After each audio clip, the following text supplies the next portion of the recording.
place a hand in mine. We wanna chase the night, wanna dance to the light, pull the stars from the sky, just two hearts running wild. Never sleep, never stop, as we shout from the top. We're gonna be two hearts running wild.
the day I die.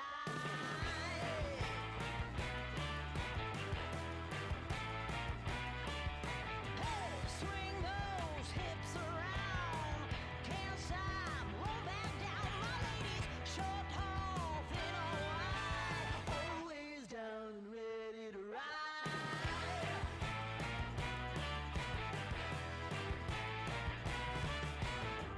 One by one, billion by billion, been holding up half the sky. Raise your hand if you're ready and willing, if you know it's time. Time for a girl on time. Time for a girl on time.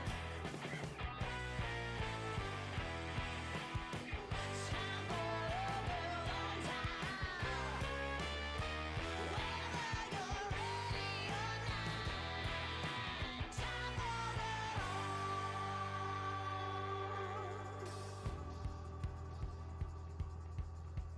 Break free of history.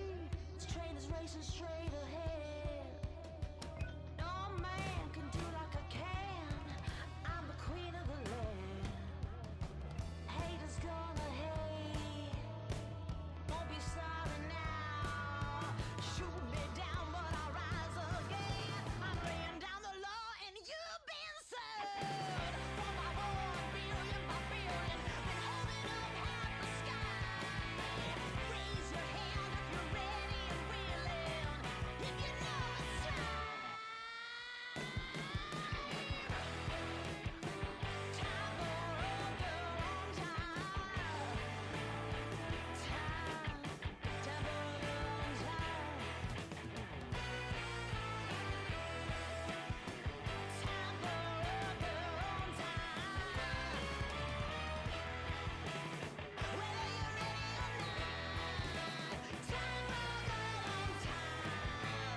Whether you're ready or not, time for a girl on time.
What are we listening to?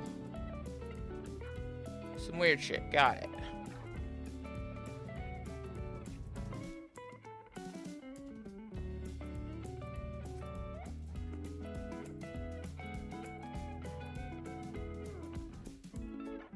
Ugh. Lock me, dude.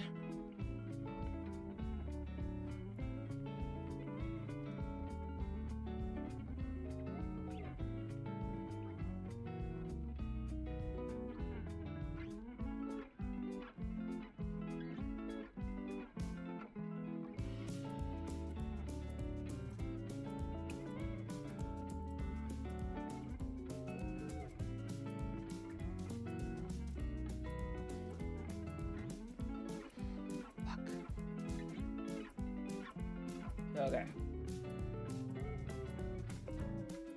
Hi, hello, hello, hi. Hola. Hola, hola, hola. Oh, what the fuck? Hair everywhere.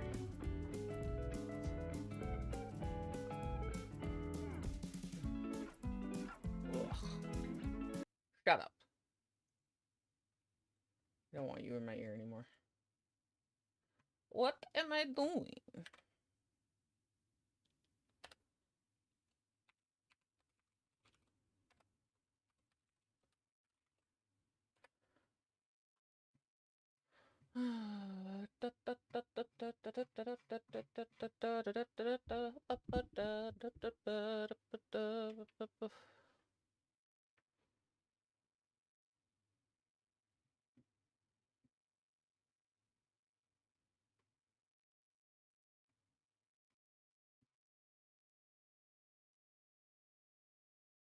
Ugh, I feel like utter shit.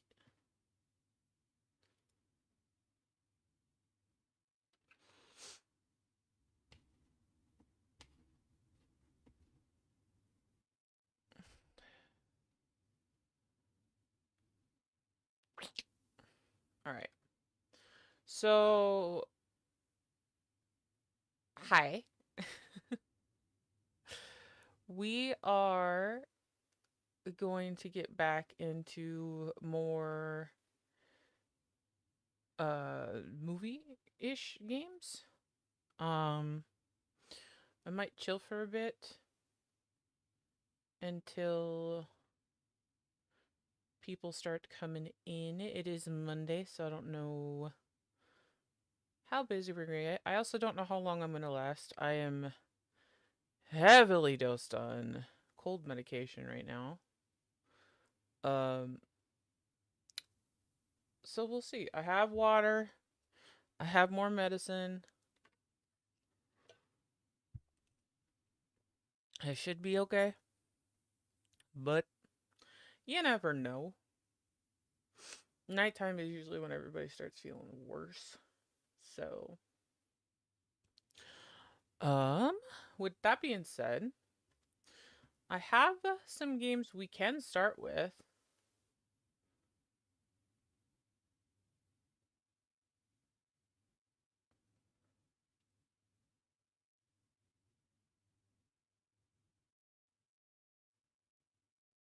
I don't know if I want to start with um the other ones before anybody's in here.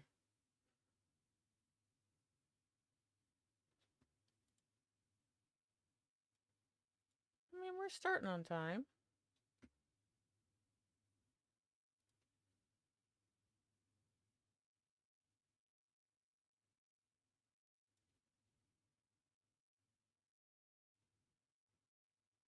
I think I like this fucking TikTok.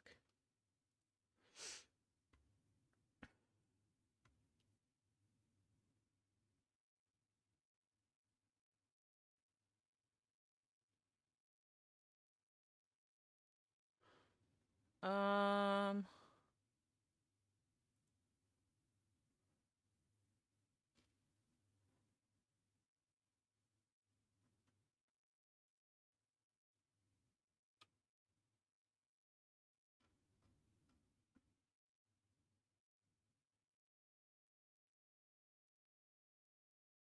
350 insanity points reached.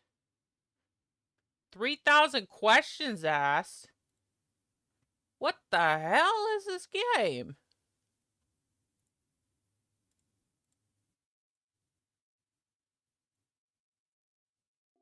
Dr. Decker was murdered. Dr. Decker thought one of his patients was trying to kill him. I'd heard Dr. Decker was stabbed, but I didn't know for sure. Do you think I'm a suspect, Doctor? All Dr. Decker did was encourage me to think. Do you think I killed my parents? Why? Because I stabbed my husband? Decker was a dangerous person. I'm not a murderer. It's just me. I'm going crazy. I stabbed him with a steak knife. Dr. Decker was Ooh. Let's play that. That sounds like fun.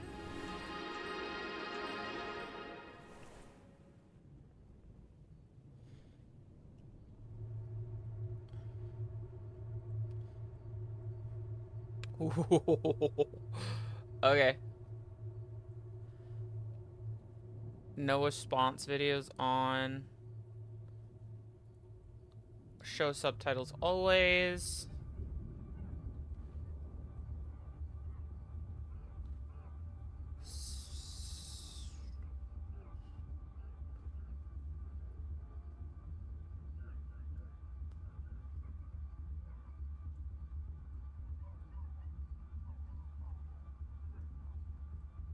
Hmm.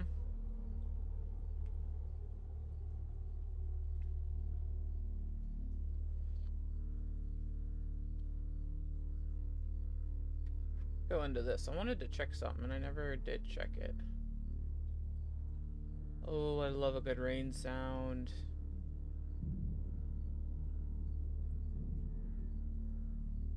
Love me a good rain sound, eh?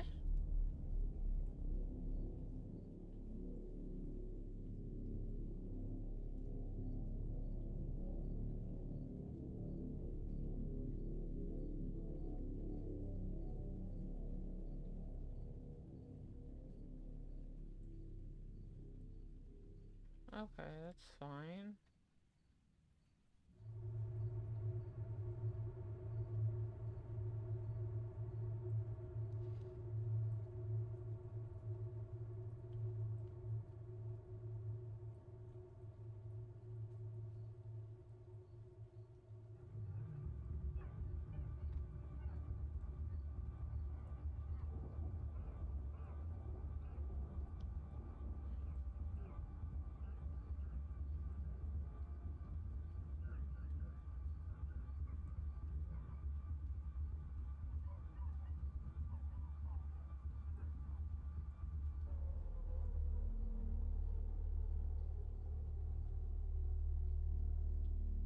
Oh, Doctor, we've been expecting you, Detective Rating Rookie.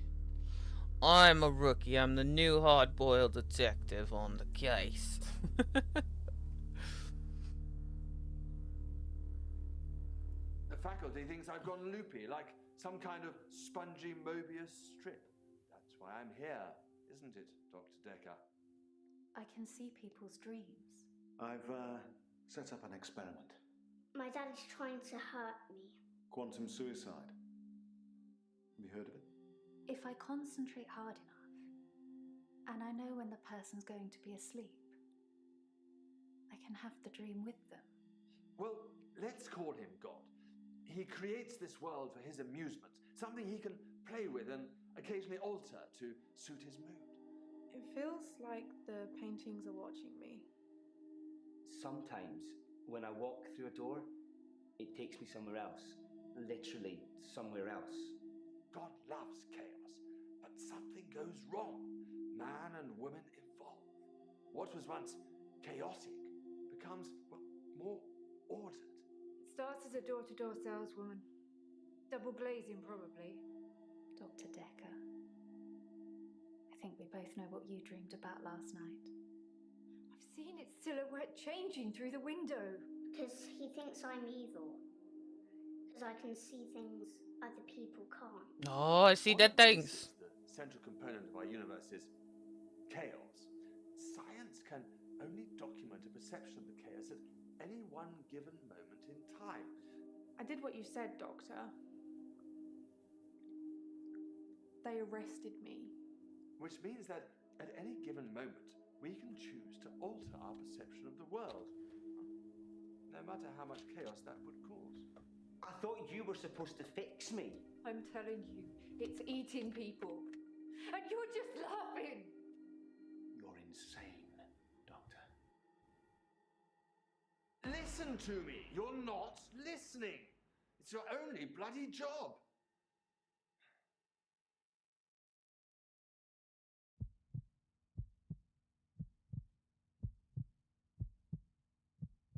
Doctor, you're late. And after all those promises, never mind, let's not keep the patient. You're late. And And after all those promises, you're late. You're And after all those promises, never mind.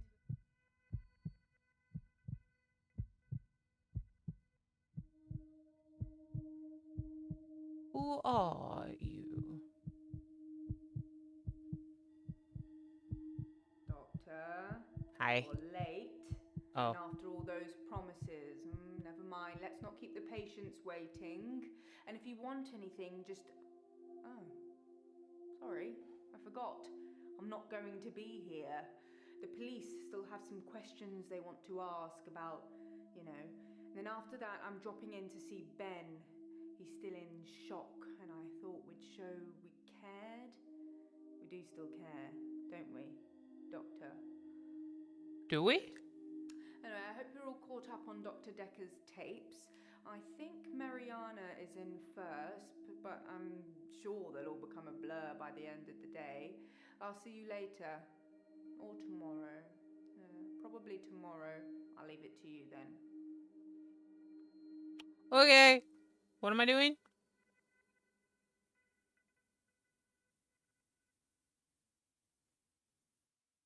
Patient's name have dots next to them. Red equals keep talking to them.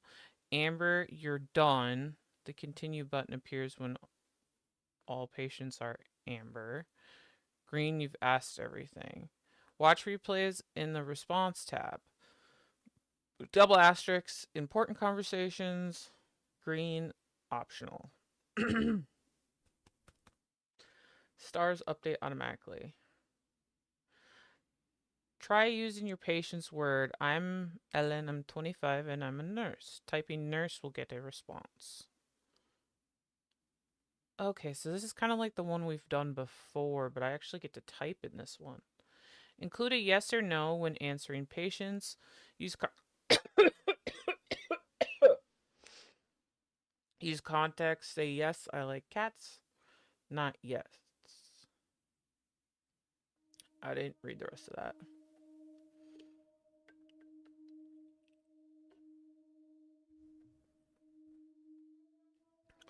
Around Marina.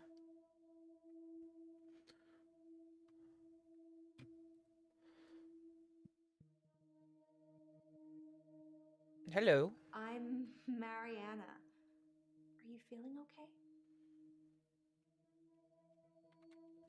Hello, Mariana. I'm... Well, how are you today? I think you're supposed to tell me what's wrong with me. Isn't that how it works? The police keep picking me up for public nudity. Public nudity? Oh.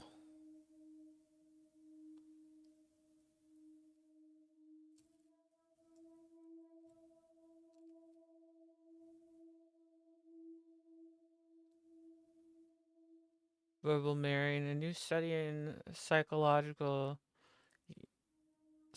yesterday states using the same words as your patient case.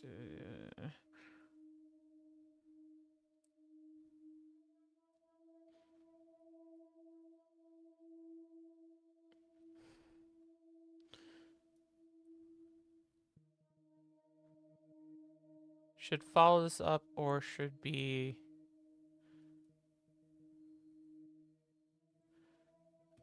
Okay.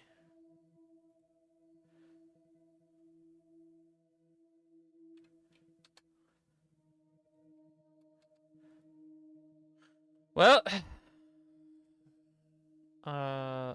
Mariana, public nudity.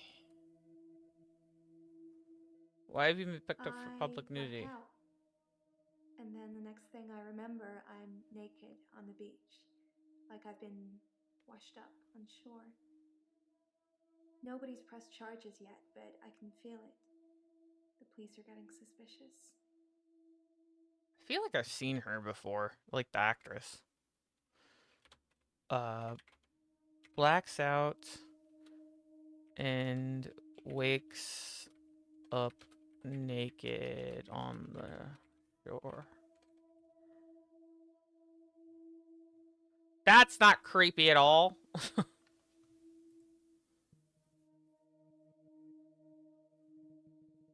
Ah, do you often black I out? do suffer from blackouts, which is strange as I can hold my breath for a really long time.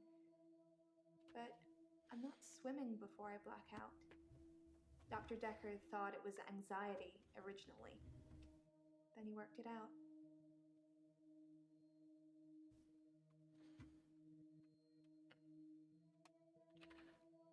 Decker thought anxiety.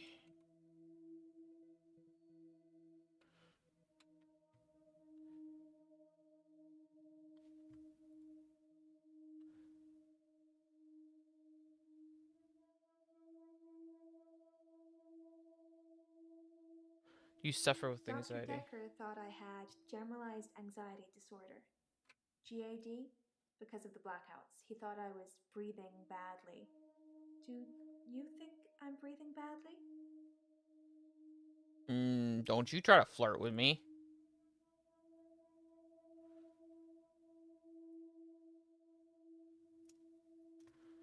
Thought anxiety. GAD. You can check my breathing if you want. Do you want me to lie down? Can you tell just by looking at me? I'm not worried about it, just if you are.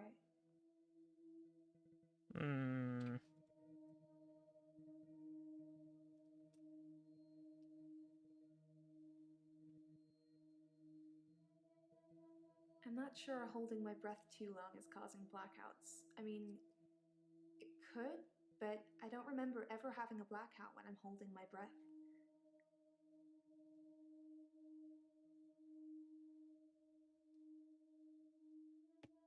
Ooh, yeah, what were you doing before the blackout? I normally black out when I'm dancing. I like dancing. Do you like dancing?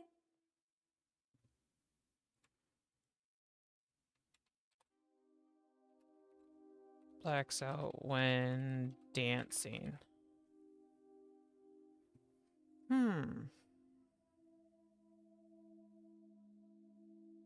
Yes, I like Cool. dancing.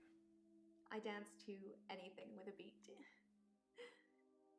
Ugh.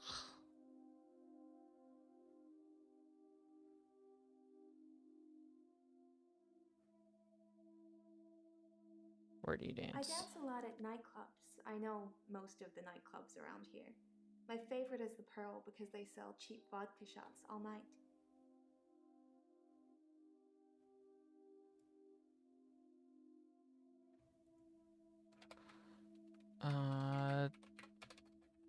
Dances at the Pearl.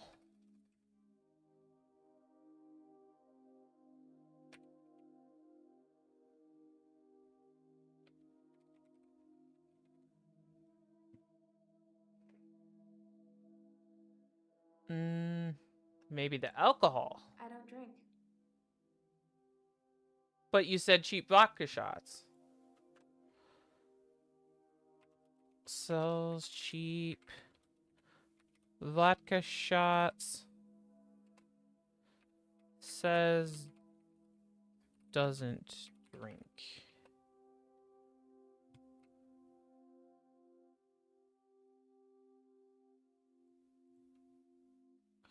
But you said there was cheap vodka shots at the Pearl.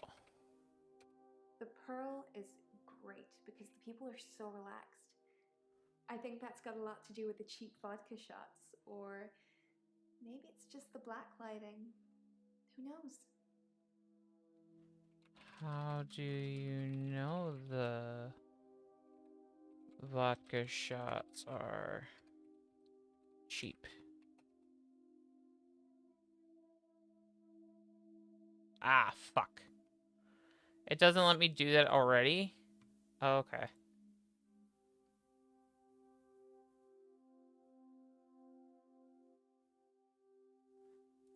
You think my dancing causes my blackouts? No, I know it's the last thing I remember, but I don't think it's that. Sometimes I remember more, but I'm tired now. Is that it for today?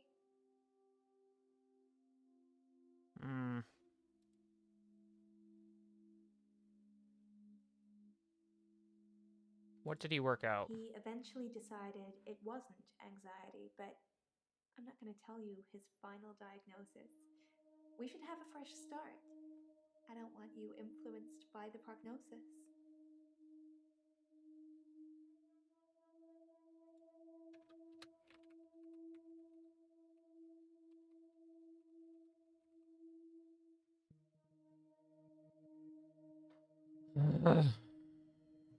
I want to stop having the blackouts. I want to stop waking up at the beach. I want to remember those entire evenings. Can you suggest anything that might help? Don't black out. Maybe try doing the opposite of what everything you... Oh! I film myself doing lots of things. I It's don't not need to so know easy that. to do when you're blacked out.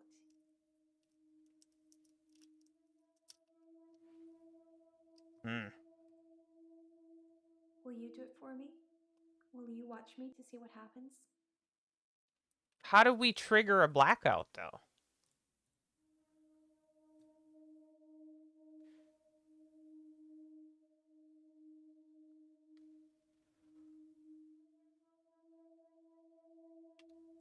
So, it's a date then. I'll let you know when. I don't like that. I work for myself. I make bracelets from things I find on the beach and sell them online. I spend a lot of time at the beach. It's just way more relaxing than anywhere else. You should come with me one day. I can show you all of the sights.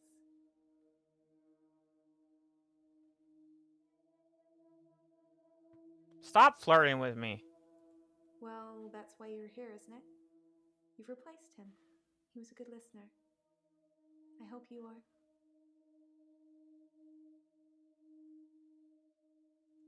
Dr. Decker could really get inside you. It was, unsettling. But you let him do it. Part of the process, I guess. You'd let him get inside you? Is that what you're saying? What?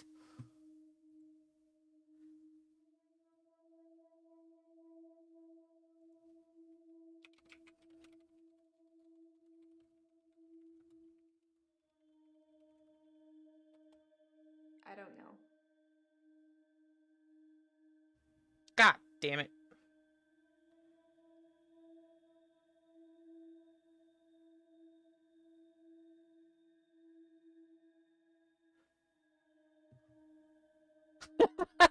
You came in at a weird time.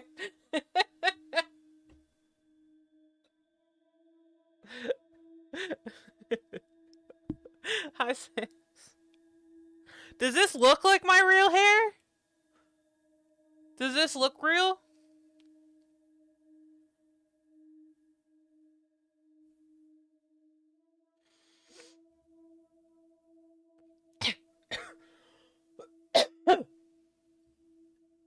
Ugh, get out of me.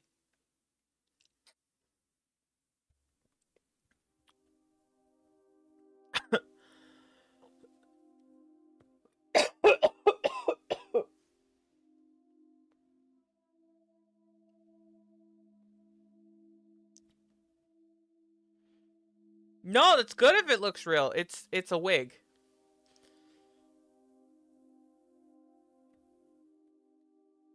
It's a cheap wig off of Amazon that I did some work to. And it's not the color it's supposed to be. It's supposed to be magenta, which is like my color for my avatars and stuff, but it's not, which is fine. I still like the purple. But I'm sorry. I'm sick and I have shit in my throat, so I'm coughing and shit. I'm notorious for coloring my hair, and magenta is my main color.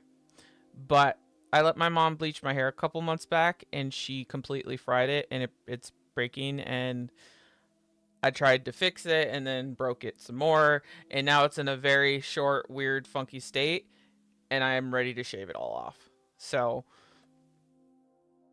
instead of having to look at it, I'm having very much bad vibes from it. I bought a wig. At least for stream. I can handle it off a stream when nobody has to look at me. But stream, I was like, stream is where I get very nitpicky because it's like you're entertaining and stuff, and I don't want to look. I just don't like it. I don't like it, and it's pissing me off. And I'm trying. The goal, which is a very hard goal for me, is try not to color my hair all this year. I will most likely not make that. But to heal my hair, it's going to take 4 to 6 months at least. So this is my solution because I am a chronic hair dye color. So I'm going to look for more wigs and stuff. But I had to do a lot to this to get it to be what it's supposed to be. Fuck me. Sorry. You're going to hear a lot of shit like that.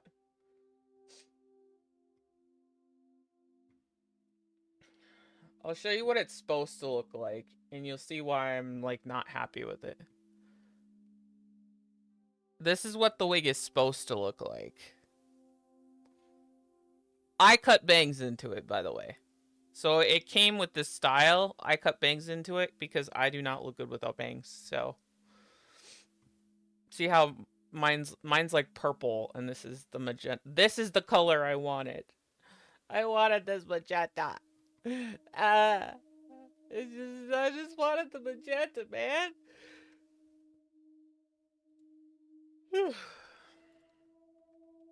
So, that's that. But I'm happy it looks real. That's good, because I did not pay a real hair price, so.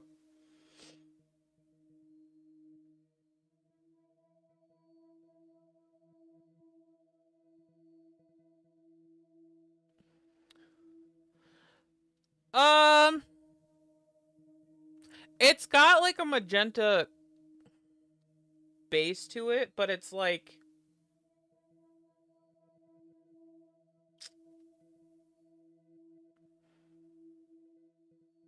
here, the fact that I can do this, I'll show you what I mean. Hold on. 12. Okay, the fact that I could like color change it and probably, well, can I get to the color? Oh, that's saturation. Whoops, I'm on the wrong thing. Hold up. Not that. Can I get to the color? Oh, I can't even get it to the color it needs to be. Sad day. Okay. I guess I'm wrong. Usually if you hue shift, you can change the color, but...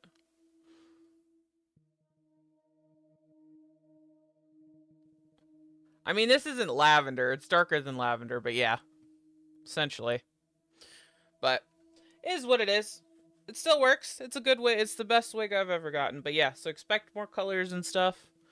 I might do this brand again. They have other colors, but I really need to find a magenta one.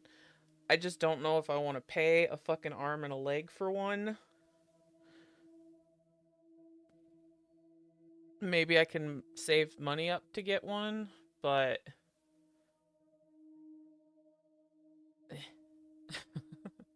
I could make one, but that sounds like a lot of fucking work.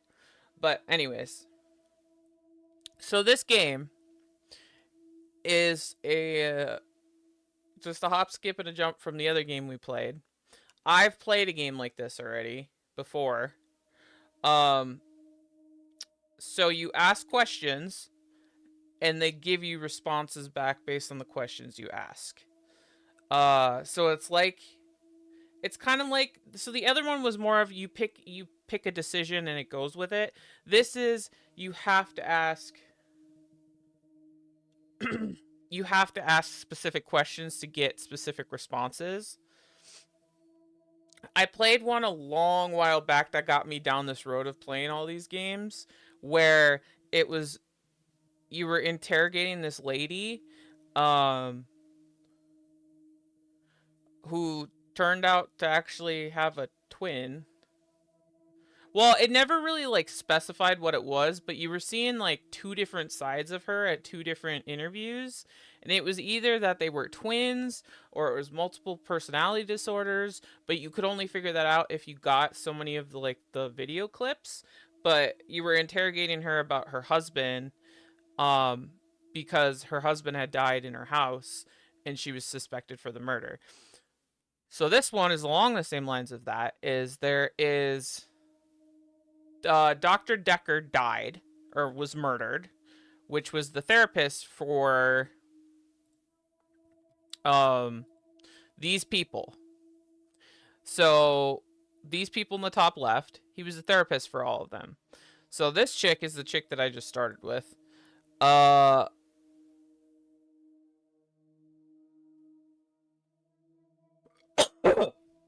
it's actually gonna give me notes? I thought I had to take notes. Shit.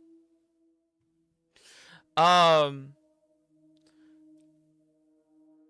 that's not everything she gave me. So you have to go through and you can either type a question or you can do this thing and do whatever. And her issue is she has blackouts and she wakes up nude on the beach. So she's a bit of a hoe. She's a hooer. And she's been trying to seduce me this whole time. And she looks really familiar. I think she was in a different one that I've played. But so we have to go through and interview each one and see what the fuck is happening.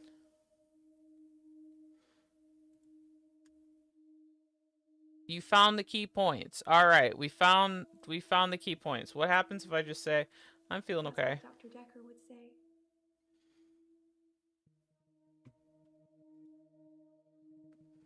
Are you flirting with me? Excuse me?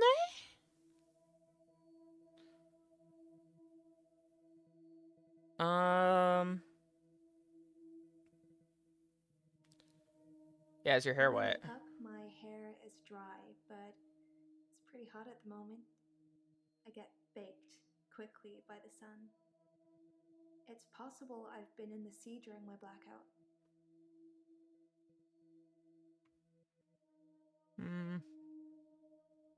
I never find my clothes. I don't know why I'm naked. That's gotta be expensive. Always waking up naked, not having clothes. Are you flirting with me? Wow. Let's get straight to it then. I'm not sure I feel comfortable speaking with you about that at the moment. Rude. So you were flirting with me, and you're lying about it. Alright. That's why you don't want to answer me. I see. I see. I can get out of my throat!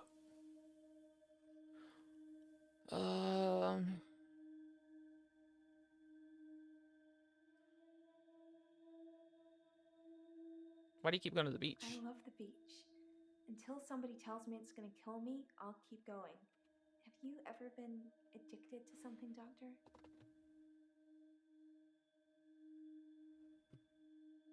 I think you're addicted to more than the fucking beach.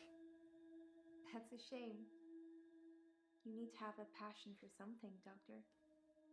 Addiction and passion are 2 different fucking things, lady.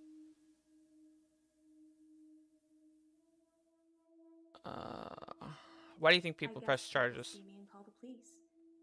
But someone will take offense eventually, and I'll be charged with indecent exposure. I'm surprised you haven't yet. I guess they let you pass because you're like... They find you blacked out and you don't remember anything, so they've given you a pass so far. But I feel like... What if a kid sees you?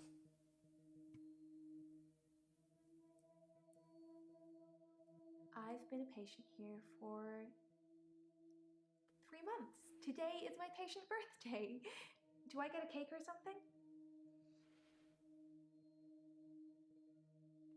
fuck, she is fucking crazy. No wonder she's in therapy. Jesus. Yes, you can have a cake. No, fuck you. No. That's okay. I wasn't really expecting one. I don't like her. Why do you hold your breath so much? I hold my breath when I'm swimming underwater. Most people do. Sometimes, if I'm really excited, I'll hold my breath accidentally, just for a few seconds. I don't know why.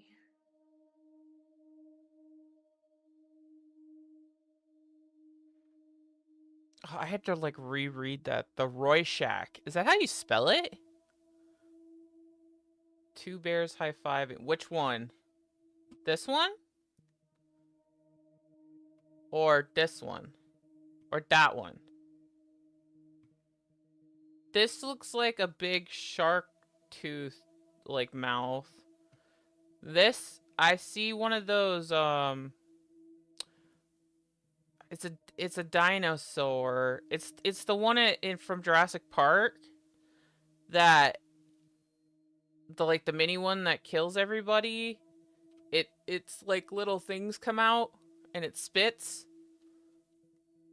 It can spit, but when it screeches, it goes and then its things fly out and it's got like these big ear flaps. That's what I see here. Two bears high-fiving. I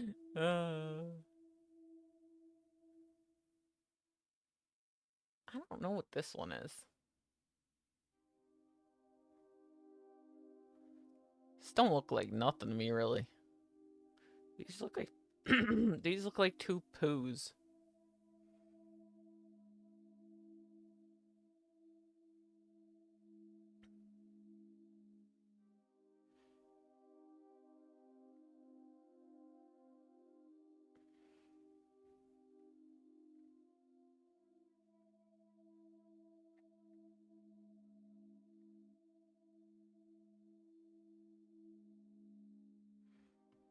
See the Dino? Yeah.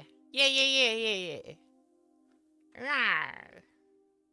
This one, I don't know what this one is. It's like... That one's weird. It's creeping me out. I don't want to talk about it. Tell me about Decker. Fine. He had good relationships with his patients as far as I know. I'm not sure why anyone would want him dead. How would you know what relations he has with his patients? You shouldn't know that at all. That does kind of look like green beans. I guess, yeah. It kind of looks like a guy shooting shit from his eyes. Oh, you know what? It reminds me of the Undertale boss. It reminds me of Flowey when he gets all fucking beefed up and shit at the end. And it's like a big boss and it's like a bullet hell.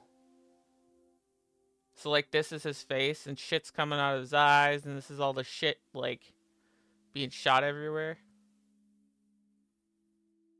Kind of like that. I'm not even really... I don't like her. Not listening. Like you're not listening?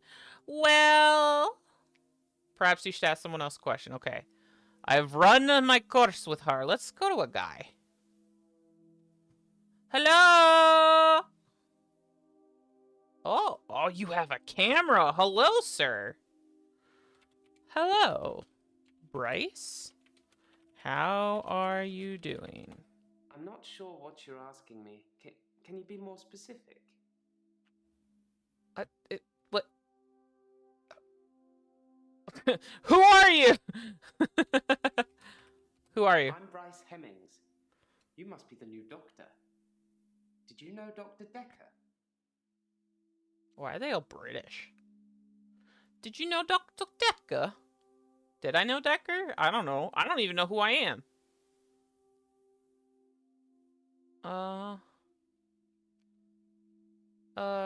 No I didn't. He was an antagonistic psycho. I hope you're not from the same school of thought. He was a psycho, but you were...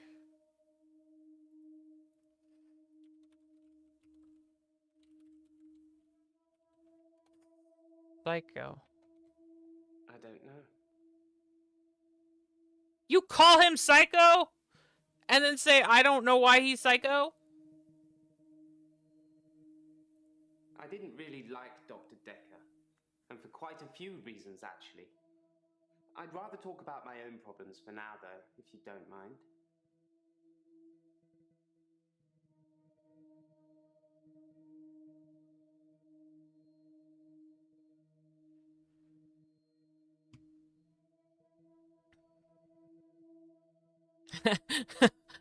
Oh, he's holding tea right now? Would you like some tea, sir? I have no knowledge of that. Oh. Oh, you're not really British, son. Sorry. Also, what did he say? Whoops. Dr. Decker would say one thing and do another. He would push me to do things I didn't want to do. He was getting worse towards the end. I'm surprised he didn't kill himself. Oh. Alright, let's make some notes on Bryce here real quick, because I don't trust their auto notes.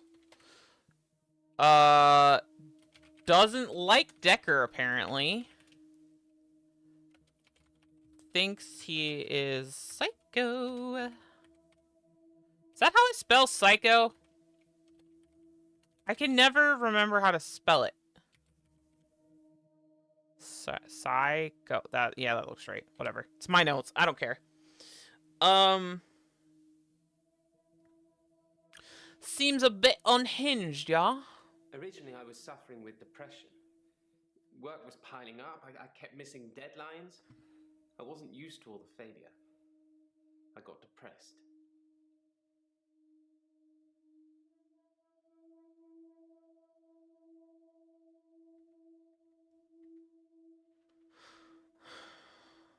Got depressed. Then why did you hate Decker? Psycho. Thank you! I don't fucking know how to spell. Is that how they spelled it in game? That didn't seem like how they spell it.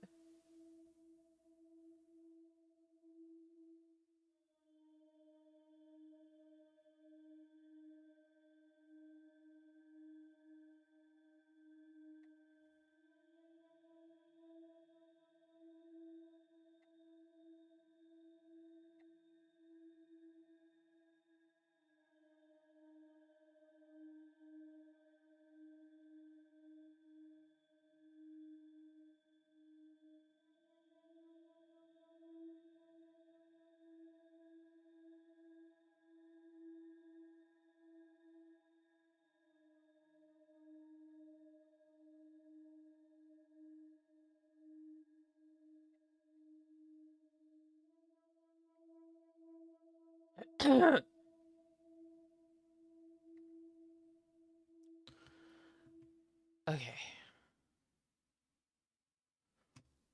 So depressant. Yeah, what is your job? I'm a grave digger, Doctor. Oh. And people are dying quicker than we can bury them.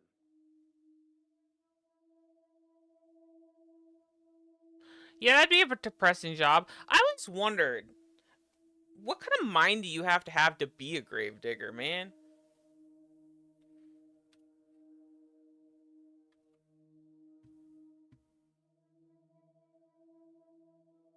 You'd think being a gravedigger had its perks, but it can be very stressful.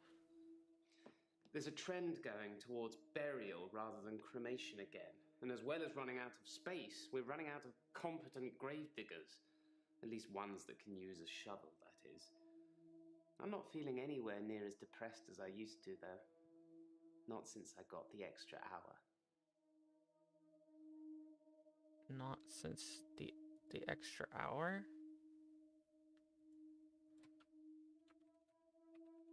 Yeah, what do you mean the extra hour? At midnight each day, time as you know it freezes. In my world, it just slows down to almost a stop. But I don't. I'm free to wander around and do as I please. An hour later, normal reality continues. It's my very own midnight hour.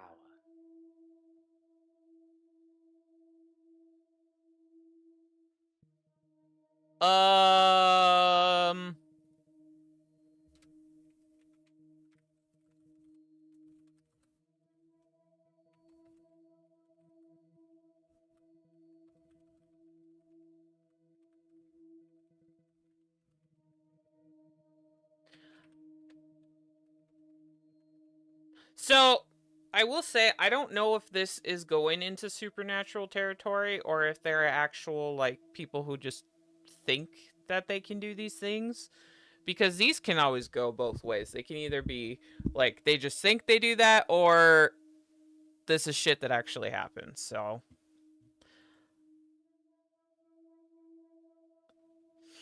It's a bizarre thing to know you have an extra hour every day.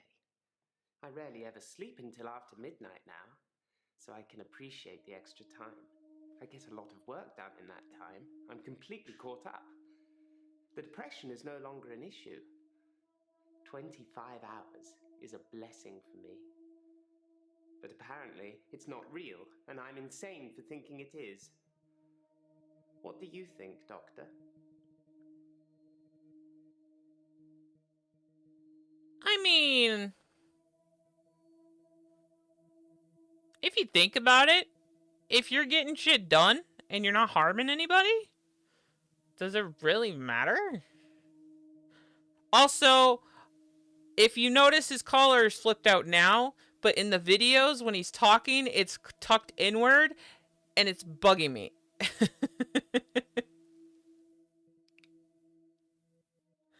Come on. Get that consistency, people. You're better than that.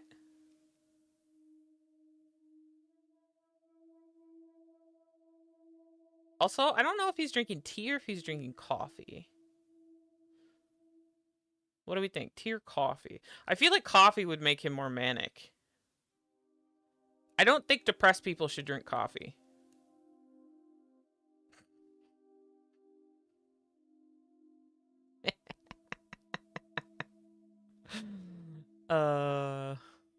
Okay.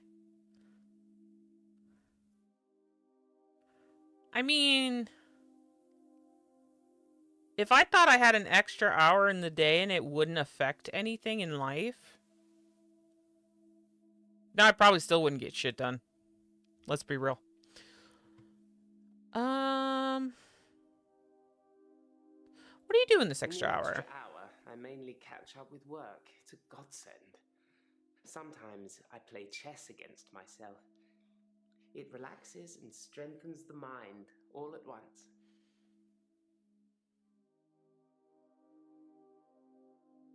How do you play chess against yourself? I've always wondered that. I've seen people do it. Is it just that... what's sundowning?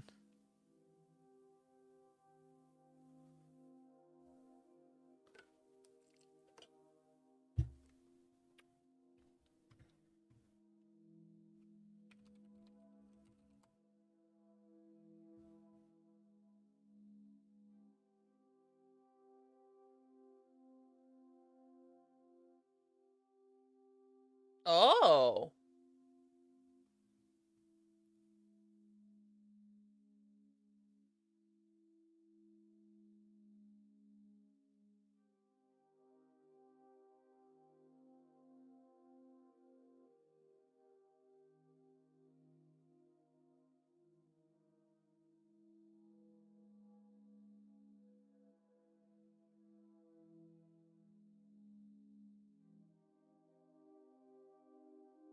Yeah, I googled it. Also called sundowner syndrome, is not a disease, but a set of symptoms or dementia-related behaviors that may include difficulty sleeping, anxiety, agitation, hallucinations, pacing, and disorientation. I feel like that would be confused with just depression.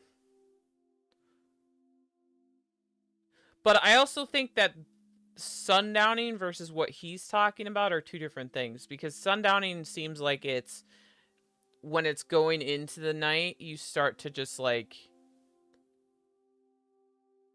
have all these symptoms, where he doesn't. He purposefully stays up till midnight and then that whole hour is after that. So basically, instead of it's midnight to 13 versus midnight to 1 is what he's saying. So I think this is a little different. But I learned something new. So thanks for that. Something else I gotta fucking be scared of.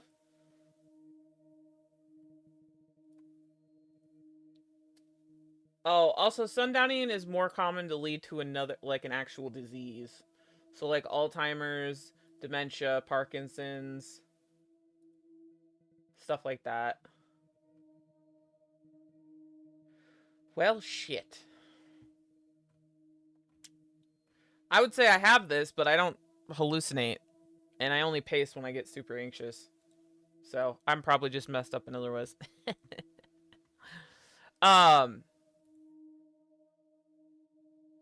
Yeah, he just basically works after hours. That's all he's saying.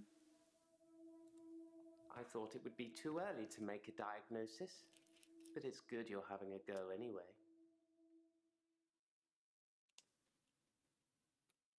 I don't like him either.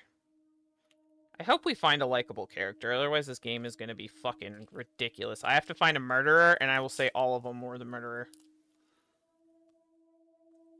I'll do it. Henley Church, where I work, is located on an old Norman motte and bailey.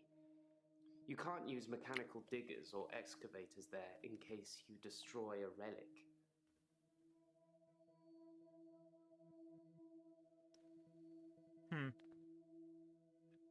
Do they dig graves by hand anymore?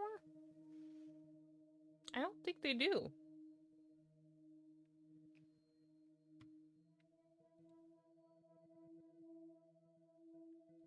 I stumbled across a relic myself. See, An his ancient collar flipped chess in. piece. A queen, I believe. The best chess piece, the most freedom of movement.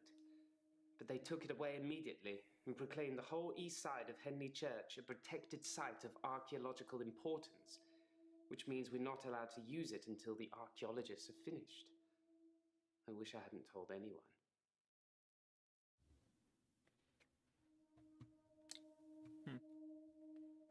Henley Church is relatively small. Well, for the number of bodies they expect us to pack into the ground, it's relatively small.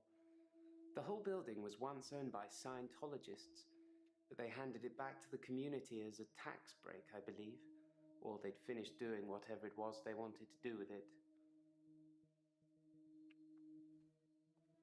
Do you see how he's moving? He's very anxious.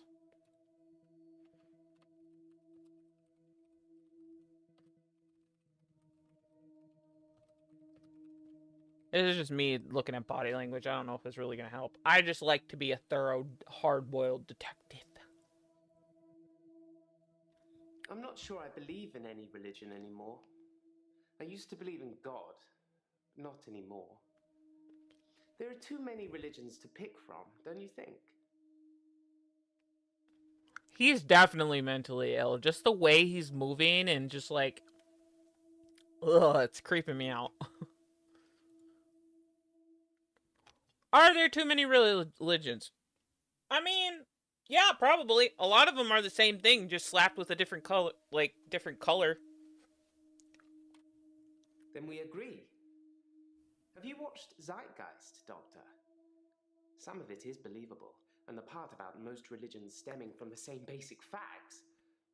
It's more likely they've all got it wrong than one of them has got it right.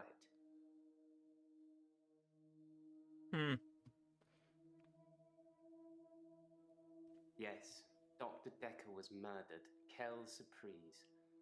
Murder does seem a bit harsh, doesn't it? And another grave to dig. I know as much about it as you do. Less, I would imagine.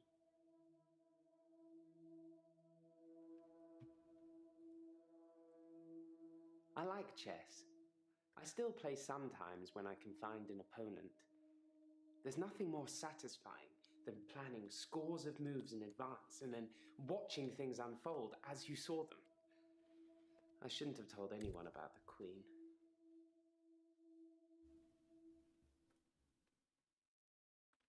So he likes to plan ahead. Is what he was saying there.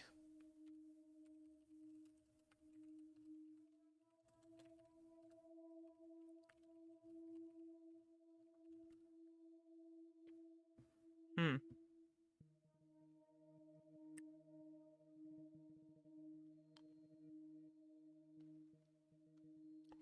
Oh, those were hints that it was giving me. That's why. Am I done? Oh. I do like to be in control, but then I suppose most people do. Nobody wants life to carry them along helplessly. Everyone wants to kick against it and make their own way. Do you like to be in control, Doctor? Yes. If you like being in control, you'll have a tough time here. I saw it with Dr. Decker. Such control, such stability. But he unraveled at the end. I did not like that camera angle. That was a weird camera angle. He couldn't keep control of everything, of everyone. He just set us up like dominoes, but we all toppled in unexpected ways. You'll find it all out in time, Doctor. Just not today. Can't have your head exploding, can we?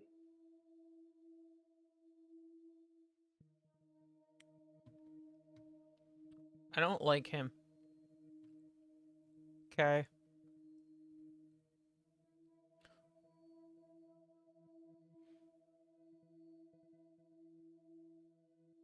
Oh, this one's gonna be fun. She was in the trailer. Hello, who are you? My name is Claire Castleford, and as I'm paying a small fortune for these sessions, I'd expect you to be up to speed, Doctor.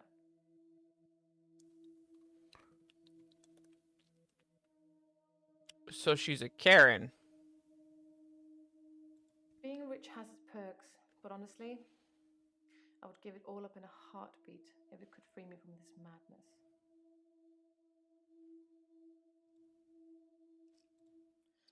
Well, according to your predecessor, I'm a delusional psychotic with obsessive tendencies. Oh, and a history of violence. Sounds so cold when you put it like that, though, doesn't it? She looked dead in the eyes.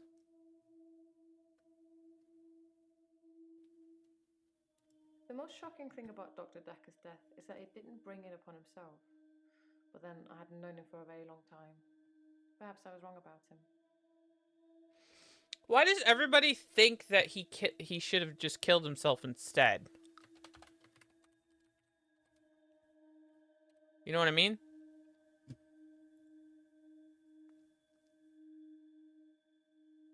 I'm obsessed with my husband. It's absurd, really. What? Why? Because he is here. And he shouldn't be.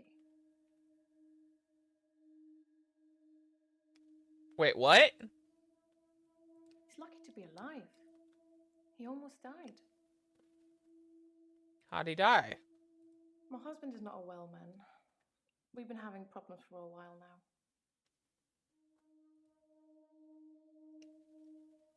His health, if you can call it that, has been deteriorating rapidly in the last few weeks. I can't cope with caring for him anymore.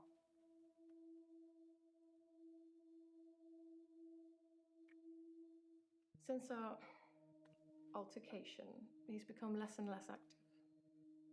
His mind's become less and less active too.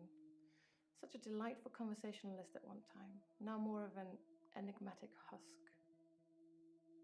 Altercation? I tried to hurt David once. That's why I'm here, isn't it? I'm not proud of my behavior, but I was very angry. It was a private matter, though. The police should never have been involved.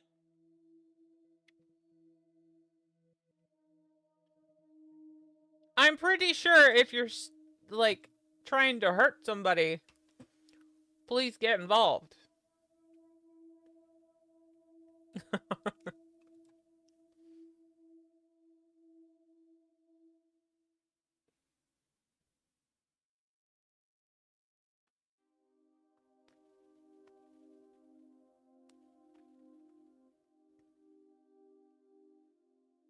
Do you I never often? used to get angry.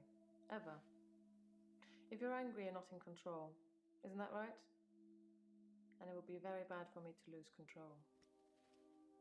Ugh. Why? Let's save that for another time, shall we? No! I'm rich, but I'm not made of money, and I'm fairly sure my time is up. It's not up until I say it's up! David has trouble looking after himself. Sometimes I'll leave the lake house and he's just sitting in the rocking chair on the porch. And when I return the next evening, he's still there, just staring into the stars.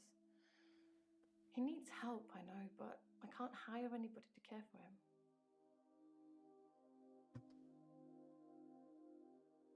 David's staying at the lake house.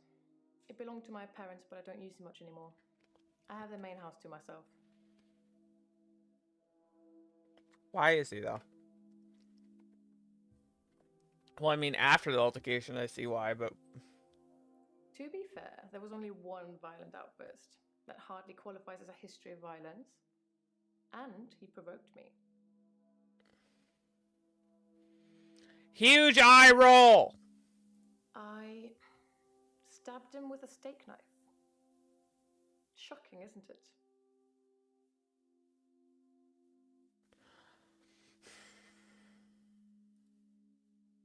It was a brief moment of temporary insanity. Or temporary clarity, I'm not really sure which.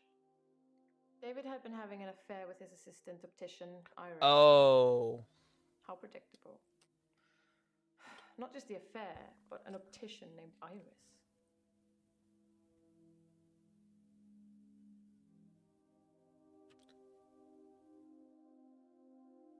Okay, I just realized they all have their shoes off. Aren't we at, like, a therapist's office? Why are you taking your shoes off? Why are you close to me? Go away. Shoo shoo. Also, I don't blame you for stabbing him if he was cheating. I mean, that's fine. Whatever. I wouldn't be that, like, harsh about it. But, like, if you're rich, just divorce the bastard.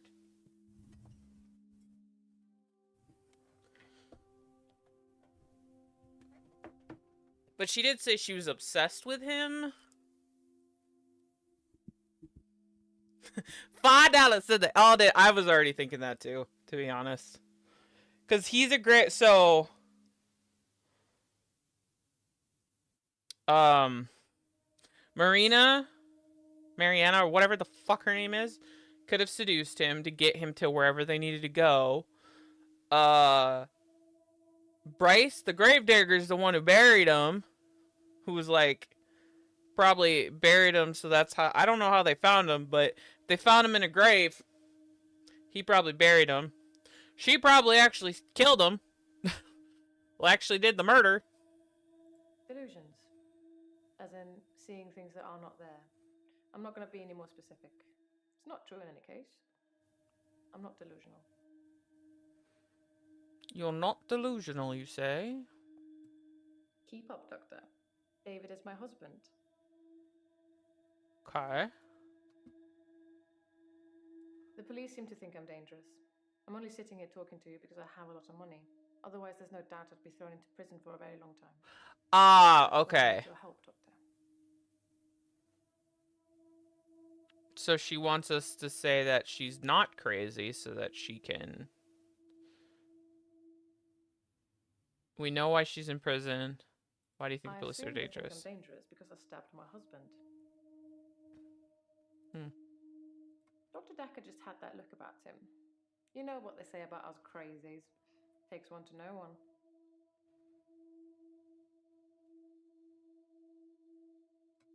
I suppose after what I did, there are people that might think I belonged in prison. What do you think, Doctor?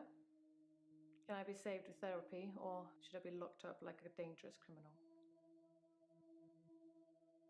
She has a very arrogant way about her. I would say she needs to go into prison, but I don't think it would change her. I think she would fucking run the prison.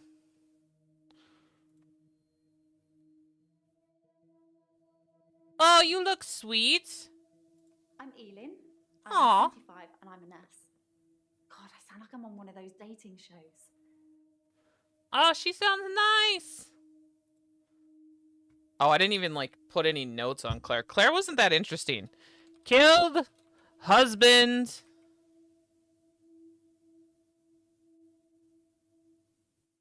Sorry for writing in your notes. Say hello to Ellen for me and let her know that Terry called for her. Jaya. What? Who's writing in my notes? These are my private detective notes. What the fuck?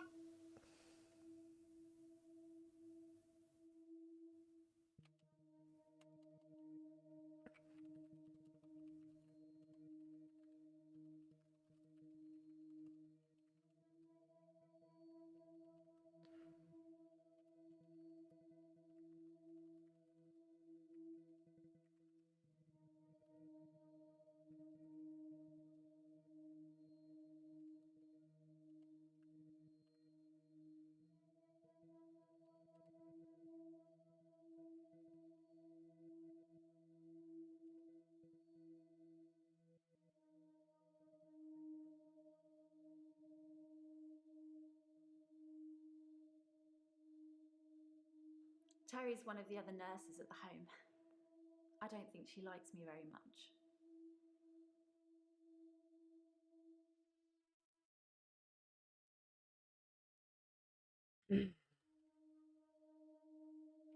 Terry called for her, another nurse at the home. And Ellen doesn't think she likes her.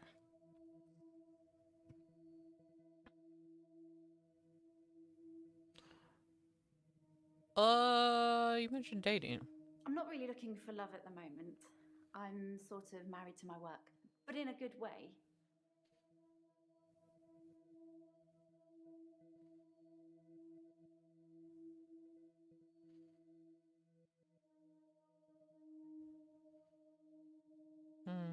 Okay. I work in a nursing home for the elderly. I basically do end-of-life care.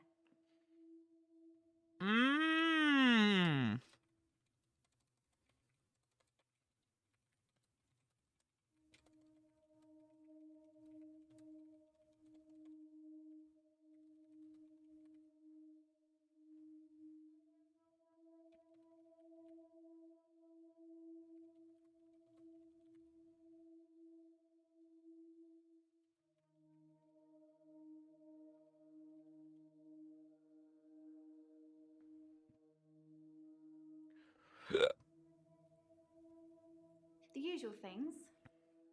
Making sure the patients are comfortable, making sure they're not in any pain, and I talk to them. I keep them company. Some of them get pretty frightened about what's coming. Well, those of them that aren't out of it on meds. I comfort them.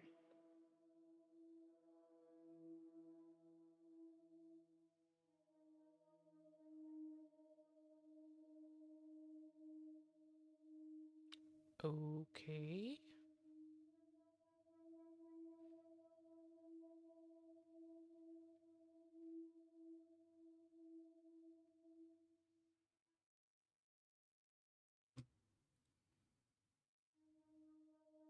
Death is frightening, isn't it?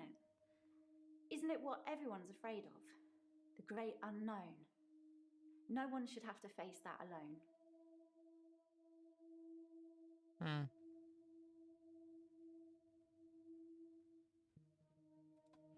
I don't like it when patients are heavily sedated, especially when there are alternatives like herbal remedies. I mean, imagine if you only had a few days or weeks left to live. Would you want to spend it asleep? I mean, no, but...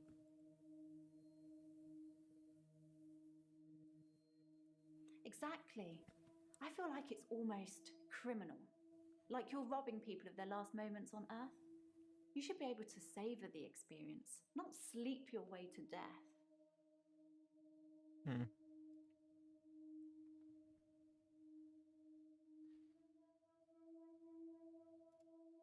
started seeing Dr. Decker a few months ago. I thought it would be nice to have someone I could talk to about work. It can get a bit stressful sometimes.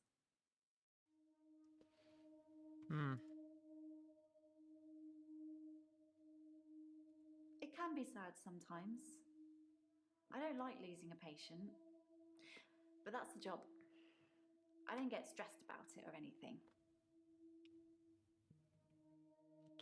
Just needed somebody to talk to?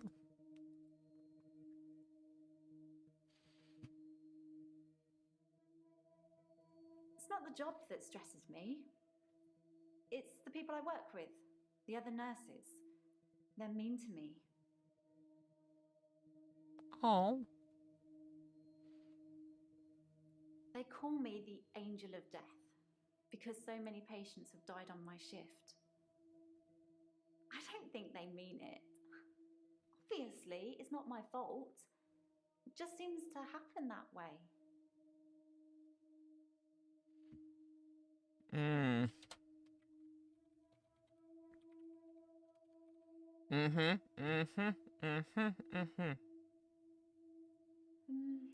3 last month. 3 the month before that, I think. But only 1 so far this month, so that's good. Although one of my patients, Hilda, I don't think she's got long.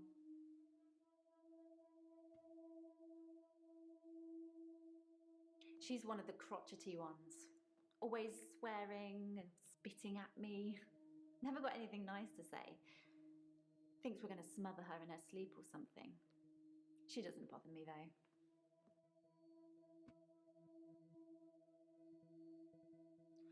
I'm not saying anyone should be happy about dying. I've seen lots of people die and it's a special moment. There's literally nothing else like it. I'm a qualified herbalist. It's okay, you can laugh. Most people think herbalism is a joke. But I'd much rather help my patients sleep at night with valerian or passion flower than lorazepam, temazepam or zolpidem. Fair enough. I've known a lot of doctors over the years. Most of them arrogant idiots who think nurses are just there to do their bidding, or worse. Dr. Decker was different.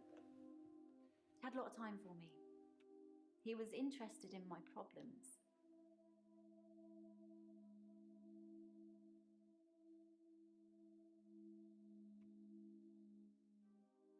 He was a bit offbeat, but yeah, I liked him.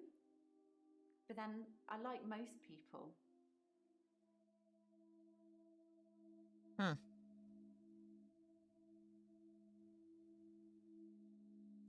think it's terrible what happened to him.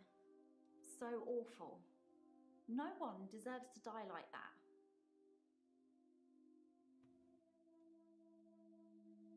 I'd been seeing him for about 9 months, I think. 9 months, damn.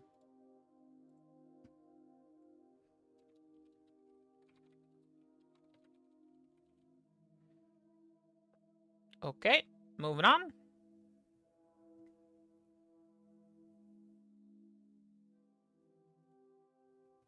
I'm Nathan Peel. I'm a supermarket worker from, well, hell, really. Nathan Pale. Nathan Pale.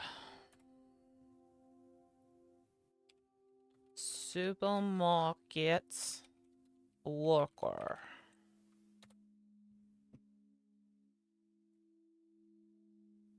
What's It's like wrong with those you? montages you get in movies.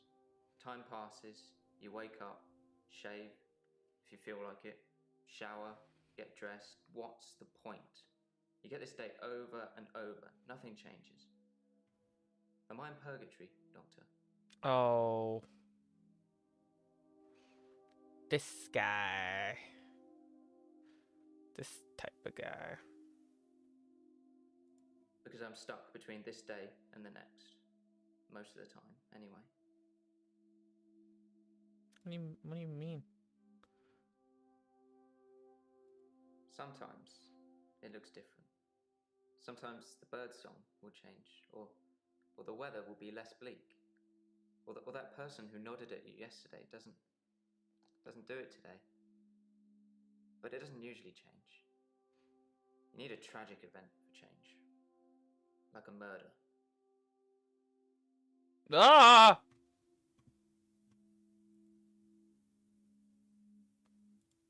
I didn't see the driver. It was my fault. I pulled out and the lorry just rammed me. Well, Hannah. She was sat next to me. I was in shock, obviously. And when I came to, she was so close to me. It was like she was trying to hug me. But it wasn't right. Not natural. Bits of metal pushing through her. That was 5 years ago.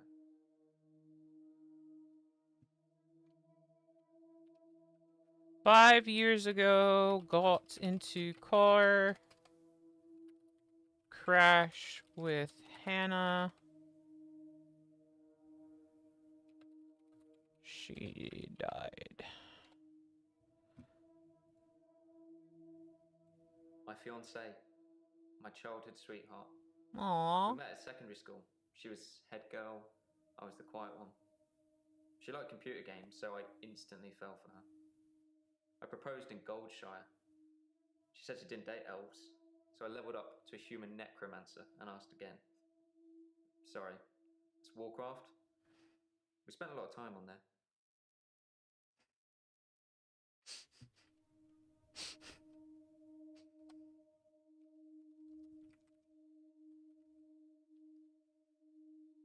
Plays Warcraft. I've been shrunk for that already. If I had that day again, I wouldn't make the same mistake. Hannah would still be alive. We'd probably have a family by now. I haven't had any relationships since then. No relationship since then. Oh. I was fine for quite a while after the accident. Well, being treated for depression. I thought I was cured. It was only recently after meeting Dr. Decker that I had a strange deja vu. I'm exhausted. Doctor, is our time up?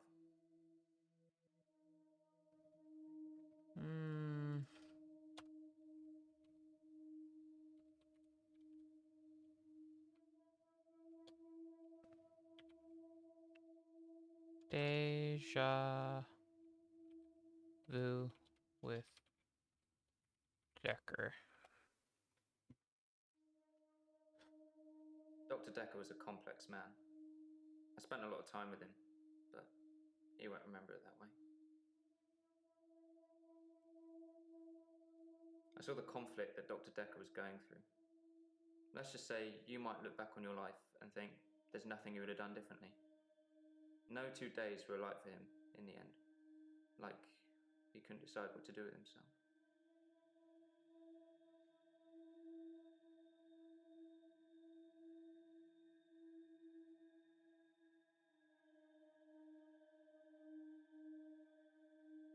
He was like a kid in a sweet shop. He had so many options, he didn't know what to do. I suppose if you take too long picking, all your options run away.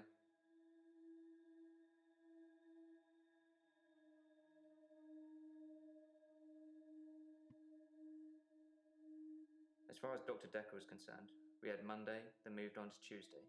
But me, I had Monday 5, 10, 50 times before I got to Tuesday.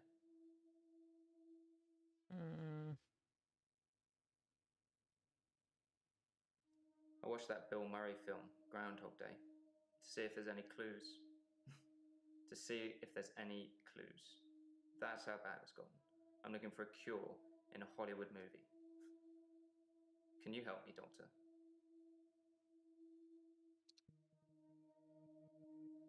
I don't know how, but thank you, Doctor. This is our first time around, and I trust you. Dr. Decker's murder was sudden, brutal. It's terrible. But Doctor, 2 weeks.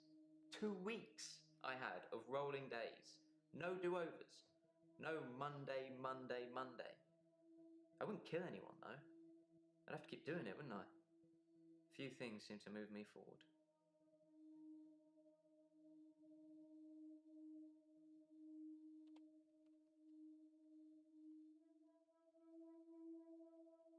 Welcome back.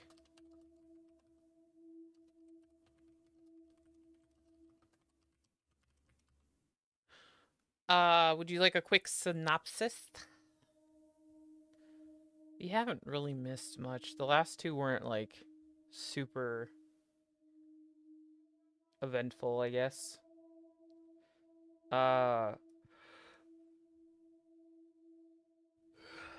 Ellen's a nurse, been with Decker for 9 months.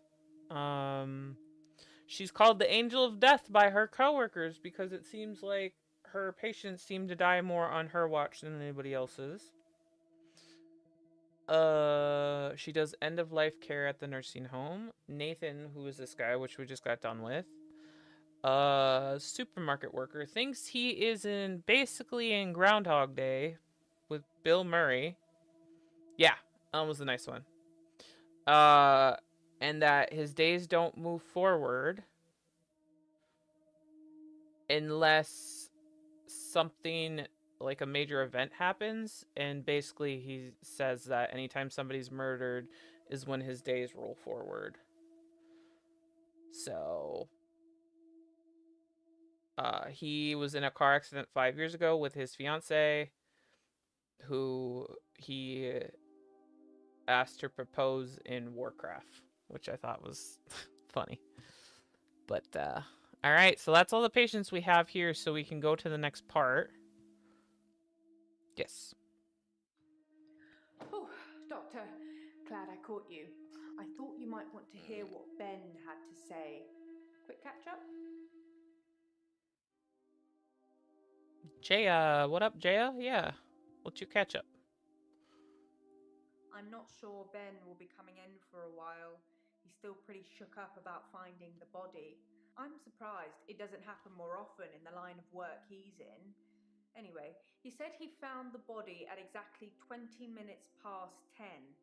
For some reason, the first thing he did was look at his watch. That's all he'd say before he'd shut down. The police weren't very talkative either.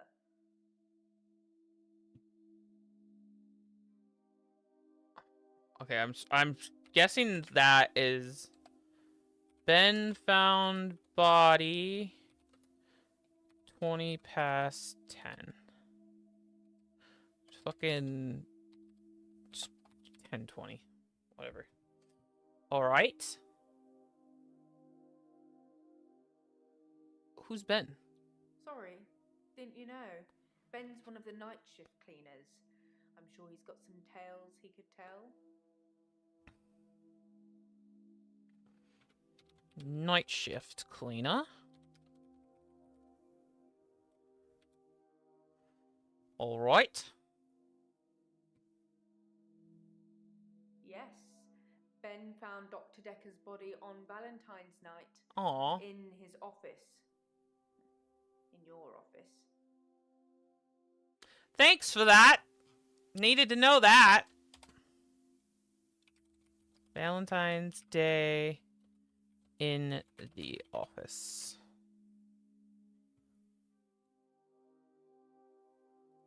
Yes, you know, the 14th of February, the day of love. Or remembering a massacre. Whichever's more you. What the fuck? The police wanted to know what I was doing Valentine's night, you know, when the body was found. I was at home, all on my lonesome. So I guess that makes me a suspect. Oh, she doesn't have her shoes on either. I should ask the patients where they were that day. Yes, I should. Okay. I think the police want you to make a short list of suspects, or maybe even find the killer. You're seeing all the patients that were on the books when he was killed. There was no forced entry, so they think it might be someone he knew, or someone who had access to the office. like little old me. Do you think I'm a suspect, Doctor? I don't know. I kind of like you. I wouldn't say we were best friends, but we did spend a lot of time together. There's only 2 of us that work here.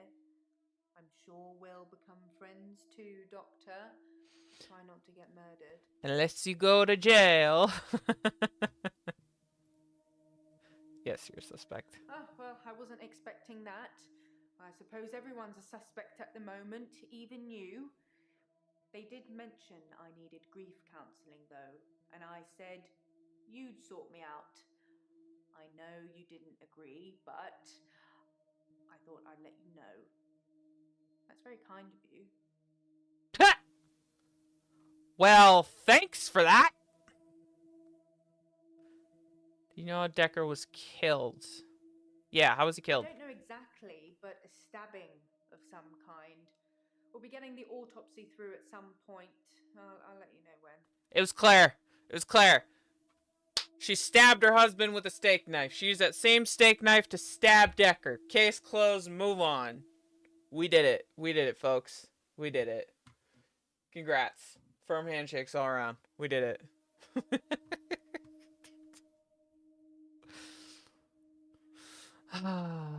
Any clues? I didn't see it myself, so I don't know.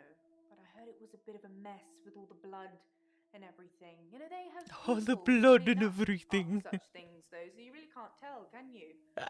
Don't worry. That's a new chair. They better fucking have bleached everything. Yeah, why is it in a All I chair? know is the police took his chair. Forensics, I suppose. So he died in his chair?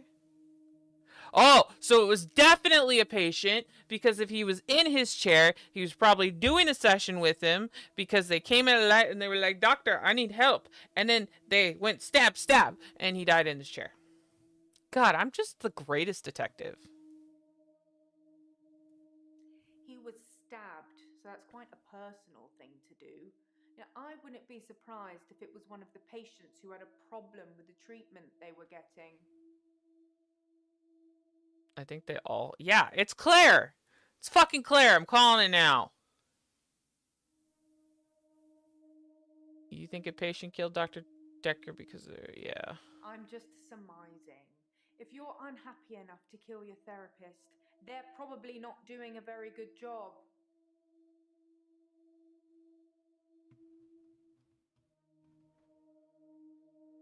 I wasn't really in his social circle, so I don't know if he had any friends. In terms of enemies, I heard things get heated in his office sometimes, but I won't name any names. You should start naming names. Tell me. Yeah, maybe you should name names. Yeah. Susan, Annabelle, Melissa. There are some names. Susan, They're not Annabelle, names of Melissa. anyone I know. Susan, Annabelle, Melissa. Susan, Annabelle, Melissa. Got that? Got that? Taking notes? Taking notes? Alright, what's our read on Jada? I don't know. I don't know. She seems kinda like she's alright. I mean, all of these people suck. But she seems alright. I don't think she would have killed him.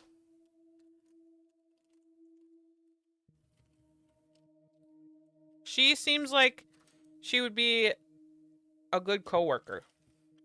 But that could be a front.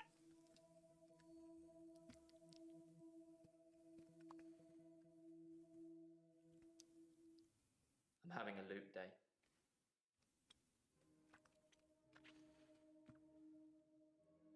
Oh, we're having a loop day, huh? Okay. It's a do-over day. You won't remember. What's the name of your assistant again? Jaya? You didn't know that yesterday. Can you remember where I met Hannah? Warcraft. No. No, we played that game together, but we didn't meet in it. Secondary school. Well done, Doctor. Yeah, we met at secondary. Wouldn't it be funny if my day loops if you fail to get a question right? Why is your day looping? I'm confused. What's happening? Help! I suppose it's funny for you. You won't remember. Anyway, I think I'll probably head home. This isn't helping.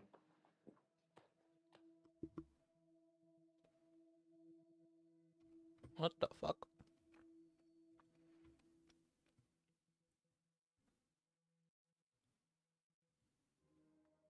I'm having a loop day.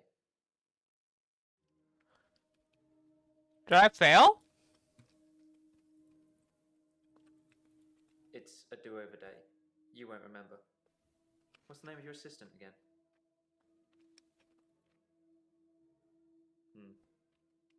I suppose you did remember that yesterday. Can you remember where I met Hannah? Yeah, at secondary school.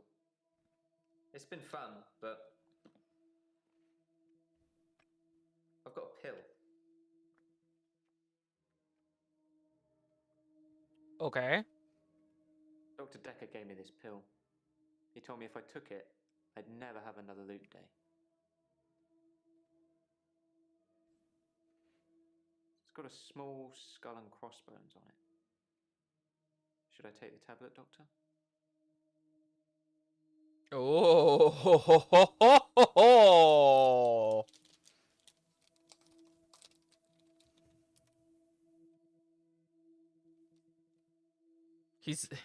He's the imposter. Is he the red one? I'm eating a bunch of fruit stacks right now because I don't think my stomach could handle like a full meal. So, excuse my munching.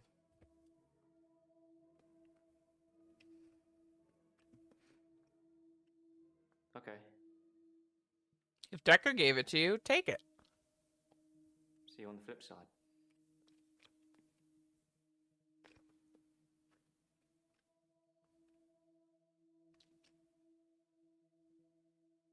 Mom?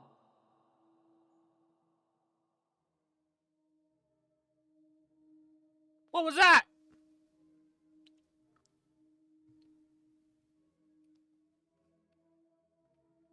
Was that wrong? Hello? I'm having a loop day. Whoops. That was wrong, apparently. It's a do-over day. You won't remember it. What's the name of your assistant again? Well done. Can you remember where I met Hannah?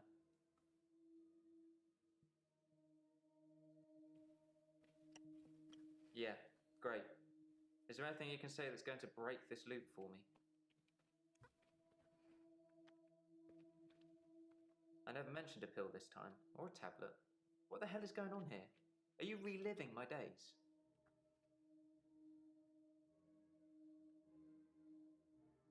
Something somewhere has changed since you arrived. Like some kind of sim theory. Okay. I'm so... What? It's a thing. Some professor believes we could be living inside a computer simulation. We're in a simulation! Controlling us.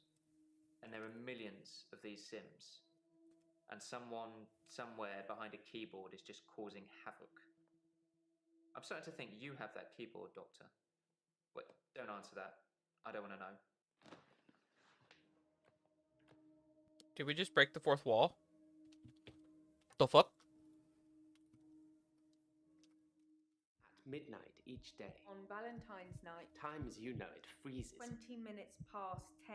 Keep up, Doctor. Thinks we're going to smother her in her sleep. I'm a grave digger, Doctor. I was at home. David is my husband. All on my lonesome. Stabbed him with a steak knife. Nothing changes. I'm a qualified angel of death. When I'm dancing, You get this day over and over. Hilda. I black out. I don't think she's got long. And Laurie just... Naked on the beach. Hannah. Is that it for today?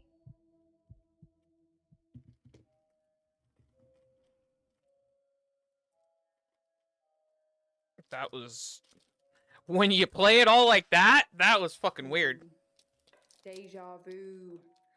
Are you sitting in exactly the same place I left you last night? Oh, that's where it all starts, Doctor. Anyway, do you think you can fit me in today? Looking at the diary, it's just the usual suspects, and you must be getting sick of them already. I've got this for you, too. It's some more footage from Professor Alderby that was hiding away. Well, come find me if you need anything.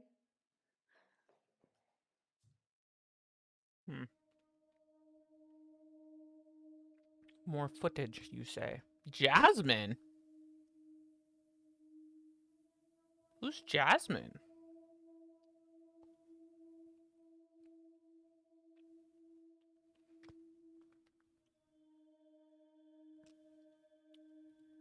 Nothing, of course. The faculty thinks I've gone loopy, like some kind of spongy Mobius strip.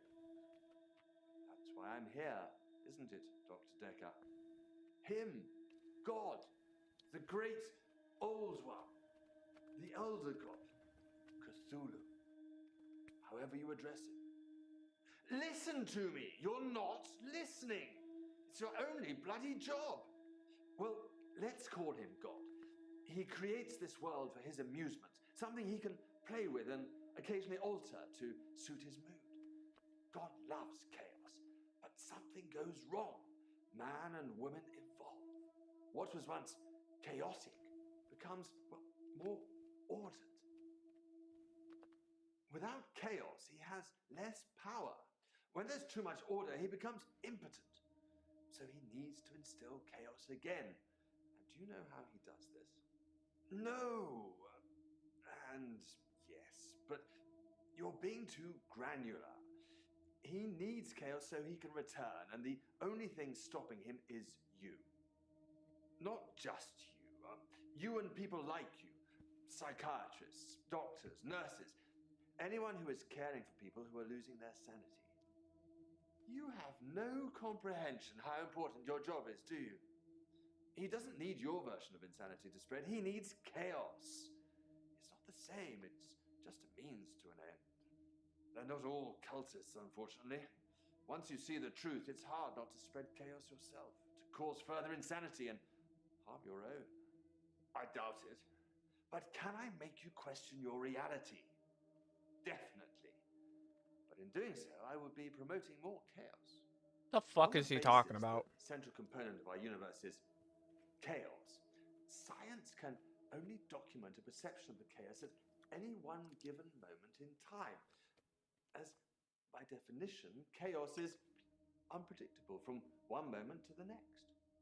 Which means that at any given moment, we can choose to alter our perception of the world, no matter how much chaos that would cause. In 10 seconds' time, there will be no gravity in this room, and we will float. 3, 2, 1. You think nothing happened. Where's your glass, Doctor?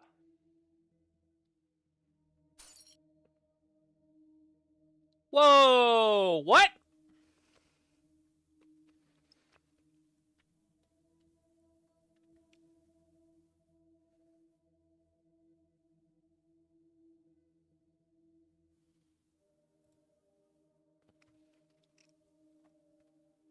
Oh shit. So we are getting into like some weird shit.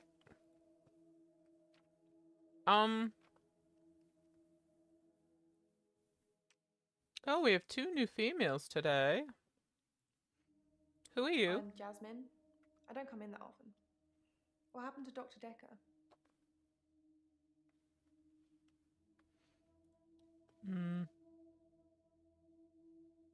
What's your problem? When you see a painting, it stands still.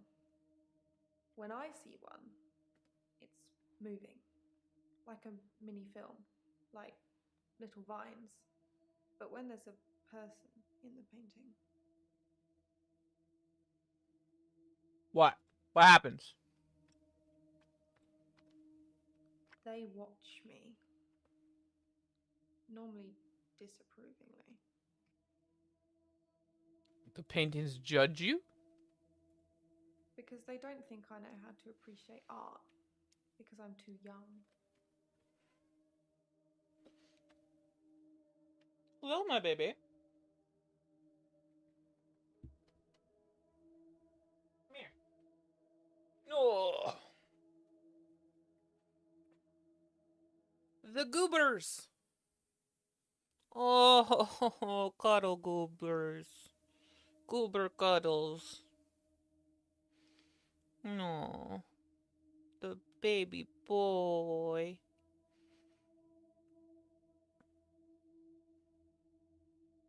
Oh, he's pouring. The baby boy just wanted cuddles. He wanted mama cuddles. Huh?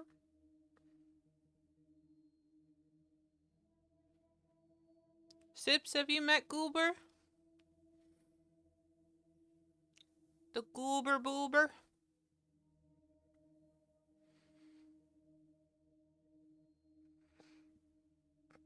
I think you've seen him once.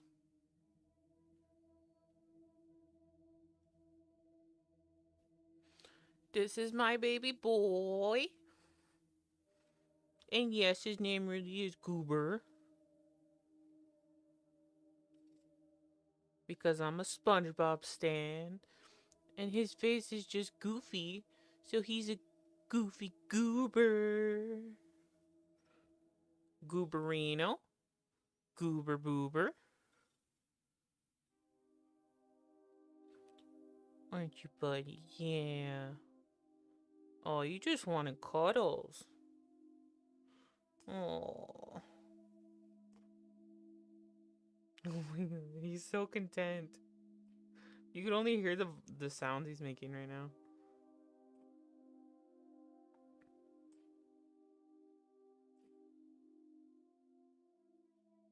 Can you hear the sounds he's making? Oh, he stopped. Damn it, I moved him. Do you want to sleep in Mama's lap while I play? Hmm? I know. Your bed is locked up here. You can sleep in a nice warm blanket. Huh? Nice warm blanket while Mama plays.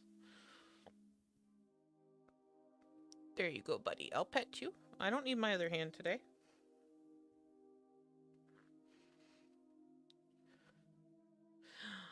Kitty paws.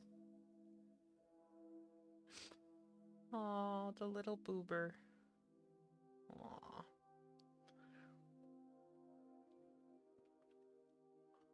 These are not for you, Kitty. I'm sorry, they're all gone now.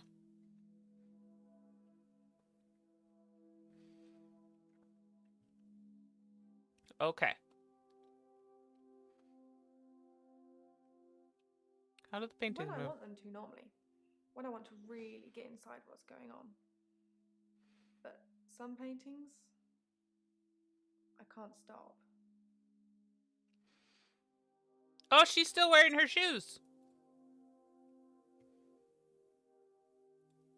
I've been working on portraits at home, outside work. But my paintings aren't so good. Nowhere near Providence standard. I painted a man, Dorian. You know, after Dorian Gray.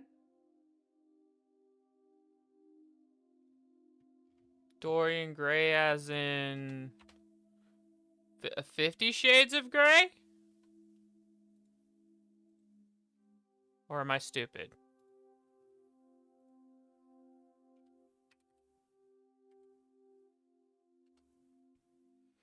Jasmine. Artist. Paintings. Move.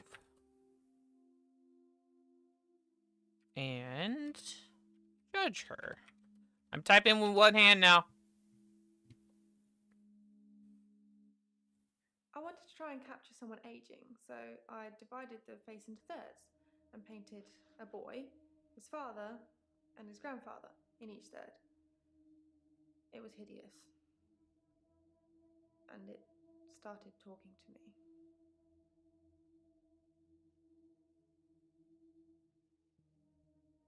Not who I thought it was. My bad.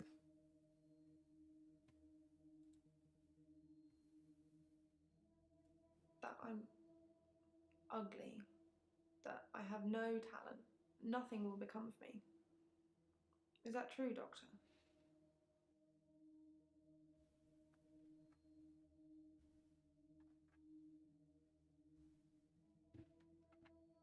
No, it's not true, my lady. It's not true at all.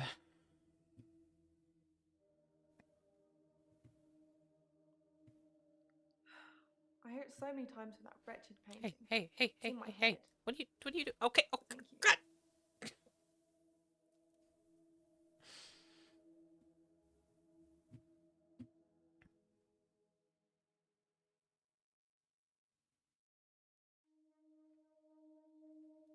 Yes, of course. Otherwise, I wouldn't be working in an art gallery. I love art. I love paintings. Like I said, they move for me.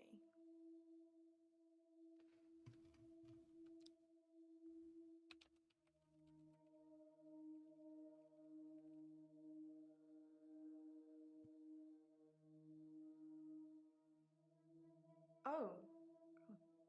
When? How? Sorry, you probably don't know, do you?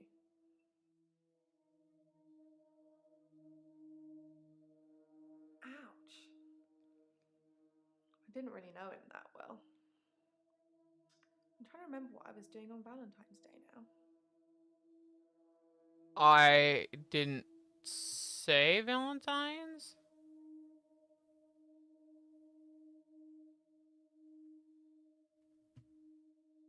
We had a display in the gallery based on Love Conquers All, so I had to work.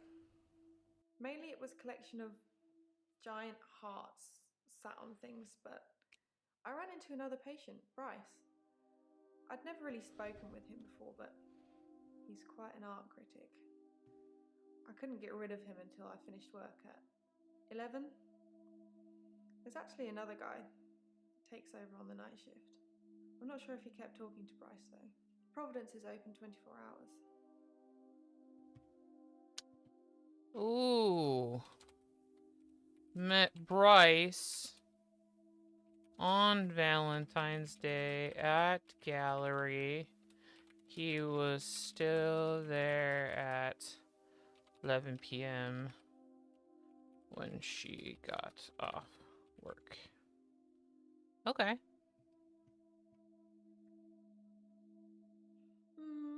There's not much to tell. I knew he was a patient here. I'd seen him in the waiting room a couple of times. He likes art and talking and looking down here instead of up here.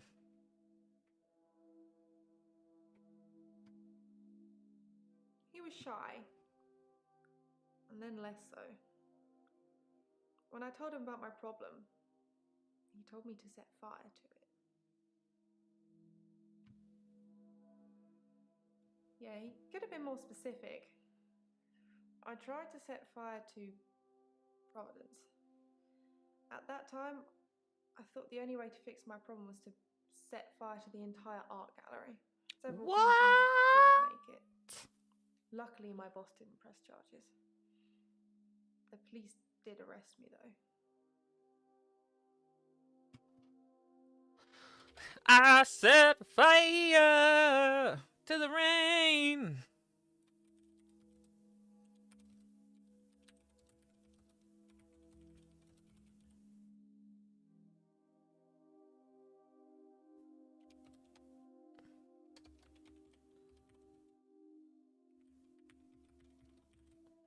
Watch the burn as I touch your face. My boss, Petra, she's just lovely like that. Providence has gone through some tough times, and I've only been there a year. She invested her life savings, and it's still not making any money. Such a sweet lady. You'd do anything for her.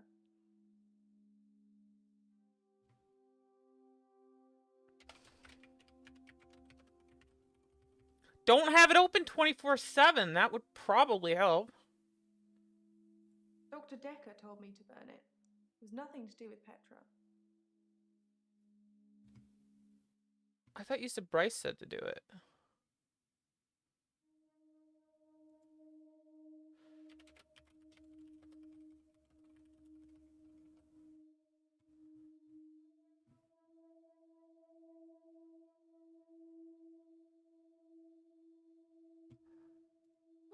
No. Why are you saying that? I don't even know if Petra has insurance. Meow.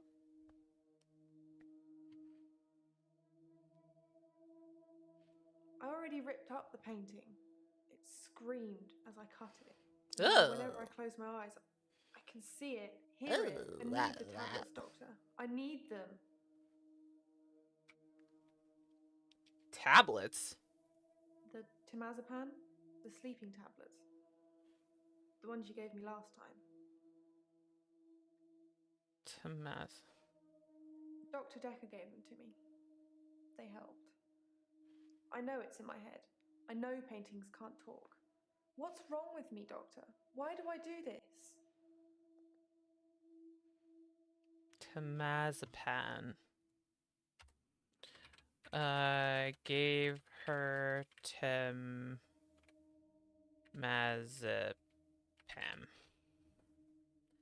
Sleeping tablets. Sleeping tablets. To. Thank you, Doctor. I'll think about that. And the prescription, please?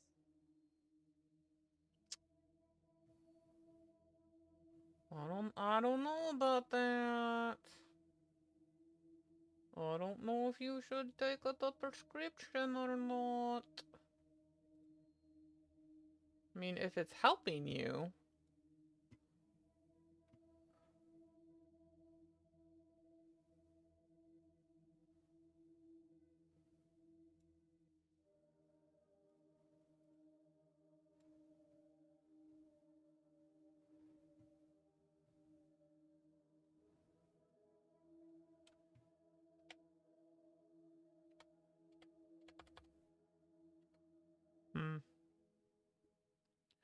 Okay. Lacey? You look funky. Who are I'm you? Lacey Hendricks. So you don't know about me then? Am I supposed to know about you?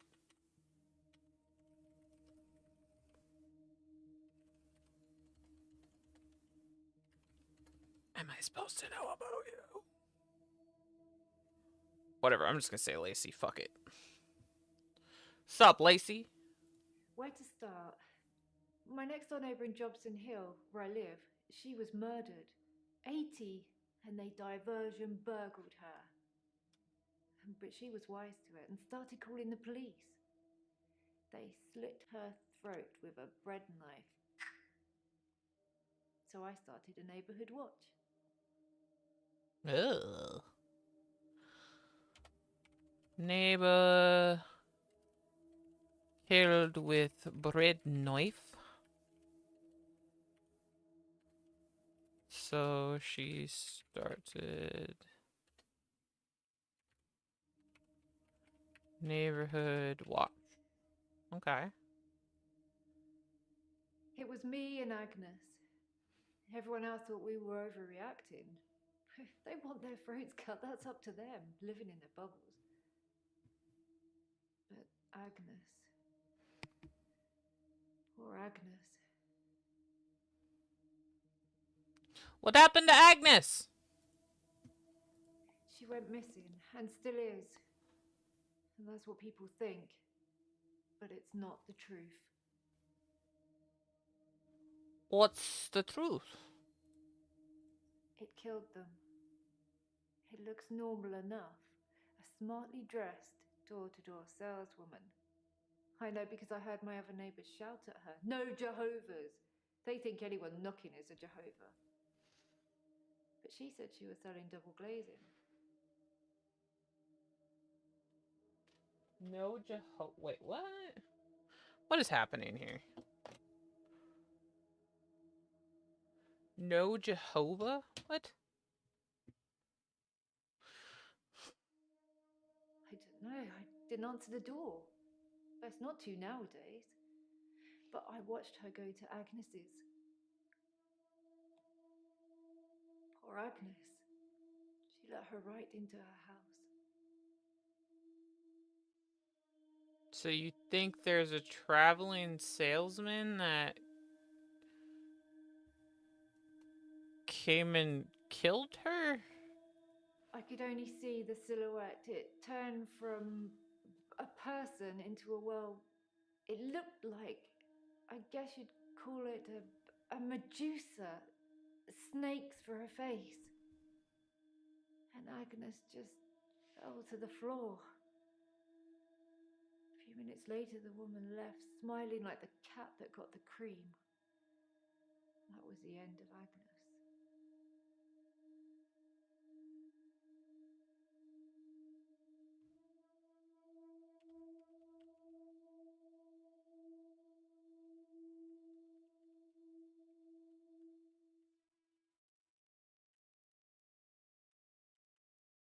I don't know about that.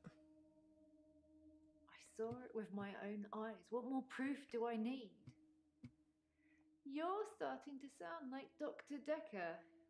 He didn't believe me either.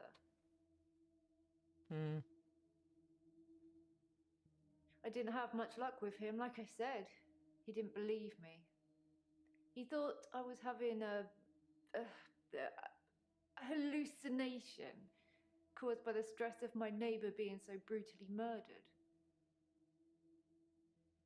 Where is Agnes, though? I haven't found her, have they? Have they? Maybe they went on vacation.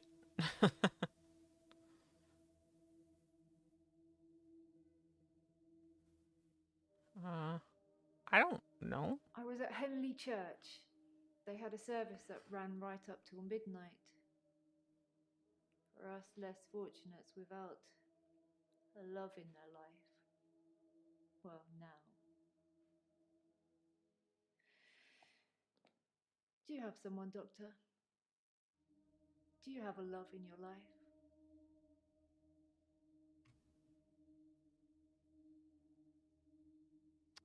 Keep him safe. You never know who's going to come knocking on your door. Ugh, she's got witchy vibes. What? That can't be possible. Is that true? Why don't I know about it then? When was this then? Is she alive? Her useless husband is?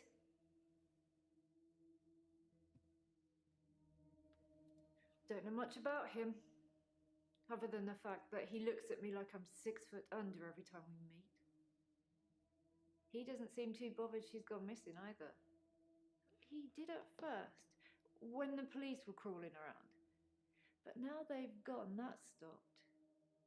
If I hadn't seen that thing eat her, I'd... No. He's a Weasley little man. He spends far too much time in his garden. It's probably like the National Trust back there. The constant digging and building, pruning and sawing. He could have killed her and buried her in the garden. What a thing to say. Why would you say that? I kept watching the front door after that saleswoman had left and nothing. She didn't leave. And you can't get out the back since the council sold the garage block. Ron's a gardener, not a killer. Unless... Yeah, think about it. Agnes said Ron was laying the foundations for a new greenhouse. You don't think... Oh, maybe. I need to call the police. I need to call them now. But they won't listen to me. I tried to tell them about the monster, but they didn't believe me. They won't believe me about this, I promise you. Please, could you call them, Doctor?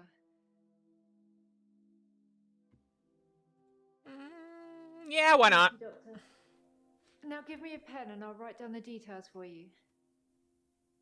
Don't you want to know why Dr. Decker called me the leech lady? Yeah?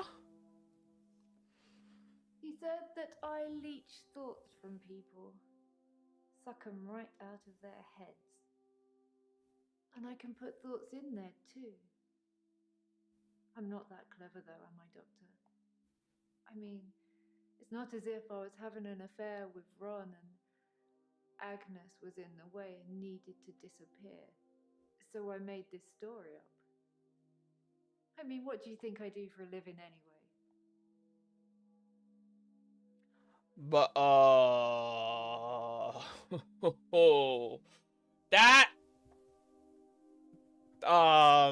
that seems exactly what you did. What the fuck? Doctor, you're so good. We're going to get on just fine.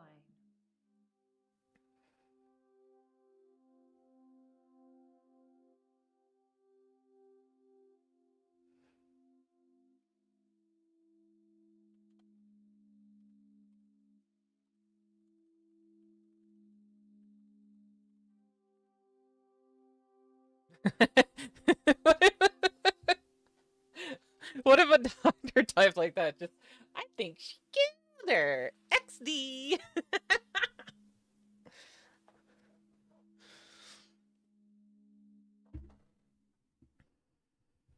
I think she killed her. Okay. Well. Uh-oh. What happened?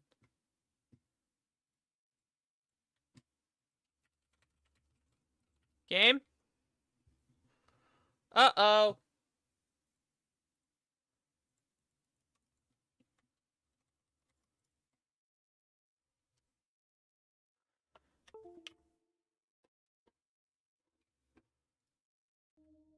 There we go. I had a controller plugged in and it was fucking with it.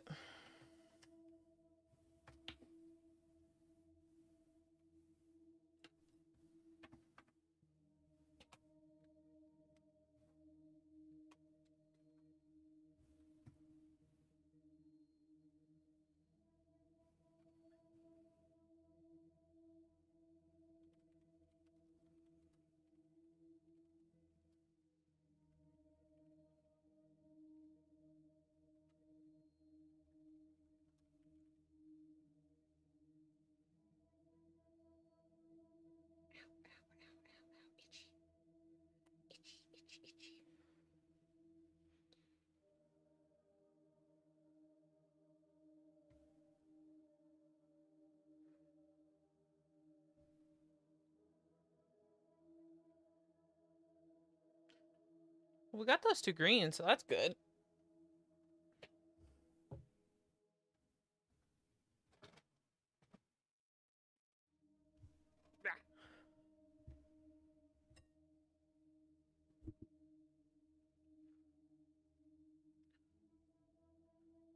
Oh. Okay. Abrias! Oh, yeah. There's something I want to tell you about. Sure. Something else that's wrong with me. Okay. I think I've been getting a bit out of control in my hour. Meaning? When I first got the hour, I was shocked, obviously. It took me a while to work out that everyone was frozen and only I could move, because I live on my own. What would you do, Doctor, if you had an hour where everyone was frozen? Go to a fairground? No. I don't know what I would do.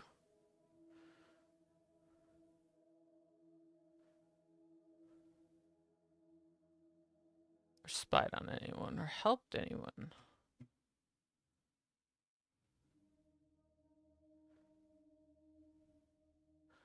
I'd spy on people. Well, That makes me feel a little better. Aha!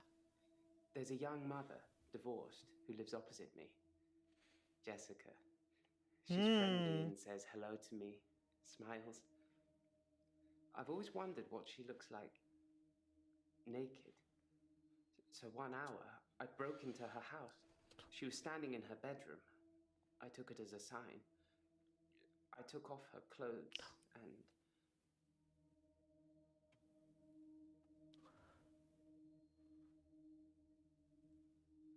I took photos of Jessica when she was naked. When I'd stripped her. When she was naked and frozen. I didn't want to have to do it again, to strip her again. So I took pictures to remind myself what she looked like. That's wrong, isn't it, Doctor?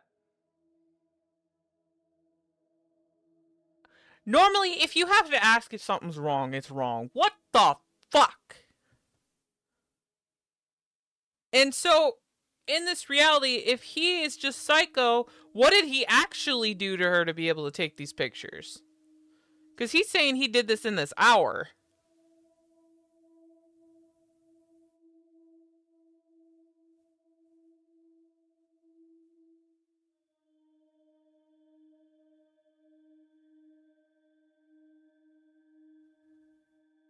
Where's the kill him option?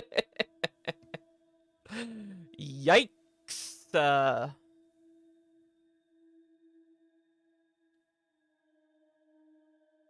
Man, what the fuck?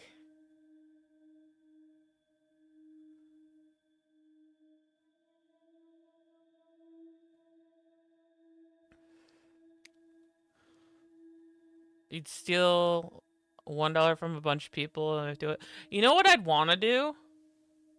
For funsies? Is I'd want to go...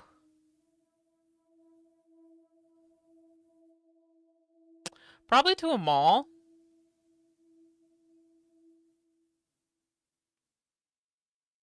Our malls are usually closed by then. It's depending on where the hour would be. If it's where he's saying it would be, everybody I know would probably be asleep.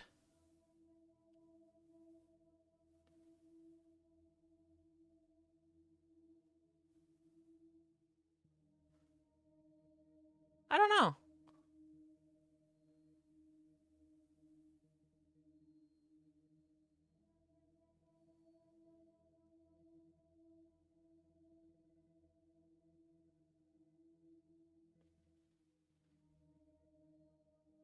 I actually have to like thoroughly think on that because I don't know of anything that, like, if we're talking non-realistic things, this is so stupid. I would want to go into a public fountain, like at a mall, and pick up all the loose change. Because that's already money that they've discarded, so I'm not hurting anybody. Right? That's not that's unrealistic because you can't get into a mall at that time. But yeah, that's what I would do. I don't know what I would do. Because like I get hours alone as it is. And realistically, there's not really much I would do.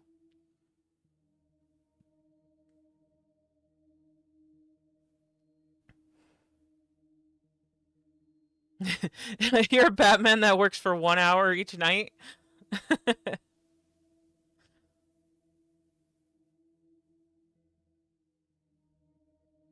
I guess I would try to just go drive around and get over my anxiety with driving because everybody would be frozen. So I could just drive around and not care. Dude, I'd fucking speed down the highway. That'd be fun. Fucking just go 100 down the highway. Go, meow.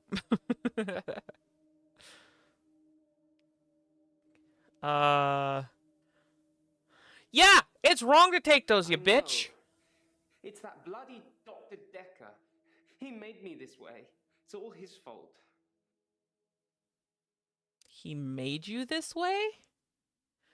So I have a running theory I've been thinking about. So we watched that evidence tape with that Albaner dude talking about a theory of chaos? What if that guy taught Decker how to control this chaos theory, and then Decker was subtly giving it to his patients, and that's why each of his patients have like just like this one little tick with them? So he's like slowly adding chaos to each person. Because that would make sense, right? Because him having just an extra hour, when in the tape it was talking about, oh yeah, we're just going to pretend like gravity happens. And it did, right? And then the other guy has looping days. And then the one chick blacks out. And she's just new. That causes chaos. And the chaos... I mean, the only one that is, like, actually, relatable is Claire, who actually stabbed her husband for cheating. That's not really, like, something supernatural. But the nurse is an angel of death, so for people just to keep dying on her watch...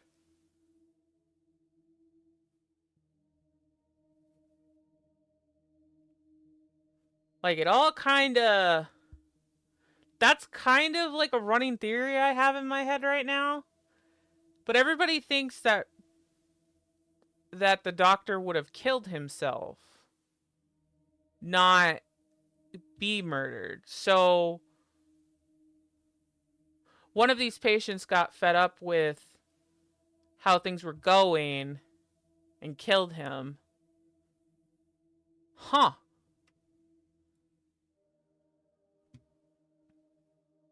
What is his fault? Like I said, I originally presented with depression, and everything was going well for a while. Then Dr. Decker changed. Yeah. Yeah. Okay. So I think it's Decker's fault.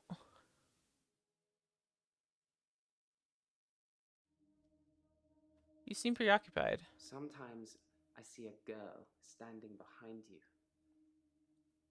I don't know who it is. I don't know what you're asking me either.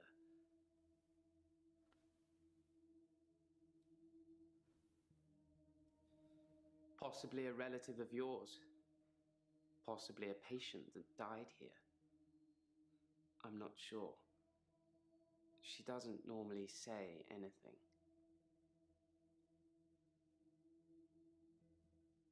Huh. He was easily distracted during sessions, like he wasn't listening. I'm pretty sure he wasn't listening half the time. I don't think he wanted to know about his patients anymore. But when he did give you advice... Yeah, I think somebody changed him, and then... He told me to use my imagination, to make something up. Yeah. To think something crazy, and it would become real. He told me to think of a way to get more time. So I did. But he pushed me. He made me think. Alright, Sips, have a good night. Hope uni's going well. That started this week, right? That's what you were saying?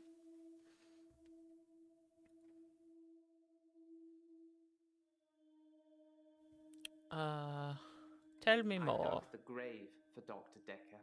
I helped carry his coffin to the burial site. Do you know what? It didn't weigh enough to have a body in it. Why do you think that is?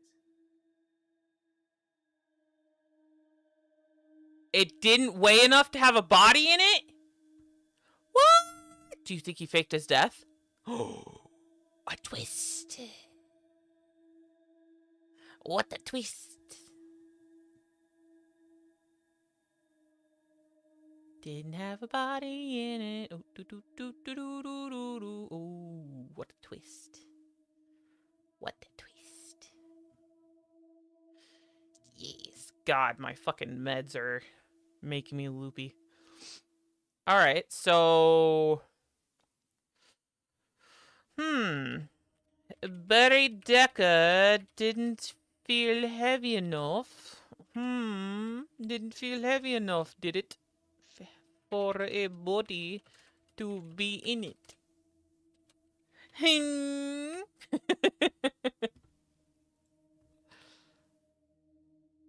No, the coffin wasn't empty. There was something in it. A decoy, I'd imagine. A decoy. I'm guessing he was buried somewhere else, or cremated. Somebody somewhere didn't want his body going in the ground. Do you want to be cremated or buried, Doctor?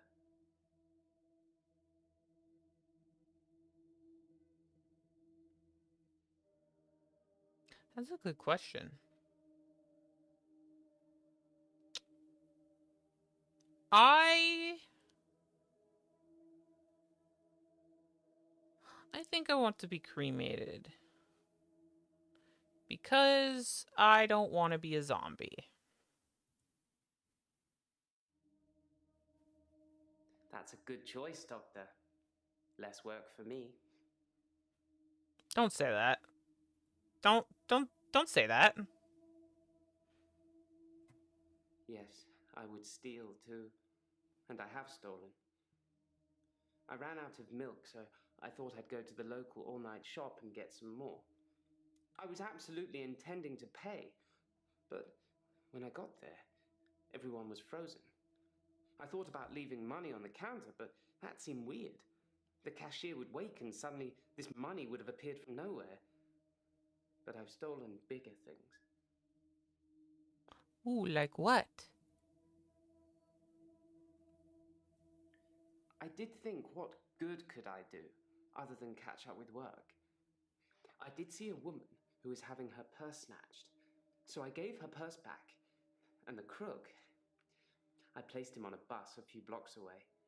I have no idea where it was going. She'd never really be able to thank me, so I took another picture.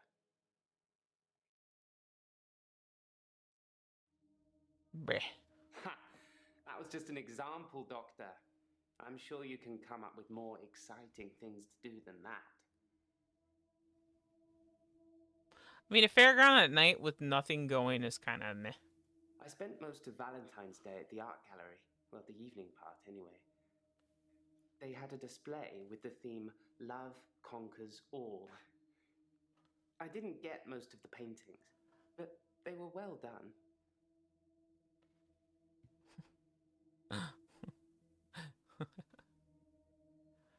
You ever destroyed anything? Did you stop Because seeing you have Dr. to hope, Dare? don't you, Doctor? It's only the power of hindsight that made me realize how toxic it all was.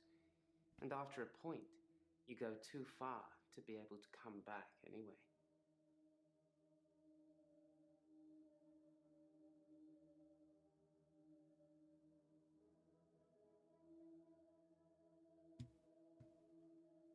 Hmm. Yes, I suppose I've destroyed a few things whilst in the hour. You can be the perfect supervillain. Nobody knows it was you.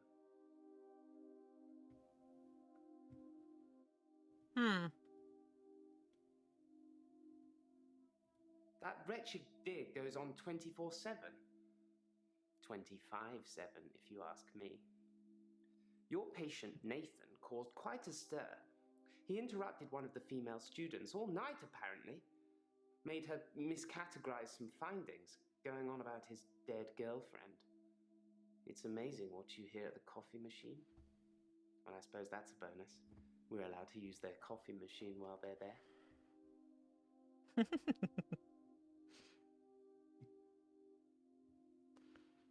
Interesting.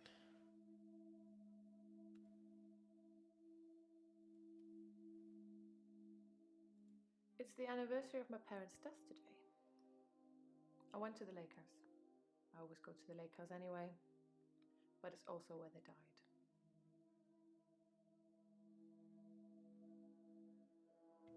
Okay. How'd they die? Died of carbon monoxide poisoning. I was staying at a friend's house. Otherwise, I would have died too.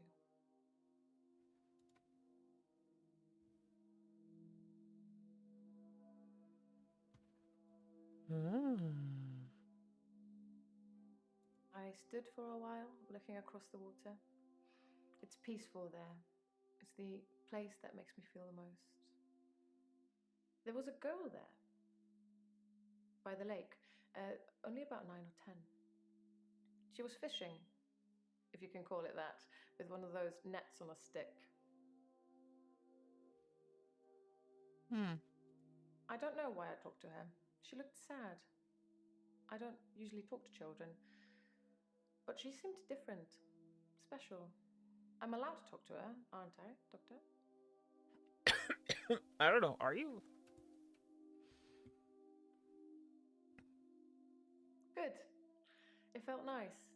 I felt like I was being nice. I felt human. So I can find her and talk to her again, Doctor.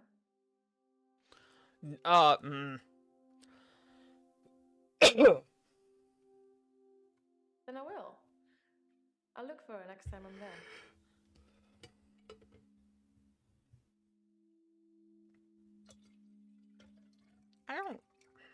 I don't know if that's necessarily a good thing.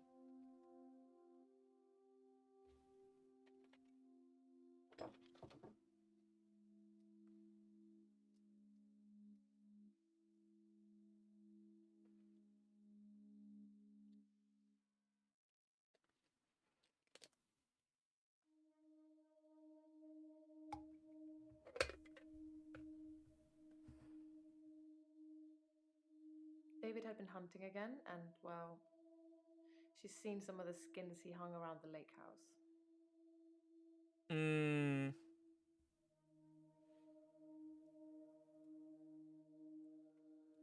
David wasn't there. Or at least I didn't see him. I didn't go inside. I forgot my key, and the spare was missing.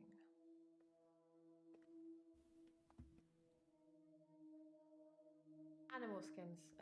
David hunts, then skins. It's horrible, really. He's not really good at either job, so the skins still have great lumps of bloody carcass hanging off them. I'm sure he'll get better with practice. Ugh. The day Dr. Decker was killed, I had a session with him in the morning at my usual time, 11 o'clock. That was the last time I saw him. Dr. Decker made me an offer that I couldn't refuse. I'll be taking it to the grave with me, though. As did he.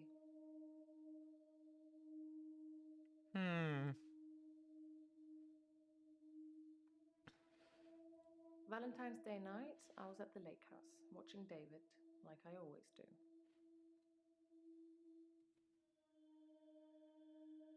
He has trouble with his mental faculties and is getting worse. Yes. I watch him and make sure nothing bad happens. They let you do that? Love? Yes. I suppose I always will.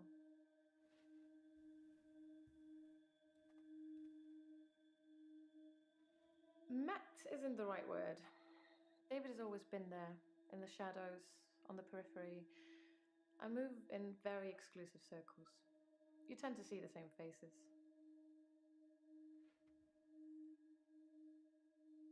I don't move in any circles anymore. Those people were my parents' friends, not mine. Socialite. Got it. Got it. You're a socialite. You do the social things.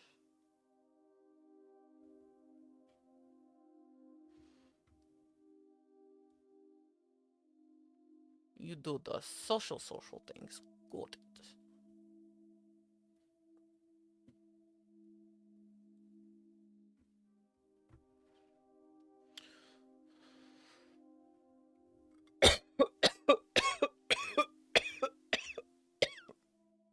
Ugh, fuck. How did she seem special? I suppose she just reminded me of me. I spent a lot of time alone as a child.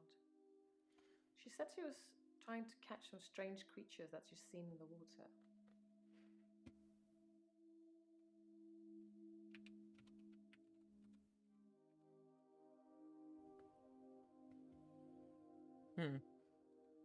I don't know. Minnows, probably. Everything's strange when you're a child. True. It was 12 years ago. I was still very young. Too young to be an orphan, anyway. I had to toughen up quickly.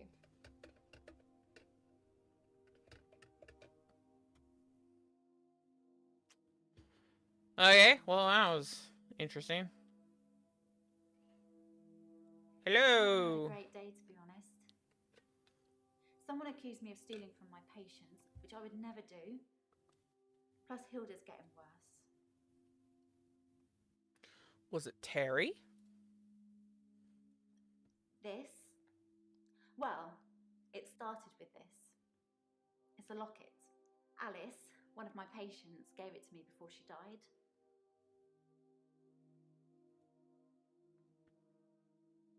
I have a few other things. A watch, a ring. One patient gave me a little china bird. They're not valuable, just trinkets, really. Ooh. Strictly speaking, all of the patient's belongings should be passed on to family members after they die. But Alice's son never visited. He didn't care about his mum. Why would he care about some worthless piece of jewellery? It just doesn't feel right to me. What do you think, Doctor? So you take it, or or did she give it to you? Really? I don't see the harm. Alice wanted me to have it. You and Terry and all the other nurses just don't understand. Did she physically give it to you? Hilda's the one I mentioned in our last session. She's dying. I can tell. I need to see her before it's too late. To help her finish her unfinished business. People who are dying always have things they wish they could do before they go. We leave a lot of loose ends in our lives. We're very messy that way. Yeah. Hilda wants to see her daughter. She's in Australia, so I'm going to have to use my talent. Talent? I can change my skin. What I look like. I can turn into a patient's loved one. I just hold their hand and ask them to imagine that the person they want to see is sitting right here next to them, and I become them. It's how I help them move on. That's how I comfort them. I'm sorry? I only shift at work to help my patients. I don't have any interest in using it as a party trick or to deceive anyone.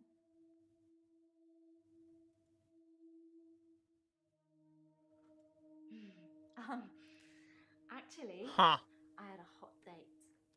It wasn't anything serious, just some guy I know. But it was a nice date, different to what I'm used to.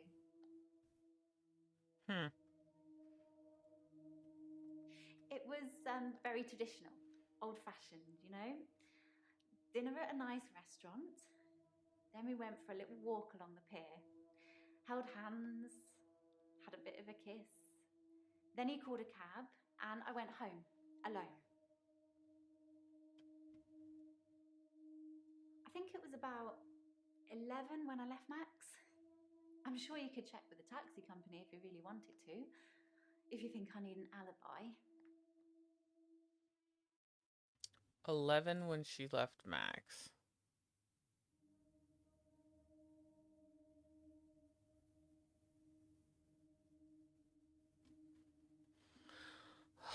Who was this? Ellen.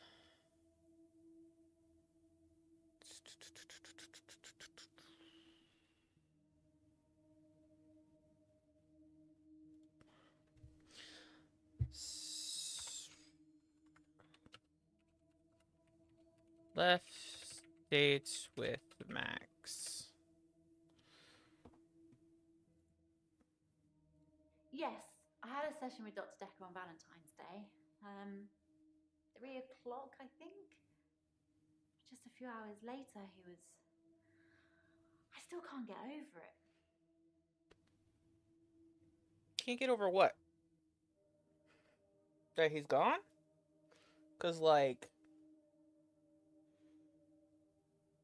everybody else seemed to get over it just fine.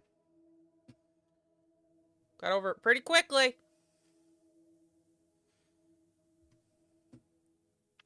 I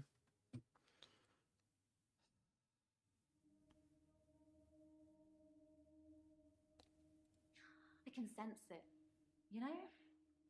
No. It's like when you're outside and there's a sudden change in the light or the air feels different and you know it's going to rain. It's like that. I always know when one of my patients is fading, even before the doctors know. Their energy changes. Sounds silly when I put it into words. I sound like my mum.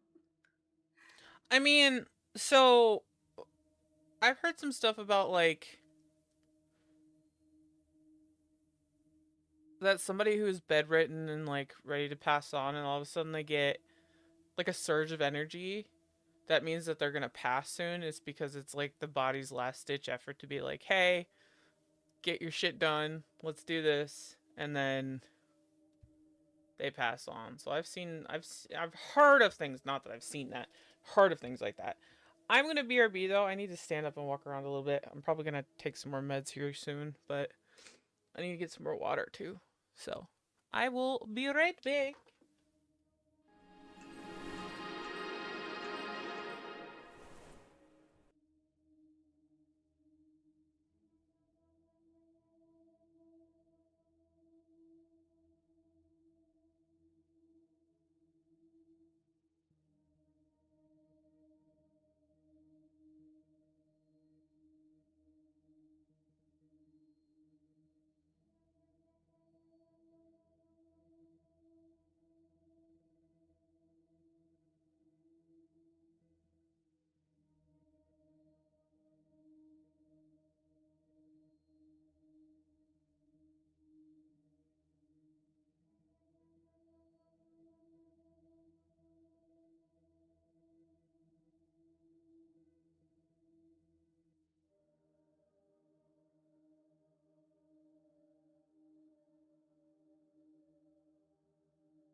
Scoob's being a little nuisance right now.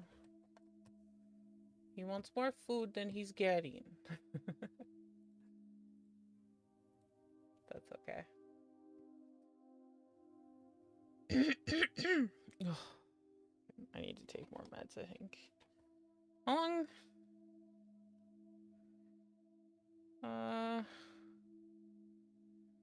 4 hours, yeah. I'm over an hour past when I could take more.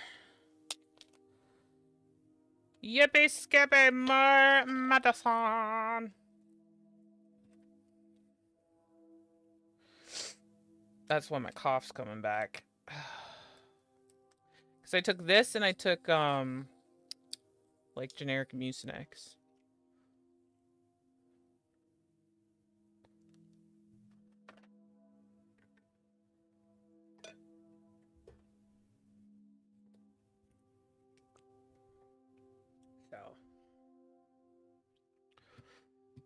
Alright.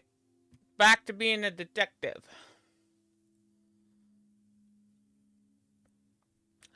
Who's accused you? Of course, it was Terry that accused me of stealing. One of the other nurses.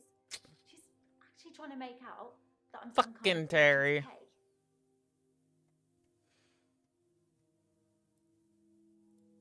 Healthcare serial killer.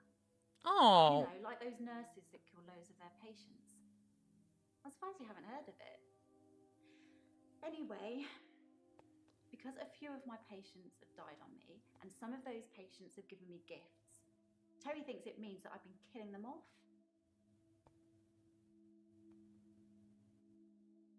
You don't seem like somebody who would do that. His name is Max. He's really sweet, but I don't see a future between us. He's not really my type.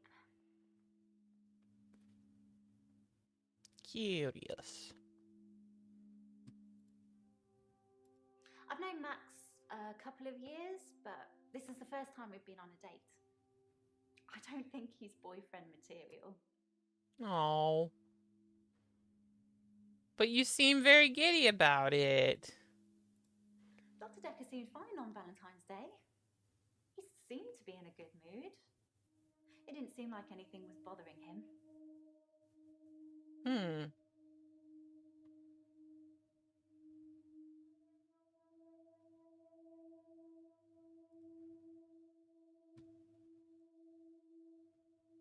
I haven't been back to the beach since our last session, and no blackouts.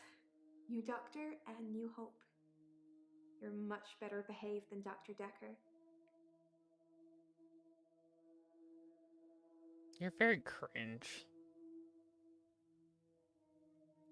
Dr. Decker dated his patients. That's not good behavior, is it? Did he? I think her name was Scarlett? One of his patients, an older woman. I guess that's how he liked them. Oh, that was a jealousy tone.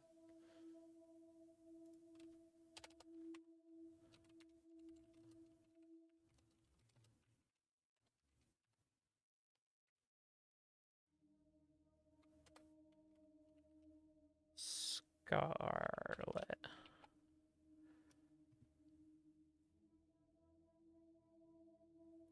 I haven't been back to the beach since our last session. Kind of missed it.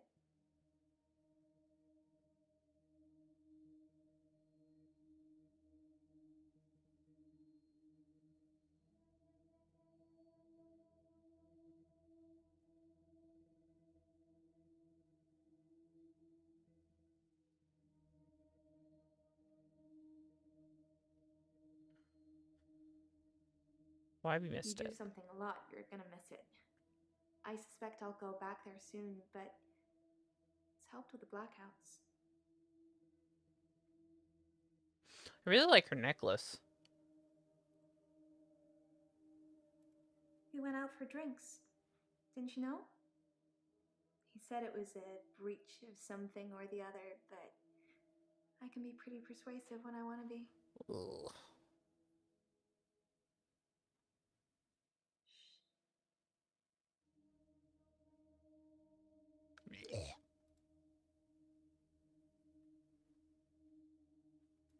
I know, it's pretty hard to believe, isn't it? I feel pretty ugly. But I think I have a nice smile. Yeah. Lots of people find me attractive, but I've seen something truly beautiful. Makes me feel dull by comparison.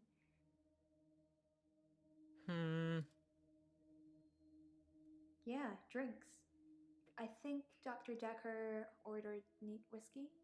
I had water. I don't drink. Okay, so she's keeping up with that. I guess it was a couple of days before Valentine's Day. It wasn't a date or anything. I noticed in our sessions that he'd been acting a little strange. He just didn't seem right. I wanted to find out what was wrong.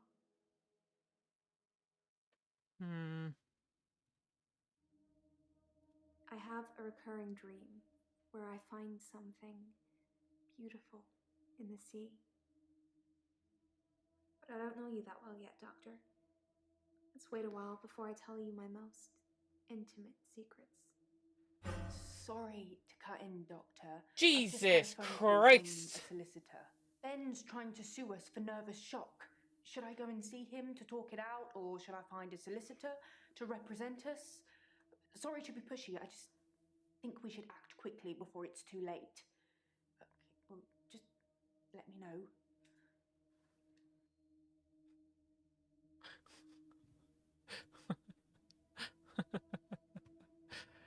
Oh, okay.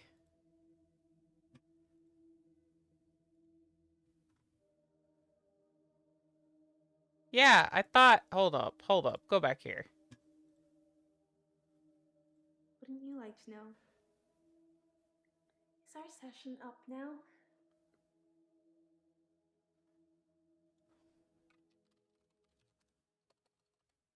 Thought you said you didn't drink.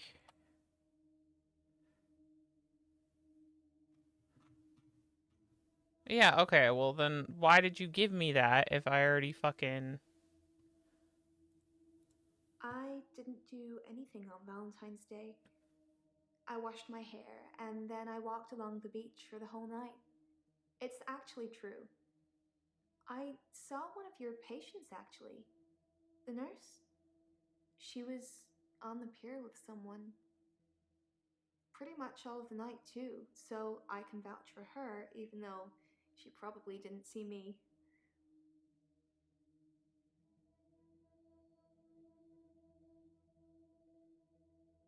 People are quick to put labels on everything. I suppose Dr. Decker was more than just a therapist to me. We had a lot of things in common, but we weren't seeing each other. Okay.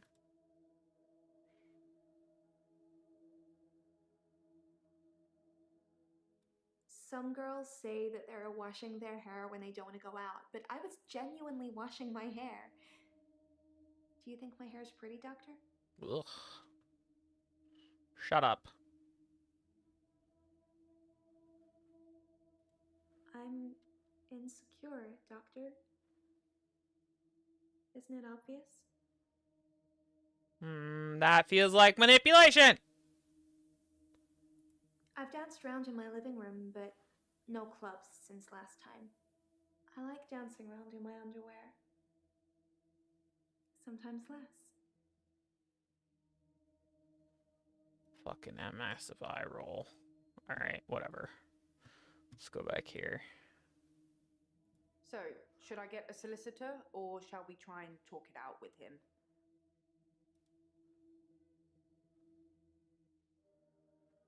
Good choice. I'll go and see Ben to see if I can get him to call off the dogs. I have no idea what's gotten into him. Perhaps it's his mum. Hi, baby. What? What? No, I'm not. No. You have to wait. You have to wait. Don't start with me.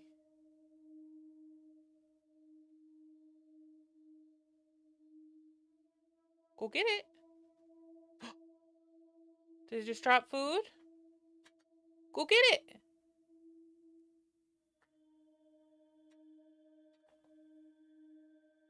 Goob.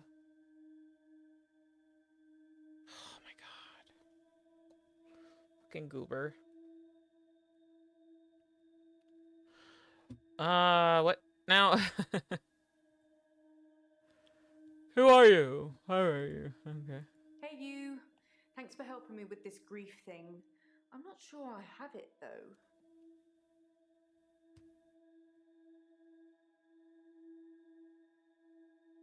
On Valentine's Day, Dr. Decker had a session with Claire Castleford at 11 and that nurse, Elin, at 3.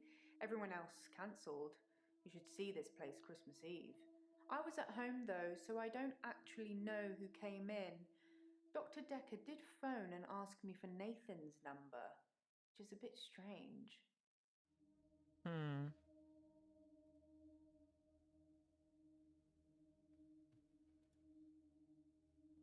don't really know where to start. I feel a bit numb. Maybe we should just talk about him.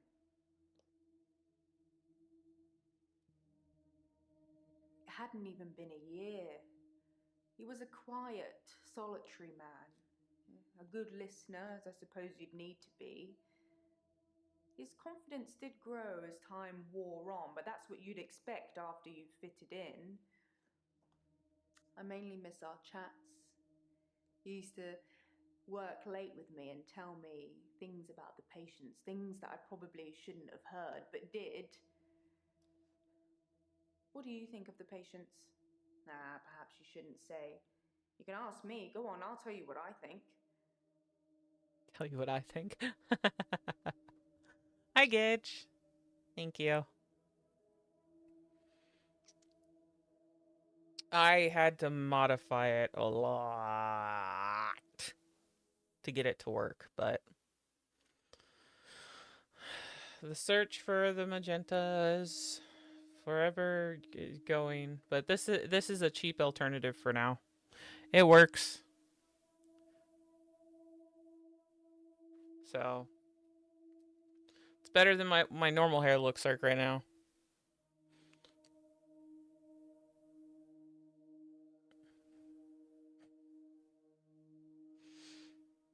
I just took more meds, so I'm doing okay. I caught it early. I've been good this time and actually taking care of myself, so it's not like super bad right now.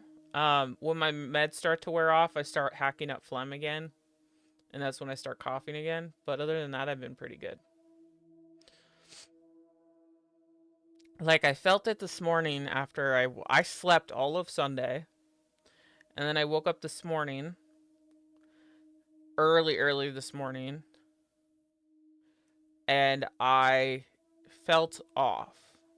My chest kind of felt a little bit more stuffier. I coughed a little bit, but nothing a lot. And I felt off, and I'm like, am I getting sick, or was it just because I slept too long? And then I went for a nap midday, slept for like 2 hours, woke up, and it full-blown had bad cough, was coughing up mucus, trying to cough up mucus. My nose isn't like fully running right now, but I definitely have more gunk because I've been blowing my nose a lot more. So I have a little makeup on. I was a little wary to wear it because of being sick and hoping I didn't like touch my nose and whatever. But my eyes haven't been so bad because I've been keeping meds up, so can't really eat well, so sleeping a lot. I can eat. I just don't have an appetite. Really. Like, I do, but I don't. If I do want to eat, it's for something like super simple. Like for dinner, I just had salad and a little bit of pork, and it was fine. And I had some fruit snacks. I'm going to have some ramen before I go to bed at some point. This is not fully gone, but I'm just like, meh. Meh.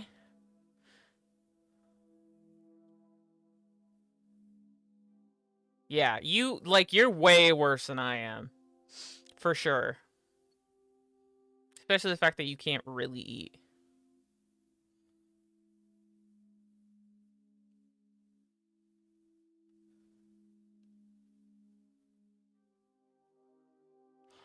Speaking of which, ice cream sounds really fucking good right now.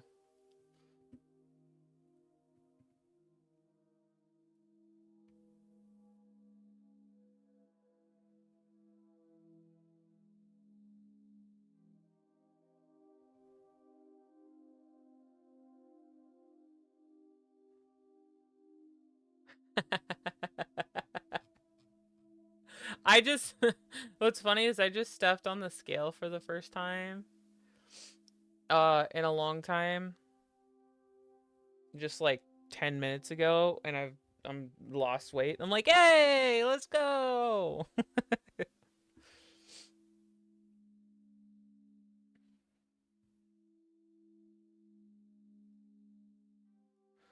But it is what it is. I hope yours is finally letting up though.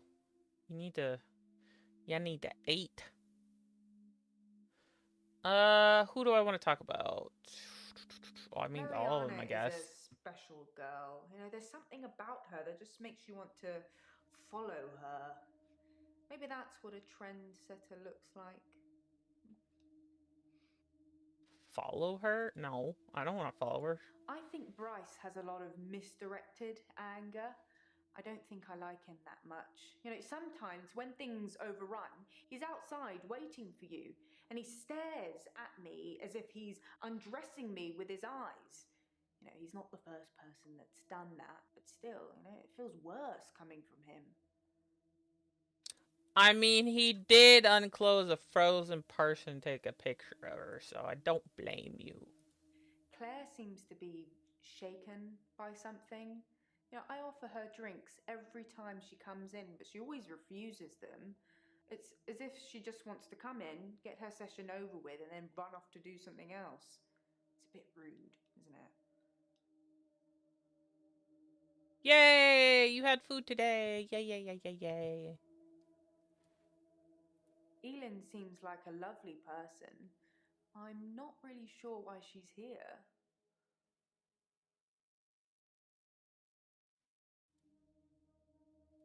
Oh, I just want to cuddle Nathan all up. He's such a mess. He's always in the same clothes. You know, he barely talks to me though. It's the same hello every time. He reminds me of Tom. Tom? Tom was a quiet mess, like Nathan. Youngish, in his early 20s. He taught piano, but he did have a strange hobby. Tom liked to base jump. That's basically falling from a huge building or mountain and pulling your parachute before you hit the ground. He started to think he could fly. Dr. Decker tried to talk him out of it, but Tom had to prove his point. So one day, Tom decided to base jump without a parachute. Can you guess what happened? Oh. He did die.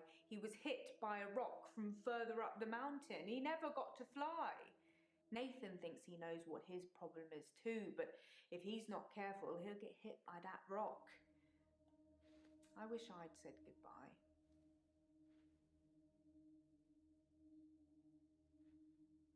Wish I would say goodbye.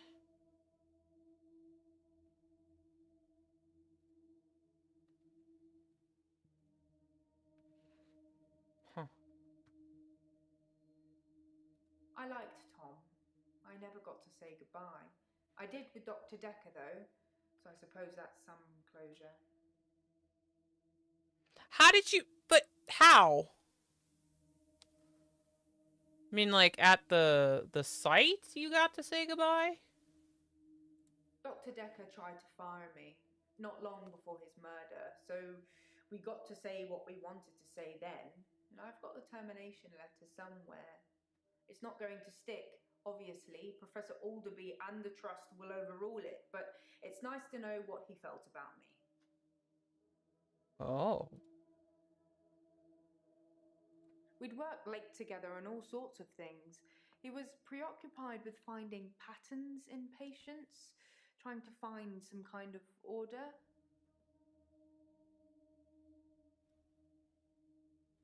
Mainly, he was searching for a common experience the patients might have had.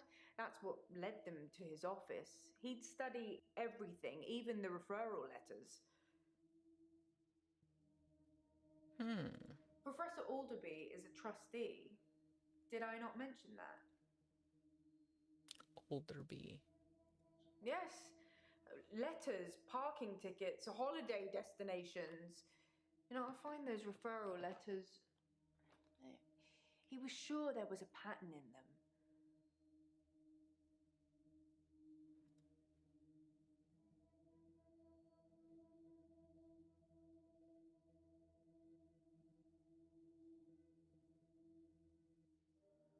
It smashed.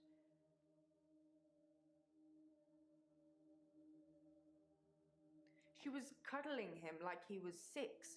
He's 25.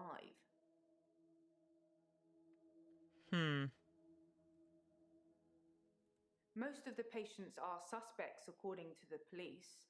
Almost all the patients are referred. Some of them are privates, but Dr. Decker didn't introduce any of them. So you watched the tapes. Ah, gold star for you. Yeah, so answer it.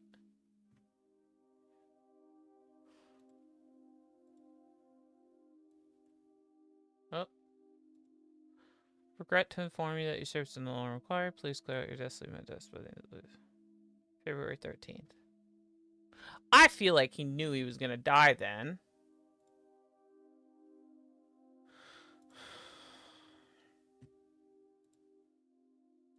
Hello again, Doctor. I had a bit of a shaky loop incident, but let's not talk about it. Yesterday, I set fire to Hannah's clothes in the garden. I just wanted the day to move forward. I instantly regretted it. And lo and behold, here we are, a new day. Hannah's clothes are a pile of ashes. I don't get this guy. This guy is very interesting to me. Because, like, he keeps talking like only murder is gonna, like, be his satisfaction. Dr. Decker felt that Hannah was holding me back. The memories of Hannah. In his opinion, I was holding on to the past. So I guess he cursed me. If that's even a thing. How did he curse you if Hannah was holding you back? What? That doesn't make any sense. What do you mean? What do you mean? Makes no sense.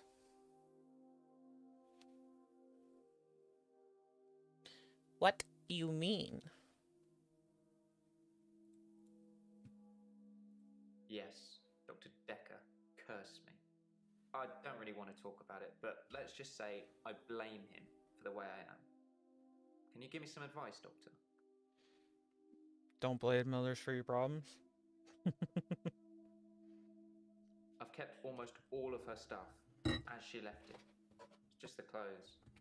I've decided to burn those yesterday, so here I am. But Hannah loved clothes. Every season, she'd donate her entire wardrobe to some charity or another, and only buy stuff she loved. I was left with winter. I don't even know what her favourite season was. Does it matter? What's your favourite season, Doctor?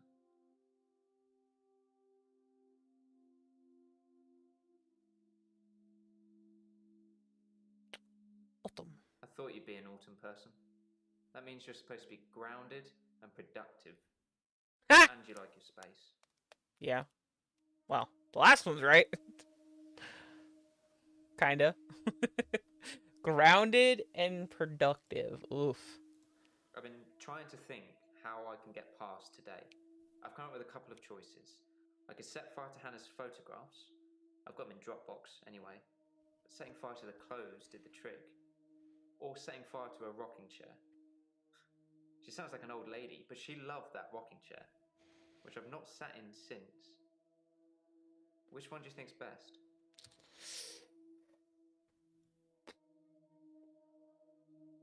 Photos, probably. Photographs it is then. I'll let you know how it goes.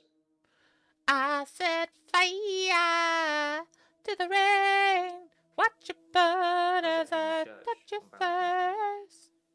Visiting Hannah's grave. It's the anniversary of her death.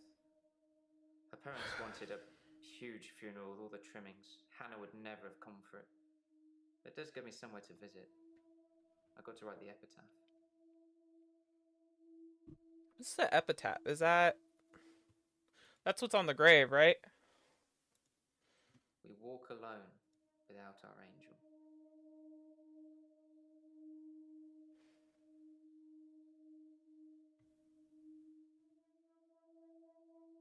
I'm not religious, but when I wrote Hannah's epitaph, I knew her parents would want some acknowledgement of the great bearded one. But she was an angel to me. She was an angel to everyone.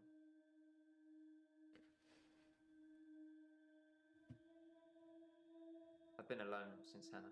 I can't imagine anyone ever replacing her. Not that I've looked. Do you think I should look for someone else? Okay, fine. I'll try. I'm not really sure what I'm looking for, though. Just sign up to Tinder and start swiping. Maybe it's just company I'm missing. Although I don't really want any. I left Henley Church about 11 o'clock on Valentine's Day. I was talking to an archaeologist who said it uncovered some fossils resembling a strange cephalopod-like creature. Strange place to find an octopus, really. What? Do you think I've got something to do with Dr. Decker's murder? Maybe you should ask your assistant who Decker saw that day.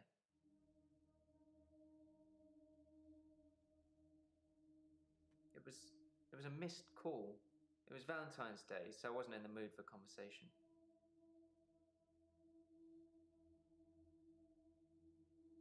She's dead. Thanks for bringing that up.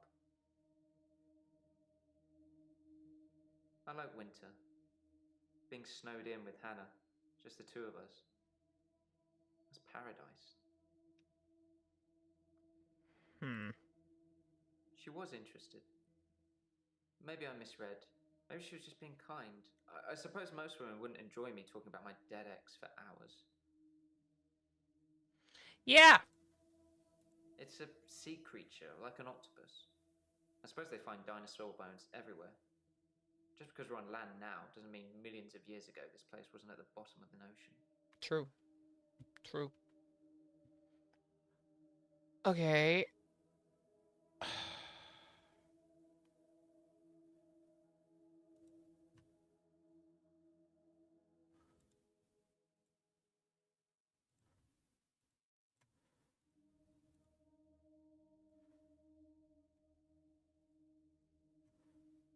Yeah, we're all... Oh!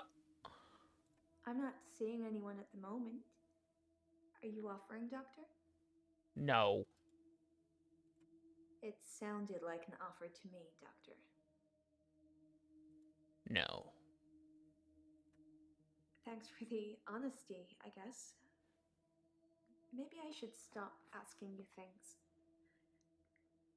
Yeah, maybe you should. David Hunt. I can change my skin. Then skins. Dr. Decker dated his patients. I had a hot date. We went out for drinks. I took photos of Jessica. Dr. Decker did phone On Valentine's Day. Ask me for Nathan's number. There was a girl there. Am I wrong to keep the locket? I'm allowed to talk to her, aren't I? He was preoccupied with finding Photographs. patterns. Rocking chair. I haven't been back to the beach since. I had a bit of a shaky loop incident. Where I find something I set fire beautiful in the sea. to Hannah's clothes in the garden. I dug the grave. I wish I'd said goodbye. Dr. Decker cursed me. It didn't weigh enough to have a body in it. Huh. Oh, Doctor, you surprised me. Reminds me of Officer Yates. Did I ever mention I had a special friend in the police force? Nah, it's not something you drop politely into a conversation. He's been doing some digging and he's found a couple things. There's a crime scene report that goes into all the gory details and another report that's about a patient you're seeing today, Claire. I'll put them both on the desk for you. And thanks for the Oh, Claire! You've really been helping, you know, I'm just... I'm so glad you're here. Oh, get off me! Get off! Bleh, bleh. Don't touch me!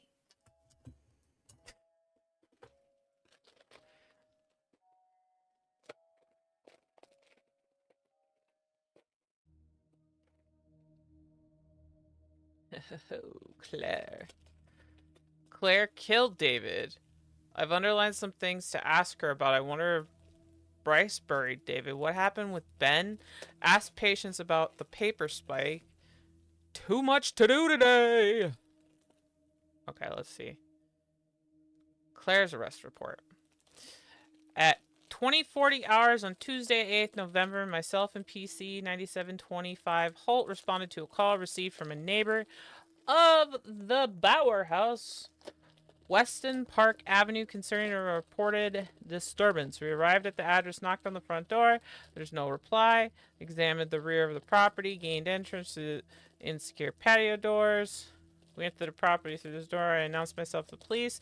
I hear a response. We searched the premises. Upon entering the dining room, I saw a female seated next to a man who was lying on the ground. Man did not appear to be conscious. Both persons were drenched in blood, and there was a substantial amount of blood on the carpet, walls, and furniture. I noted what appeared to be a steak knife on the floor, which was covered in blood. At this point, I asked the woman to put her hands above her head, which she did. PC Holt secured the female while I checked the man. Signs of life, found none. I asked the woman her name. She identified herself to me as Claire Castleford. I asked if she knew the dead man, and she said it was her husband, David. I asked what happened. She said she had killed... But she just straight up goes, I killed him! Wow, okay. Victim is located in his office, seated on a chair, soaked in blood with obvious chest wound. Paper spike, desk accessory.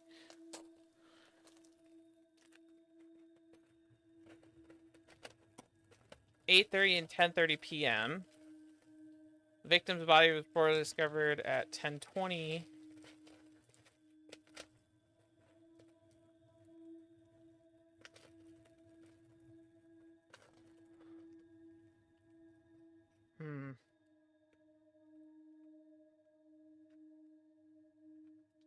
No, it's not for you, Goog.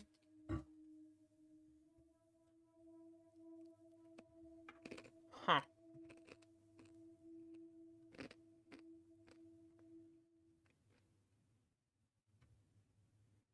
Oh, hello.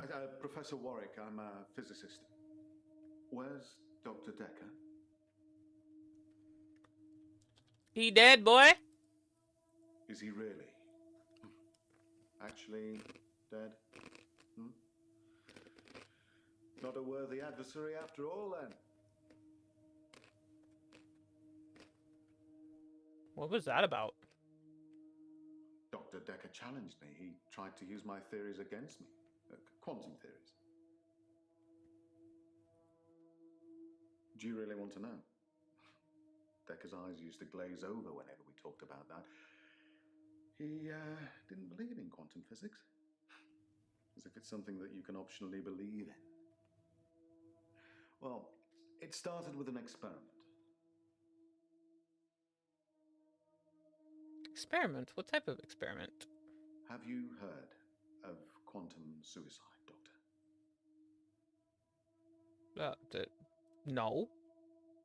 Quantum suicide is a thought experiment that tries to explain the many worlds theory. You're looking at me blankly. I can see that you don't understand. I knew you wouldn't. Alternate universes. Essentially, if I were to shoot myself, then in some alternate universe, I'd still be alive. Now imagine if I could actually choose that universe. Oh, I do know this. Okay. Well, I simply applied that logic to something different. Got it. There's creepypasta about this. It's interesting. Gambling. I set up an experiment whereby I would visit a casino and place a very large bet at a roulette table. Now, I would always bet on odd. Now, the results of this particular experiment were mundane. I won as many times as you would expect according to the laws of probability. But then, I changed a parameter. What did you change? Quantum suicide required a loss of life to make it a realistic thought experiment. So, I simply upped the stakes. Every time I bet on odd, I would place everything I had on that one spin of the wheel, and it worked. Well, for a while. Then you lost everything. Dr. Decker killed it, and I can't get it back. How did he kill it? Well, my theory, quantum gambling. If the stakes are high enough, you will win every time by simply shifting your consciousness into that branch that wins. It's tricky, but it can be done. Dr. Decker didn't like that. He saw me becoming rich and powerful, and he hated that. That's why he proffered the hangman's paradox.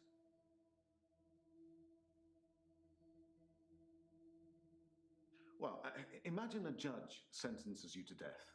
Now, it will be Monday or Tuesday next week, but it will be a surprise. Well, which day do you think you'll be executed?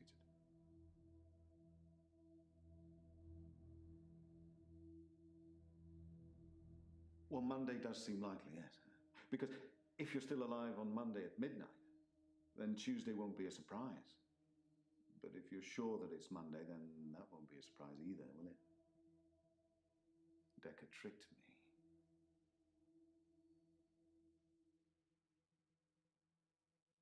How? He told me that sometime in the future I would lose a bet, that I would lose all of my money. Now, this didn't seem likely because I had quantum gambling on my side and it was working. But he unnerved me. He made me doubt myself.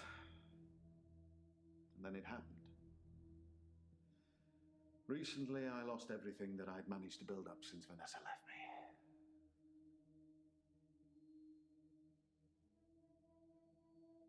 Honestly?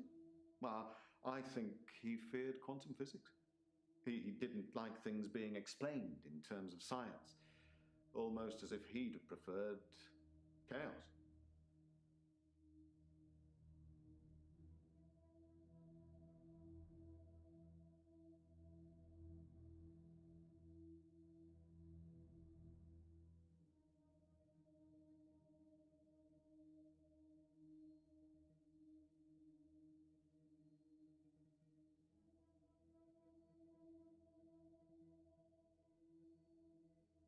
Why not gambling?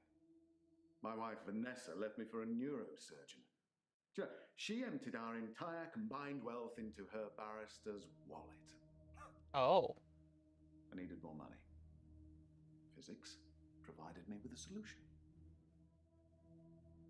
You look like a gambler, dude. We were married for 14 years, 7 months, and 3 days.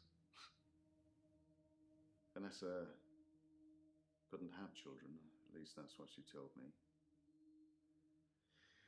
She grounded me in reality. I'm not complaining. It's probably what I needed. But part of me always thought that one day I'd achieve immortality through science and we'd be... It wasn't to be, though. Oh. Well, yes, it bothered me, especially now that I find out that she's pregnant. Oh, no, it wasn't a rocket scientist that was required, but a brain surgeon, it seems. I have considered putting that neurosurgeon onto his darkest timeline. But I'm not a killer, it would seem.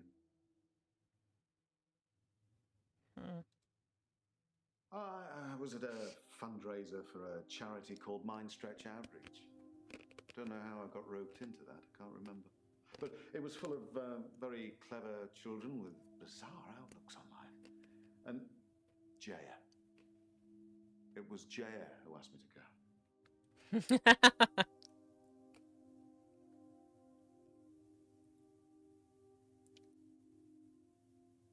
Wait, Jaya asked you to go?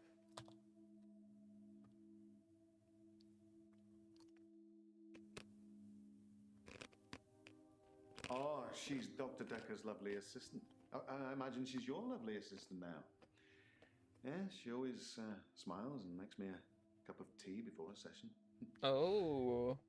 That smile. Which reminds me, my session. Can we talk about my problem now? is full of poor kids with very capable minds. I did give them a talk on quantum tunneling once, and they loved it. Not sure it'll put dinner on the table for any of them, though. Have fun at work. Oh, you're going to have to Google that, Doctor, I'm afraid. I'm not a walking Wikipedia. I'd love to tell you, but I am paying you by the hour. Maybe look up Schrodinger's cat whilst you're there. I'm not a gambler, Doctor. I'm a scientist. I need more money. It's true I've run out of money for my research. Yeah, I was going to say. An opportunity has arisen. Opportunity? A very wealthy group of individuals have offered to pay me a very large sum of money if I attend their next private soiree. They don't want to talk or anything like that. They want a practical demonstration. But you can't do that because what's his butt fucked with your mind? They'll pay me £1 million if I can successfully survive 6 rounds of Russian roulette. Now, Whoa! What Dr. Decker said, but well, I can't help but thinking that the stakes are so high I can't possibly lose. What do you think, Doctor? Should I take them up on their offer? Hell no! No, you fucking... I'm gonna tell you yes, but you shouldn't. Splendid. I can't lose, Doctor. Let me demonstrate. Okay.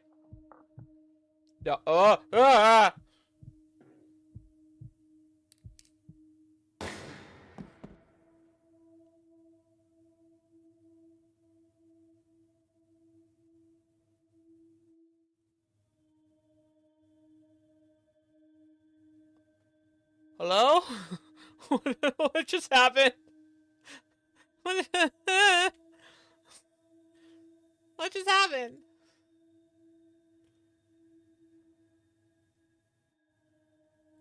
I think that's all settled now. We are agreeing to pay Ben £5,000 and he's agreeing not to say anything about what he saw. What did he see? I'm fine. I'm ready for my grief counselling. I emailed you Mariana's address. I don't know why you'd want it. I suppose you're going to start doing home visits now, like Dr. Decker? I didn't... Did I ask for that? Doctor, if you don't want it, don't text me and ask for it. It's all right. I don't mind doing menial tasks for you. Someone has to do them. I didn't ask for it.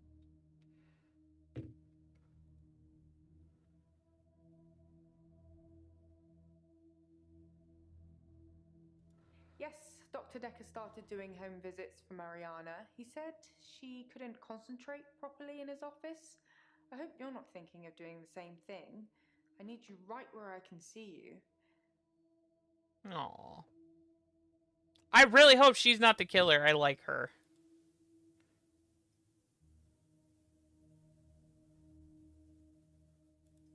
Checks and balances, Doctor. Somebody needs to be watching the watchman, so to speak. Make sure you're helping, not hindering. How would I be hindering? He probably did his fair share of helping and hindering. He was definitely helping in the beginning, but then seemed to lose sight of things. Yeah.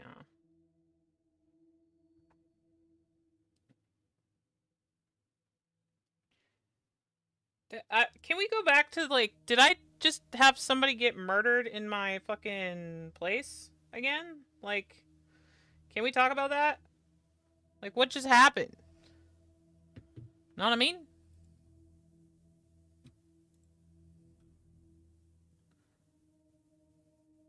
I think he was so overwhelmed by the patients he was getting. His curiosity just got the better of him. There was a definite turning point. A definite turning point. somewhere around the time Professor Alderby turned up. That's what I seemed to fucking unsettle him. thought. And then we had a flood of extra weird patients. I think it was all too much for him. I think I misjudged him. I hope you deal with it better. No, it was the fucking... It was the fucking thing of the thing! It's the chaos theory! Fucked him up! He thought he saw a creature coming out of Dr. Decker's mouth. But at least that's the reason he's given for not emptying the bins that night. Either way, it's not the kind of publicity that we need. Shiny, happy, sane people. Is this game about cryptids? What the shit?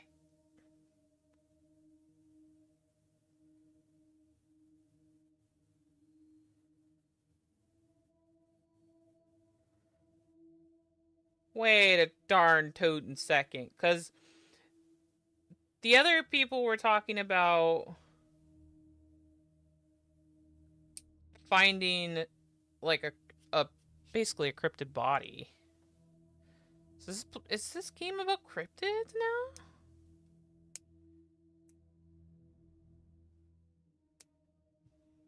now? Because Elderby was talking about like Cthulhu and shit.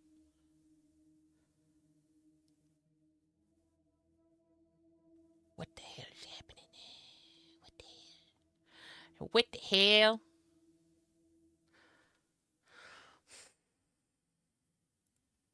Grief is such a strange word if you keep saying it. Grief, grief, grief. It sounds like somebody's being whipped.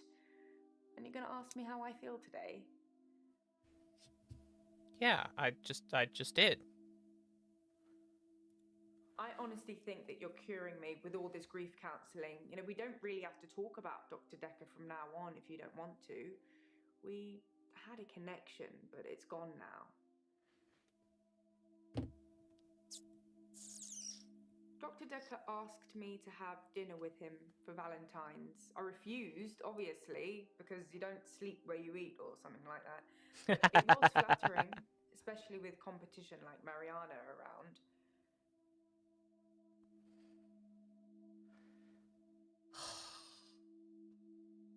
Wonder if he got taken over and then they were... Sorry, I didn't mean I was competing. I was happy Mariana was going out with him. I didn't want to be romantic with him. We had a stronger connection than that.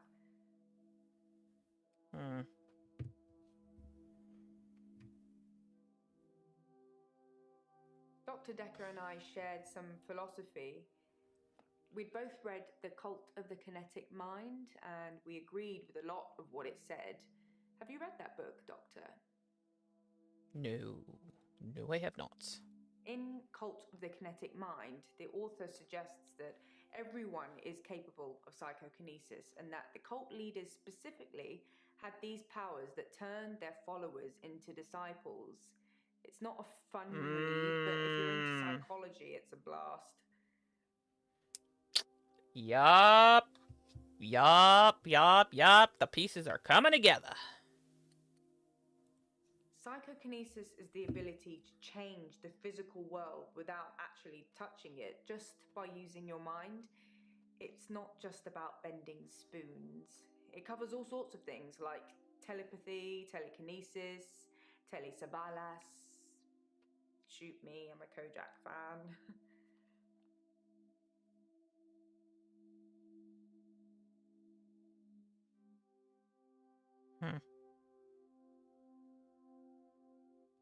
Like I said, all those cool things are in Cult of the Kinetic Mind, apart from Kojak, obviously.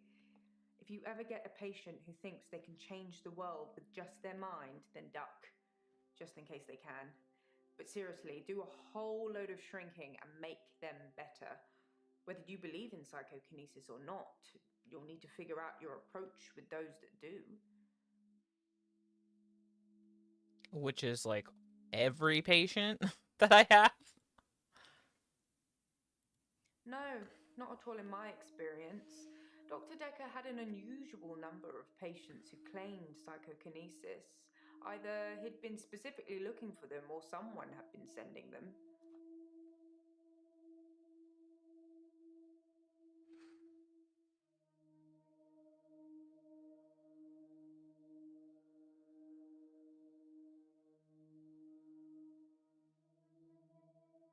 How do you make people who think they have special powers better? Do you remain passive and support, encourage them, take them away?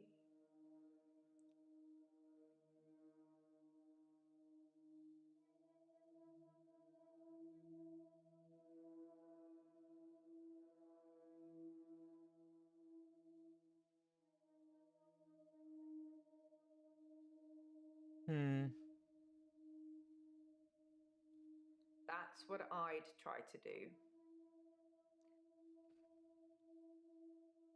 You don't want people running around with powers. It's entirely possible that someone is targeting this practice with psychokinetic patients. To what end, I don't know. It's no coincidence that most psychokinetic patients are diagnosed as insane, or at least temporarily insane. It's a handy diagnosis if you're facing criminal prosecution, especially if it's for murder.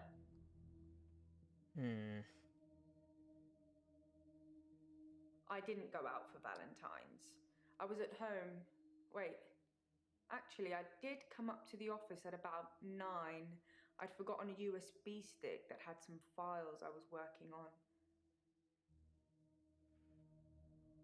Okay, what did you see at 9?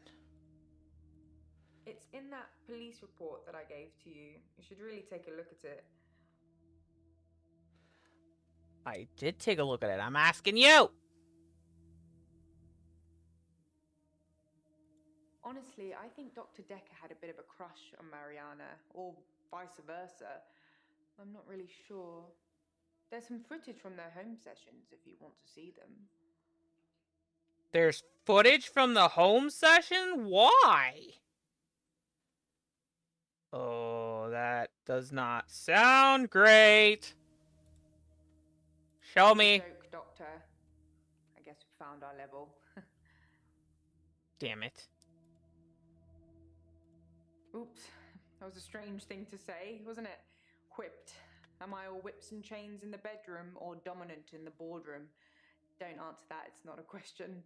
It's early days for a harassment suit yet, what with Ben's nervous shock already. Jesus. Okay, now you're starting to creep me out a little bit, lady. Now you're starting to... I'm happy for you to tell the police whatever you want about me. I mean, who needs trust in our work environment?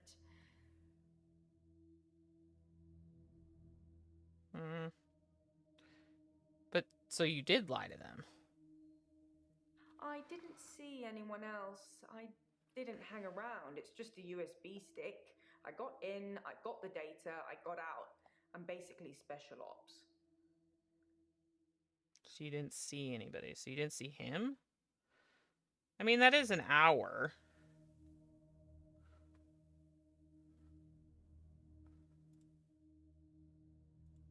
I was cross-referencing the patient files for Dr. Decker, and I copied everything onto a USB drive. I was terrified it had all gone missing. Can you imagine the trouble we'd get into if the patient files suddenly turned up on the internet?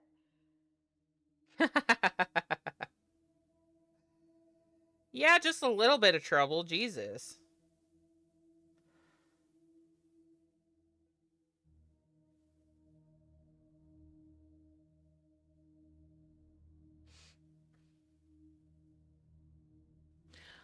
I mean, I don't know what they all put in patient files, but it would not be fun.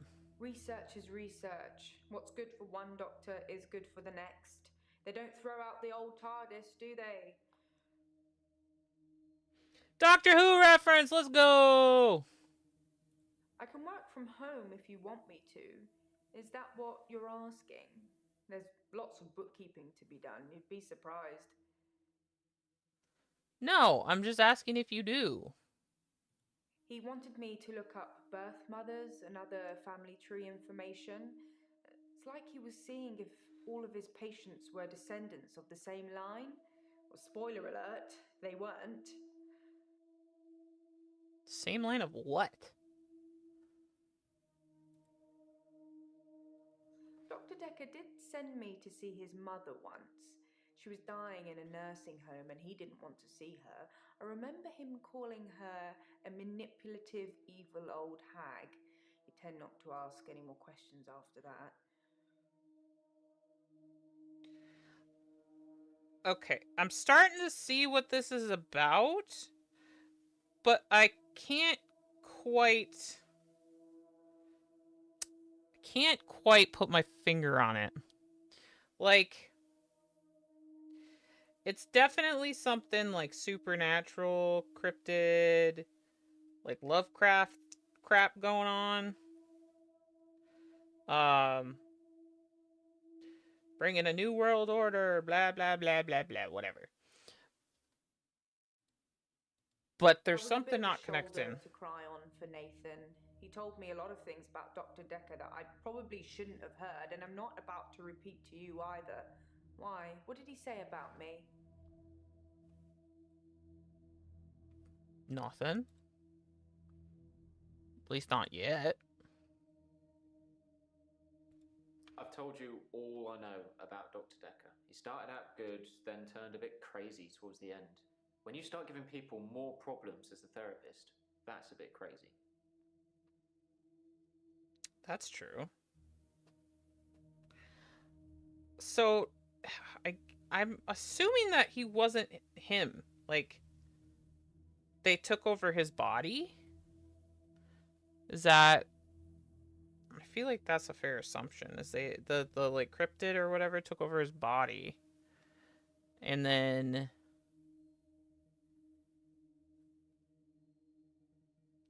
I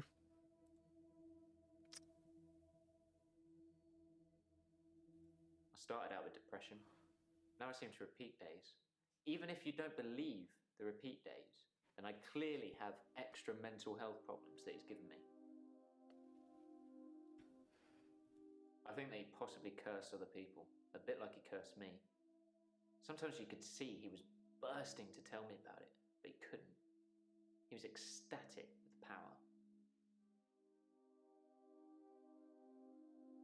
The curse. Well remembered. I was hoping you'd forget. It's going to sound crazy. Dr. Decker said I would never be able to move forward until I came to terms with my grief. And so from this point on, I start to relive the same day over and over again until I made something of it. I believed him. I mean, kind of seems where it's going, but I don't think you're actually reliving the same day, right?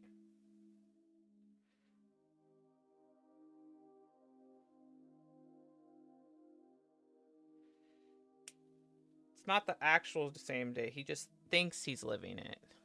So he does like the same things. I didn't want to believe him. I remember I said, you can't just say things and they happen. He laughed and laughed. I think he was going mad. He said he'd give me a demonstration. Ooh. How'd he do that? He held his hand outstretched and told me to look at the flame. There was no flame. And then there was. He was holding a flame in his hand that had come out of nowhere. And he tried to hypnotize me to make me forget it. He tried to Wait, what? He did what now? I didn't forget seeing the flame. He wanted me to forget it all, but I didn't. For whatever reason, he couldn't undo what he'd done. I was scared. I pretended like the hypnosis had worked.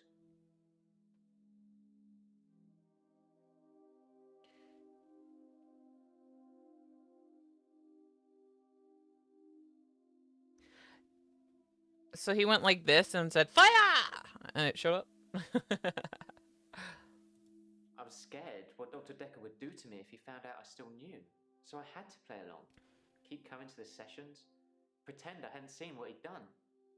It was awful, because I was suffering through the same days over and over again. But I couldn't talk to him about it, because he'd know.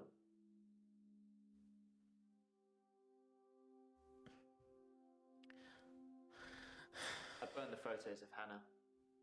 It didn't work. I suppose because the loss was superficial. The next thing I burned was the rocking chair. That worked. I've been getting rid of her stuff ever since. There was a day when I attacked a Salvation Army bin, but I gave in. I accidentally put Hannah's diary into a Salvation Army donation bin. They're like huge post boxes with a circular tray that makes sure things spill to the bottom. I tried to get in to get it back, but I gave up. Well, if you're trying to get rid of it anyways, what does it matter? I read the last few weeks of Hannah's diary a while ago. I must have accidentally dropped in some clothes for the Salvation Army bin. It's funny, because I wasn't going to read it. She said she'd fallen out of love with me. That she was going to break off the engagement. That she didn't love me anymore. I regretted it. Aww. I regretted that I mourned for Hannah so long. I regret the grief. I regret all the days I slept through because of it. Had I known she didn't love me anymore, things would have been different. I'm a bit angry now. If I had that day over again, I may just still pull out in front of the driver. Oh. Oh, that's not good. He'd become bored of me, so I got much of my insight from calls or messages he'd take during our sessions. I think because he hypnotized me, he didn't want to play with me anymore, so I got basic therapist. Huh. Can we maybe not talk about Hannah anymore? And thanks for the dating advice, by the way. I signed up for a dating website. It's a bit easy, to be honest. If I message something they don't like, I change it when the day replays. It's not very honest. Yeah? But I mean, that's... He told me lots of people get depression. To become more active, see more people. And although he wouldn't always be there to listen, Jaya would be.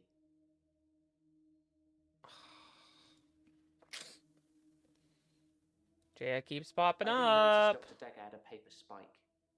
I haven't really seen more than a foot in front of me since Hannah died. If I'm being honest, I'd probably rather ask out one of the patients I've seen here. The friendly redhead with the accent. Don't do that. Jaya was a great listener. Much better than Dr. Decker. I think she would have made a great psychiatrist. Do you know, he tried to fire her. Yeah, I do know that. Yeah, we already knew that, you stupid hint fucking thing. Yeah, he fired her. Jaya told me about it. You should ask her. Yeah, I've already talked to her about it. I didn't kill Dr. Decker. I wanted to be as far away from him as possible. I don't know who did. Well, it was one of you! Fucking gotta talk to the goddamn redhead again. I'm okay. Thanks for asking. It's rent day, and I always feel a little blue on rent day. It's rent day. Rent day is the day I pay rent to my landlady.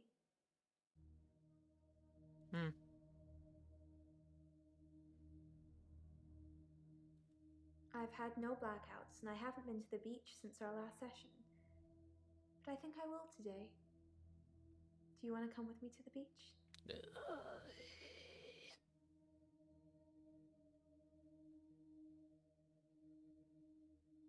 Doctor, I think you're getting a little anxious. If you ever wanted to visit the beach, you can just turn up. It's not mine. No. Dr. Decker used to put my checks on that thing. I guess someone thought they weren't getting value for money.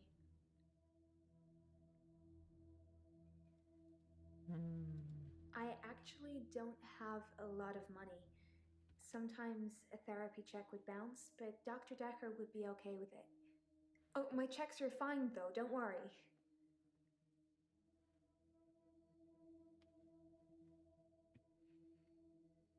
I'm not broke. Men buy me drinks at bars, though. Sometimes I'll get away with not paying at restaurants. Isn't that how it is for everybody? Oh, yeah, sure. Let's go with that. I mainly like drive-thrus. I don't like crowds, and I find it difficult to stay in the same place for too long. I guess I'm a fidget. Crowds at nightclubs and bars are different. The lights are dim. You can slink around without attracting too much attention. I don't like you. Sometimes I'll kiss a guy in a club, and then he just follows me. Wherever I go. It's creepy. I don't want everyone seeing that.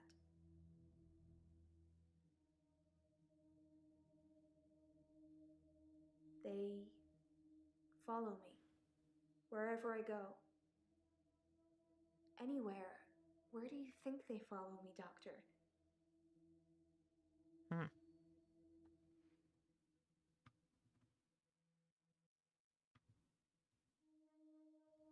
It depends where they follow me. If they follow me home, they bang on the door for an hour or so, then leave. Other places, they just disappear. I don't see them again. She almost seems like a siren. Well, they don't just disappear into thin air. I think they return to the place I found them. But I've not run into the same person twice. You've got a good memory, Doctor. Let's talk dreams. Sometimes I'll dream about a light. Deep in the ocean somewhere. I head towards it because it's warm and glowing, like a beacon. And when I'm at the bottom, it's the most beautiful thing. Like a welcoming sun. Like I'm home. And then I wake up.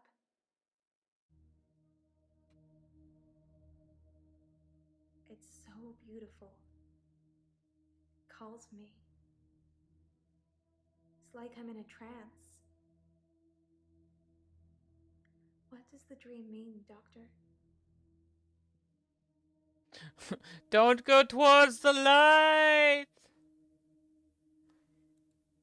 I guess. I hate being in the same place for too long. Maybe I'm always searching for paradise or something.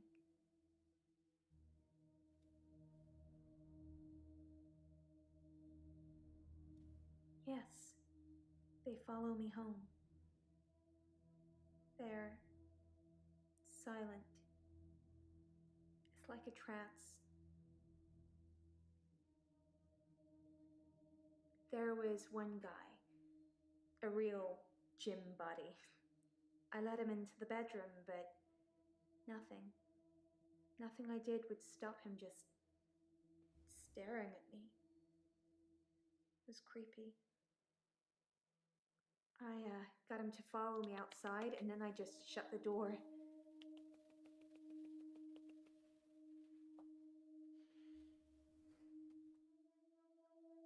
It's just good manners to accept when someone offers to buy you a drink. I'm a very good-natured girl. I thought you didn't drink. Don't you think I'm sweet, Doctor? No! I hate you. Okay, then. Are we still talking about him? And I thought you were just interested in me, Doctor. Dr. Decker suggested home visits. I think he was probably checking up on his investment. You're not thinking of doing home visits, are you, Doctor?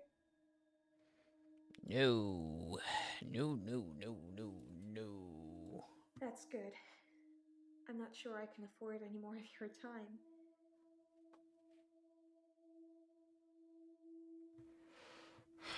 My God.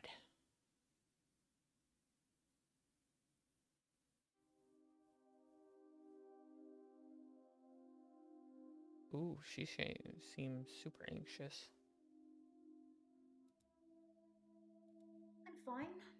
Work's fine. Hilda's fading fast. Terry's Terry. Oh, you'd be pleased to know I don't have the locket anymore. I gave it back. All of it. Every single keepsake. That's good. You told me to. Well, not in so many words, but you said I shouldn't have kept them. And what with Terry going around telling everyone I stole them, I didn't feel like I really had any choice. The locket, the watch, the ring. But I kept the little bird Sarah Decker gave me. I wasn't supposed to mention her. Sahu? Dr. Decker's mother. She was one of my first patients, but she died a while ago. Oh. It's true then. I'd heard Dr. Decker was stabbed, but I didn't know for sure. It's weird that whoever did it would choose the paper spike. Why is that weird?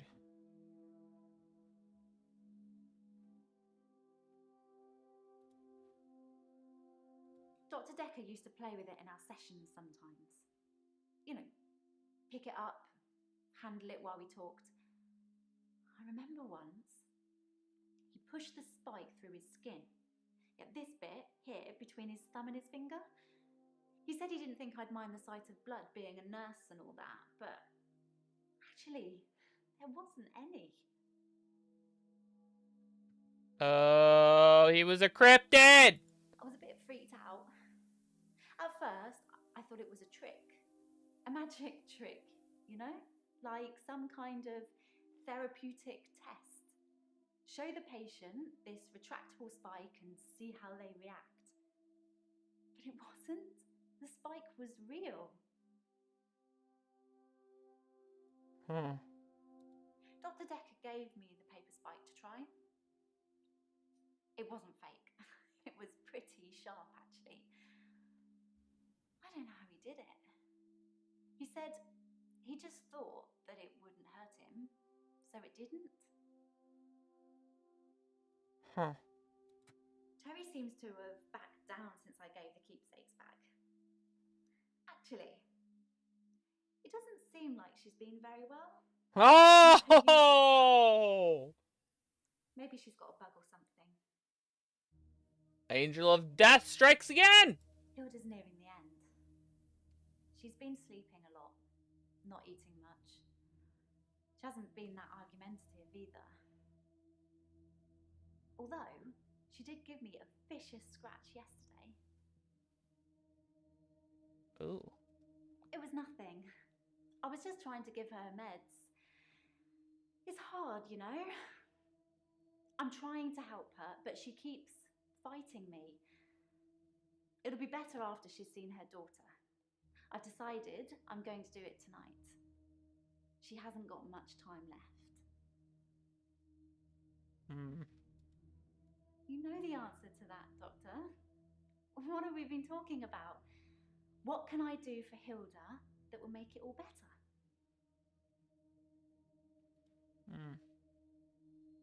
That's the plan.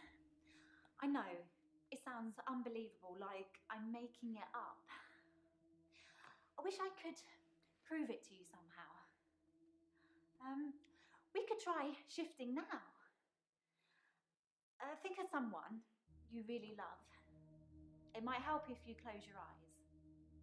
Are you thinking of them? Can you picture them? Okay, hold on.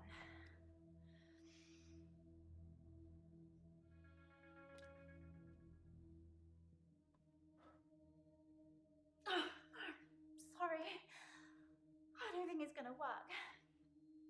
On the bright side, that probably means you're not gonna die anytime soon. Whoa. It's tricky. I mean, I'll sound exactly like Hilda's daughter, but I try and keep it vague because I don't become her. I don't know what she would really say. I say things like, it's okay, don't be scared, I love you, Mum, or I love you, Dad. But it doesn't really matter what their relationship's like because it's not really them. I always do the Disney version, the best, most loving version. That's what my patients want to hear. And maybe deep down they know it's not the truth, but it's got to be better than the reality.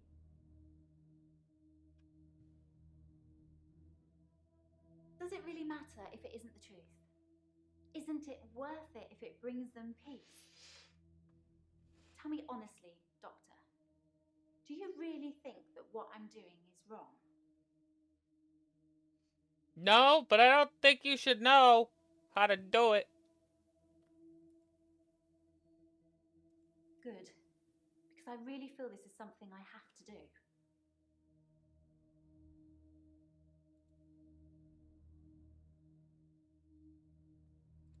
As far as I know, it only works on people who are close to death. That's the whole point of it. I have to hold their hand, and they have to think of the person, and they have to be near death. And those seem to be the 3 criteria. That's good. I'm not going to die anytime soon. It just makes things complicated, doesn't it? I knew Dr. Decker's mother before I started seeing Dr. Decker. She's dead, and now he's dead. I'm sure you're going to have a field day with it. Yeah, that's the reason I came to see him. I knew she was dying, but he refused to talk to me unless I booked a session, so I did. And well, here we are. Oh, so you came to talk about his mom and then ended up staying, is what you're saying. Is that what I'm hearing? Okay. BRB, I'll make some ramen.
Welcome. Why does it always want to walk away?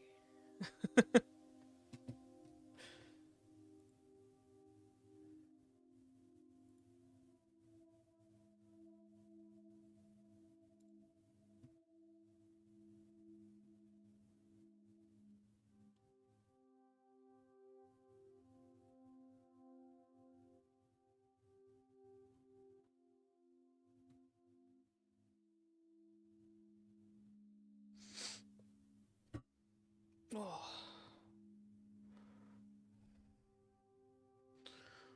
Always when I walk away. Alright, well, ramen is chilling. We're gonna do a little bit more. And then once this is ready to go, I'm gonna call it a night. Because even with meds, my brain is starting to be a little mush right now. The cold is setting in pretty bad, so I gotta make sure that I don't overdo it, huh?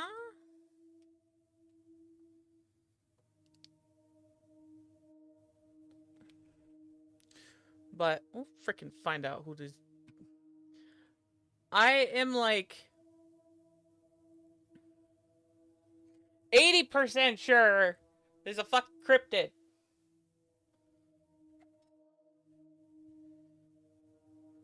Right, Goob? It's a cryptid. So. Oh, okay.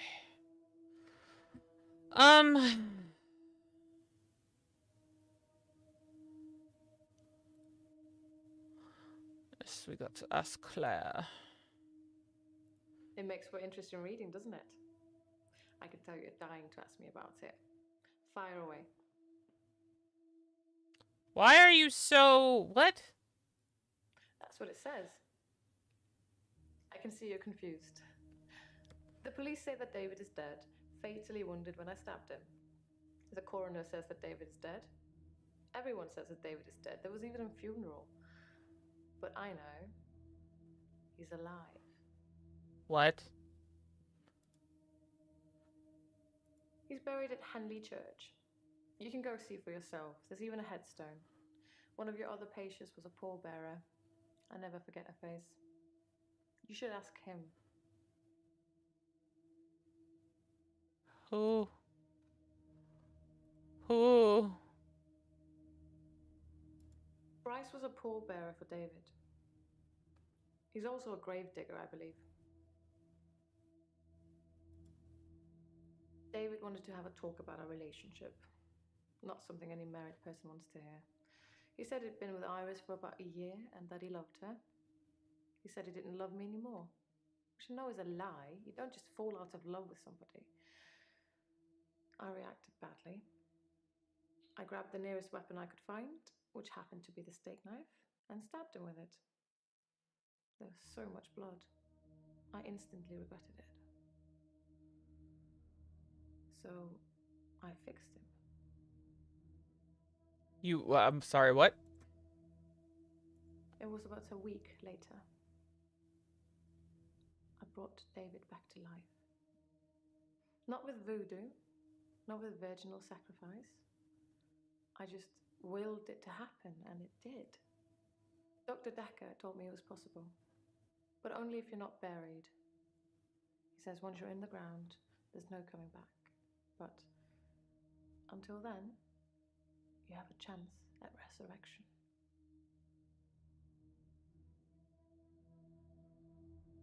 Yes, resurrection. But now that I've seen the results, I don't think there's anything holy about it. I think reanimation is more an accurate term. Like, I'm an evil necromancer raising things from the dead. Welcome. Welcome, welcome.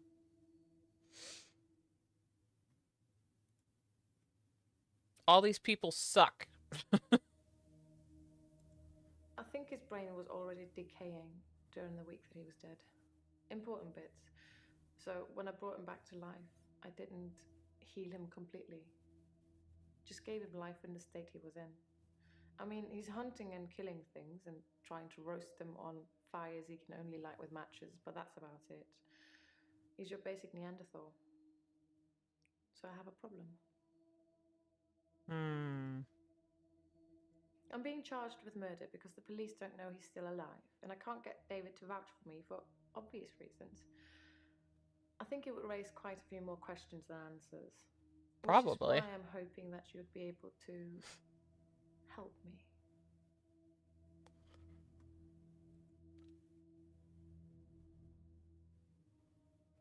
Ah, so you're all hiding in the shadows, huh?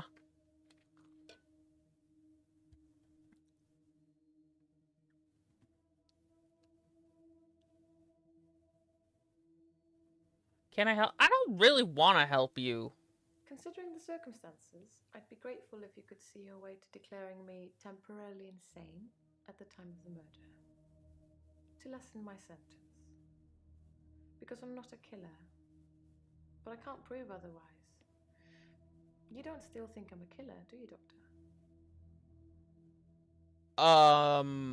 I mean, you did kill a guy, so that would make you a killer. At worst, it's manslaughter. I didn't mean to kill him, I just stabbed him a bit. And although he was dead for a week, I brought him back to life. Does this mean you won't help me? Was I temporarily insane?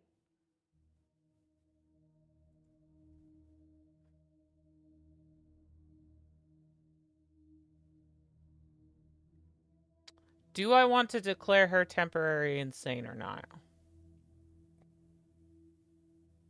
What happens if I don't declare her is the question. A paper spike is an odd thing to use as a weapon. I suppose if it went directly into the heart, it might work. Or through his eye, or perhaps through the ear into his brain. Oh yeah, you're Or was definitely it not a just killer. flimsy, bloody mess of a murder. Do you know, Doctor? Jesus. Smuggling a body out of a funeral can be difficult, unless you pay the right people. You paid Bryce?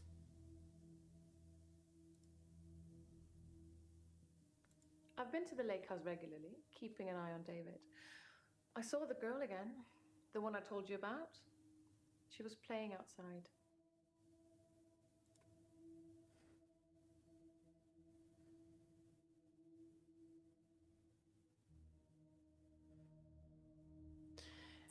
Yeah, because I really don't think she's insane. I think she knew what she was doing. And she thinks she can use her money to pay people and get what she wants. No, fuck I'm you. going to pretend that I didn't hear that. Let's have a few more sessions before you seal our fates. Or is it that you want something else? Like Dr. Decker did. No. Dr. Decker teased me mercilessly about my alleged stability. He didn't believe I'd reanimated David. Once, he presented me with a dead mouse and commanded me to give it life again.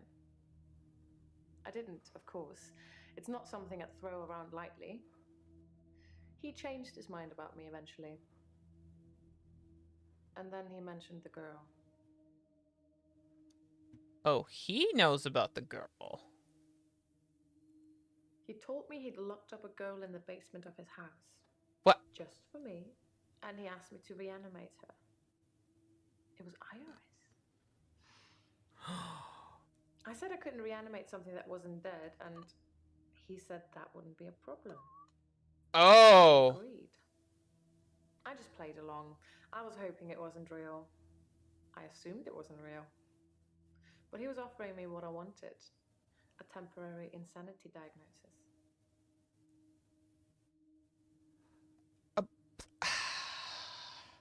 You do know, even pleading insanity, those places are not vacation. And sometimes they're worse than jail, you fuck. It didn't happen. Dr. Decker called me from his house to cancel. He was furious. He said that Iris had escaped and he blamed me for it. He said that I must have set her free after he told me about her. Ha! I knew it was all lies anyways. He was obviously titillating himself by reprimanding me. He knew I'd never want to speak to Iris again, so I couldn't prove it either way. Or she's just got away. Dr. Decker asked if I could prove David wasn't dead, so I took him to the lake house. He saw that I was telling the truth. I can take you to see him too, if you like. Would you like to see David, Doctor?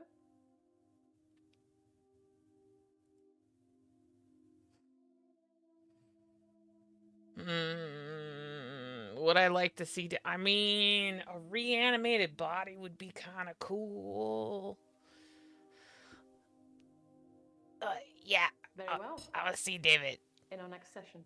Show me David. Fuck, that's gonna be creepy.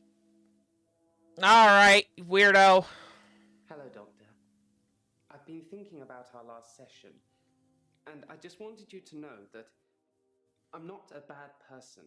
I know taking naked photographs is wrong, but you don't know what it's like until you face the same temptation. I'm assuming you don't know what it's like. Do you have an extra hour, Doctor?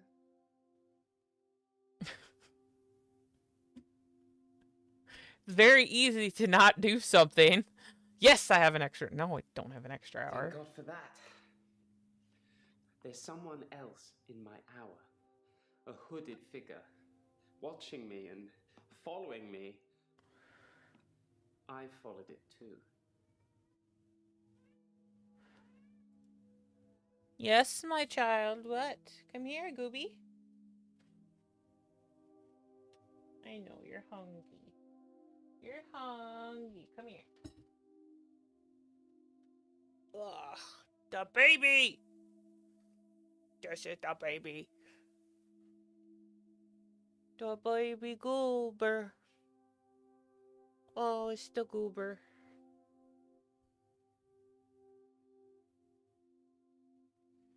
Goober, goober, goober, goober. Whoa, whoa, whoa.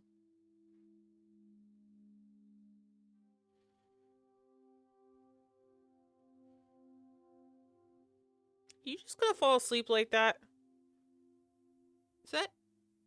What? Child? Sir? What are you doing?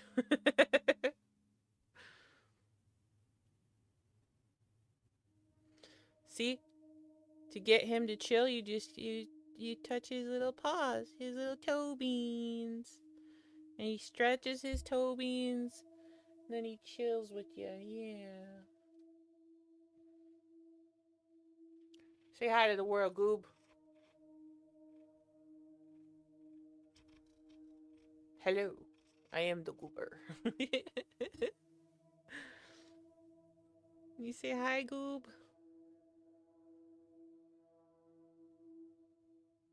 He will fall asleep like this if I just hold him. He really...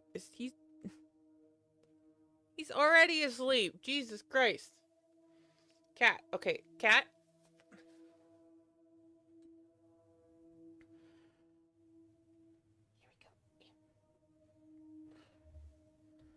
There we go.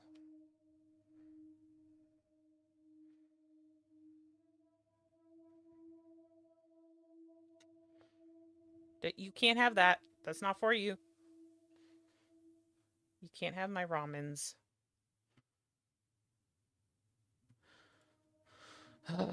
Okay. Did you bury I'm David? actually a classically trained pallbearer.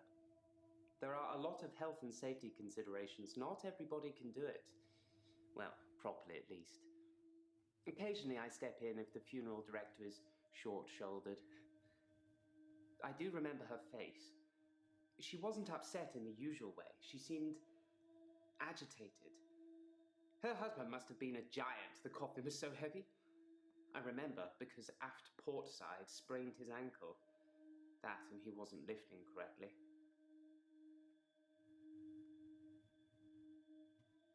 Hello, hello. Welcome. We're trying to find out who the killer is.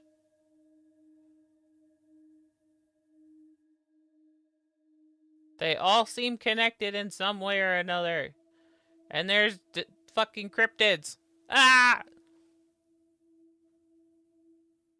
I have absolutely no idea what you're talking about, Doctor. I saw Claire Castleford's husband in the coffin myself before carrying him to the grave. He is in the ground. I'm sure it wouldn't take much for the police to get an order to have him exhumed. Just make sure it's done on Tuesday morning when I'm off.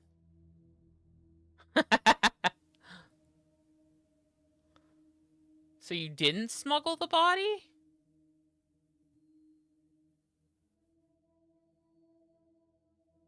Huh. Whatever it is that's following me, it doesn't want to catch me yet. If I move towards it, it runs away. And when I follow it past temptations. A bar brawl, an open till, an open bedroom window. Like it's testing me. It probably is testing you. It's after you, man. Thank you. Do you like my cat? Oh, the baby. He's nice and warm. It's cold down here. How are you on this well, Tuesday morning, I guess. It's past midnight here for me, so. The baby. This is Goober. He's hungry right now. That's why he's being a little snot brat.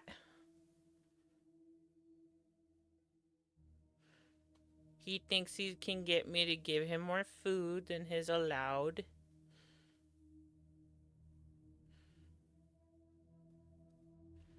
Ain't that right, Gooby? Is it time to put you down? Or are you chilling? What are you doing? You chilling? Oh, he big chilling. Ain't big chilling. Look at him. Oh, he's big chilling. Yeah.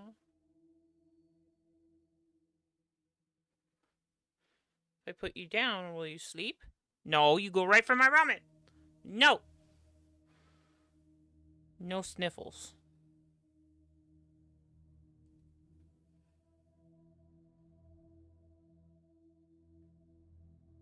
Oh, so you're east? You're an hour ahead of me. What you doing up so late?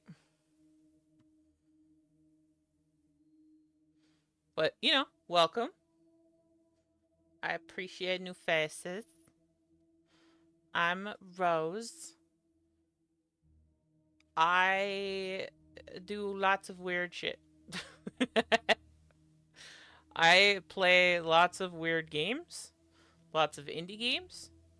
Right now we are on a VMA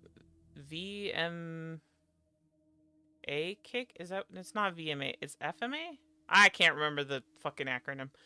But it's basically like movie decision thriller games.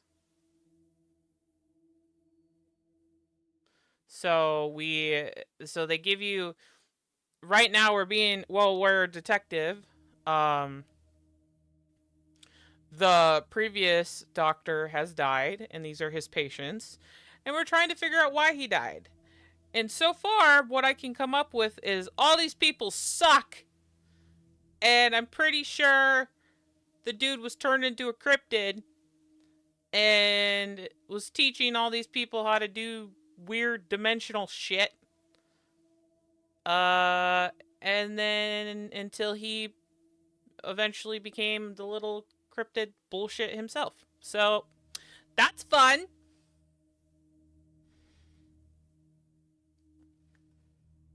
But mostly I like to play, I play whatever I want, whenever I want. Or if somebody requests for me something to play, but I like playing psychological horror. Not for jump scares, but for like stories.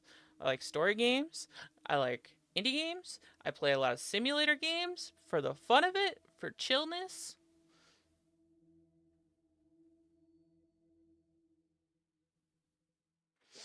Do you like gaming, Aaron, or are you just a watcher? Aw, Goob. No Goob. No ramen for Goob. This is my ramen. You can't has it. Okay, I should ask him a question. Yeah, who's the hooded figure? I don't know who it is. My initial thought was that it was you. That I told you about my affliction and somehow you'd got it too. Now I think maybe it's the military or some organization that wants to use the hour themselves. Maybe it's Dr. Decker risen from the dead. Okay, down. I need to talk to you about him. Dr. Decker is the dude. I couldn't for the life of me figure out how to say his name for whatever reason. Decker is the previous. What is this note thing telling me now? Oh, okay, whatever.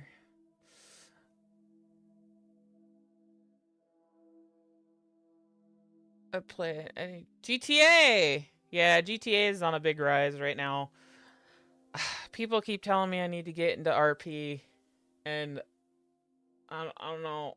I don't want a game consuming my life, and I feel like RP kind of consumes your life. And I never I played so my only experience with GTA really is Vice City. I played the shit out of Vice City on PS2, and you know, I had all the little cheat codes printed out and did all the stupid shit. I played a little bit of 3, or a lot of 3, I guess, on PS2. And then when it was like later years, I tried to play it on PC with a friend when I first started streaming, and I just didn't really like it. So I don't know if I ever want to go back to it, but it's more of the role-playing aspect that would make me excited, not so much the game. But I edit, I do all of my art. I am I can't even say I'm an artist really anymore because I don't do art as much anymore. But I do all of my stuff. I do all of my editing. I do everything under the sun. I have learned a lot. I can Google really well.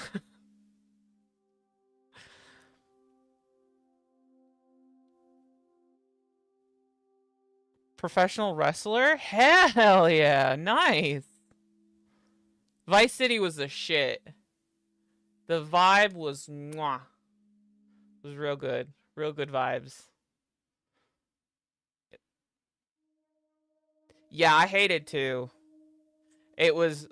I didn't get to Vice City till, like, later. I had... oh, sorry. I'm sick right now. So, I have cold meds in me, but it's... You know, cold fights back. So, sorry for sniffles and hacking in between. I played Vice City later. I had 3 first, and I played that for a while. And then, I got Vice City because I liked 3. And Vice City, honestly, you know what's funny? I got Vice City because I liked the colors on it. I liked the neon vibes on the front. And then from there, I just had fun. Fucking flying cars and shit. But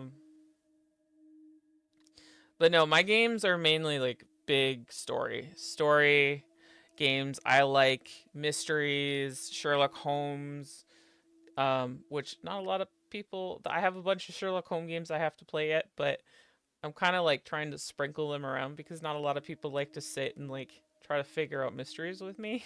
So I like doing these type of games. This one is getting pretty long, and I'm getting annoyed with it because I just want it to be over now.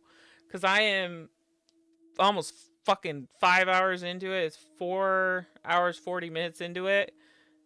And I'm not really getting a lot of answers that I'm looking for. It's just a lot of blah, blah, blah. So, that's annoying. But, you know. I started on Twitch first. I've been doing this almost 6 years now. It'll be 6 years in April. I started on Twitch up until last August, and then went to YouTube after Twitch has been doing all its weird shit. So I basically had to start over.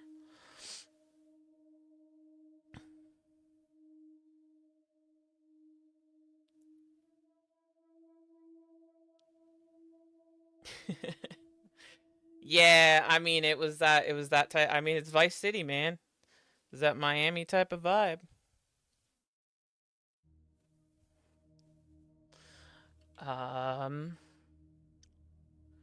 Military following you. I haven't been approached earlier. I mean, my skills in the military. Special ops would be a breeze, wouldn't it? Waltz in past everyone during the midnight hour, get whatever you want, and return to friendly soil. It also makes me think that they might already know all of that, and that they want to get rid of me in case I tell anyone else. Would you do something for me if they get me? What? What? What do you want? What? Would you tell Jessica I love her? Ah! She didn't really know me that well, but I did love her. And also, there's a hard drive in the bottom drawer of my drinks cabinet. Please destroy it. Please, don't look at it. Oh, I'm gonna look at it now. So this guy has, his power is he gets an extra hour in the day. So at midnight, instead of going to 1 a.m., it goes to 13. So he gets an extra hour, and during that hour, everybody freezes. And this asshole, he really likes this chick. During that extra hour, he went into her room and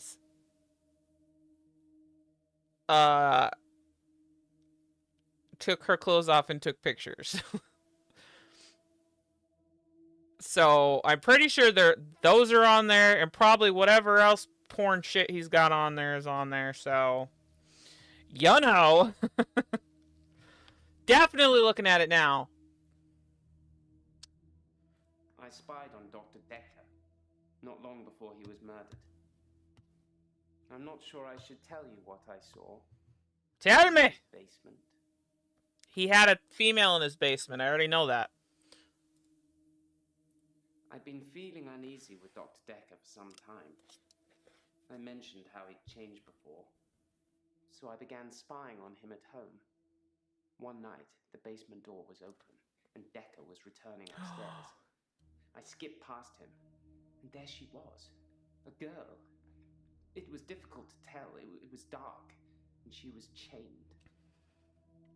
So he's the one who released her. Okay. It's all coming together now. The pieces fall together. It was Iris. Chains, dressed her, and sat her in the police station. There's no evidence, though. No evidence of what he'd done. But she was free. I saved her. I'm not evil. I destroyed evil. I mean, you still took pictures of a chick naked without her permission, so.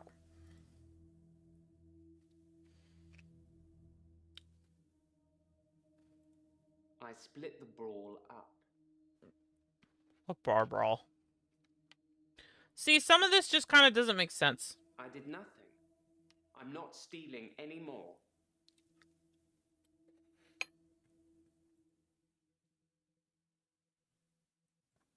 I looked in. Watching other people is somehow built into our genes, Doctor.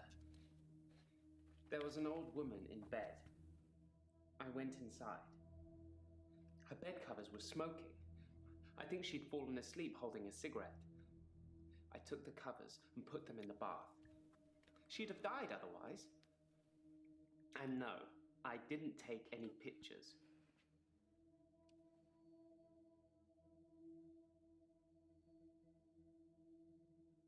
You know, yeah, it is a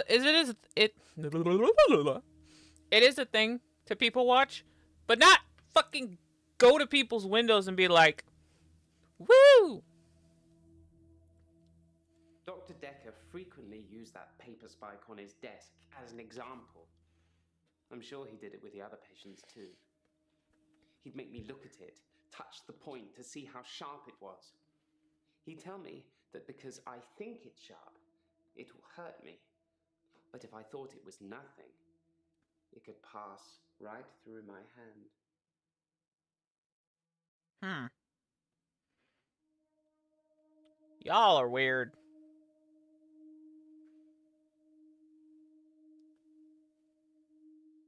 Jessica is a beautiful woman.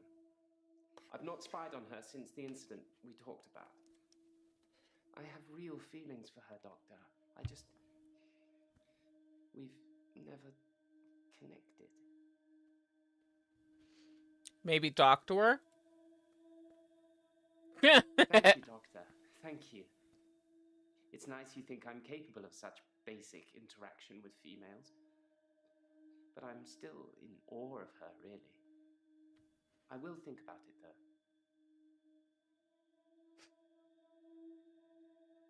I put my hand through a rusty nail at work today. It hurt like hell and bled like I'd been shot. I closed my eyes and thought, this isn't happening. The nail is just a worm, and it will wriggle through me. When I looked back, can you guess what I saw? A worm? When I looked back at my hand, it was healed. Look, see?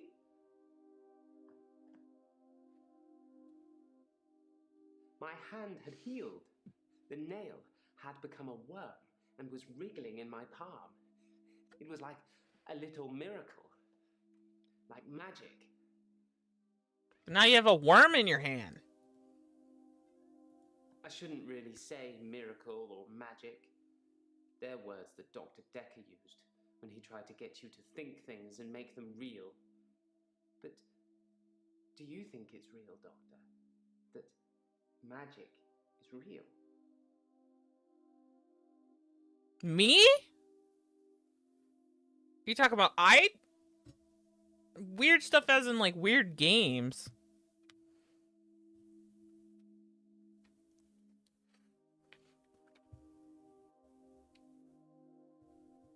Plus, if it's one thing on the internet that anybody has taught us, feet aren't free. Get out. Go.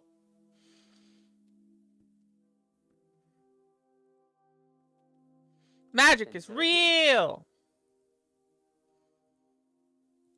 I find using nautical terms to describe the position of pallbearers fitting. Plus, most of them are 3 sheets to the wind. You know, drunk.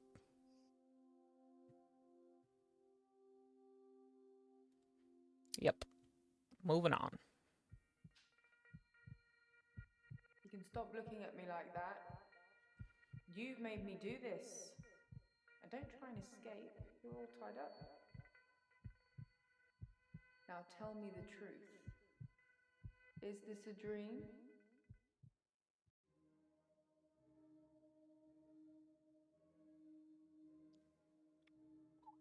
What is going on? Huh? That's a good doctor. Yes, it's all a big dream. So let's get down to business. Do you believe that people can have kinetic powers?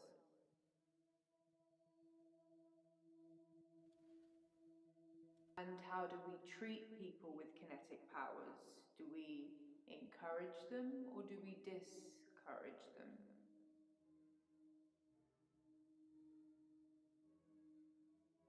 Very good, doctor. That's the right answer. Remember it or there will be consequences. Now, since I'm here, let's have a little bit of fun. Shall we, doctor? What the hell?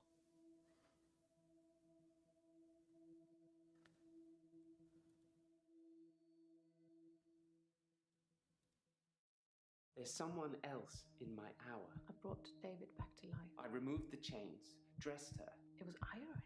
We could try shifting now. Would you like to see David, Doctor? Sorry. We both read The Cult of the Kinetic Mind. I'm not broke. It's no coincidence that most psychokinetic patients are Grateful if you could see your way to declaring me insane, or at least temporarily insane. There was no flame. And then there was. I'll kiss a guy, I pretended like the hypnosis had worked. and then he just follows me Can we maybe not talk about Hannah anymore? wherever I go. You may just still pull out in front of the driver.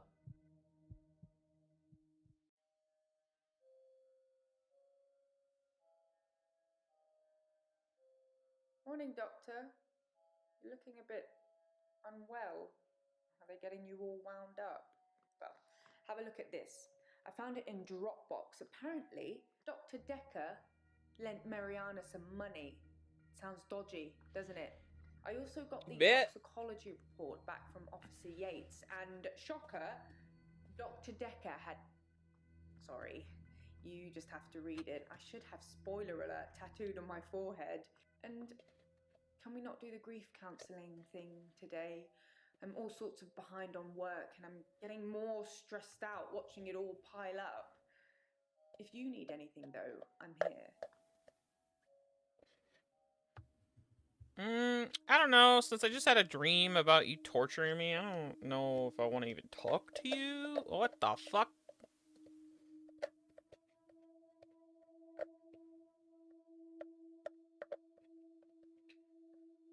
Ugh. This thing is getting annoying. Well, I am gonna call it there because... Oh, we have new people. Glenn. And there's Scarlet.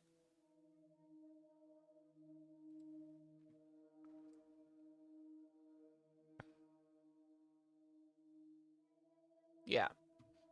So we are going...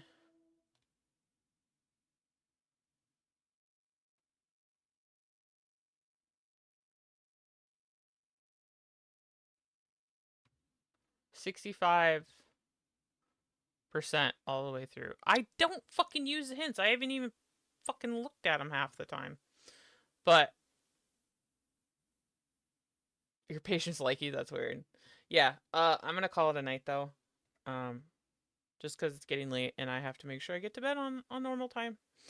But thank you all for hanging out with me. I will be back on tomorrow night with more stuff.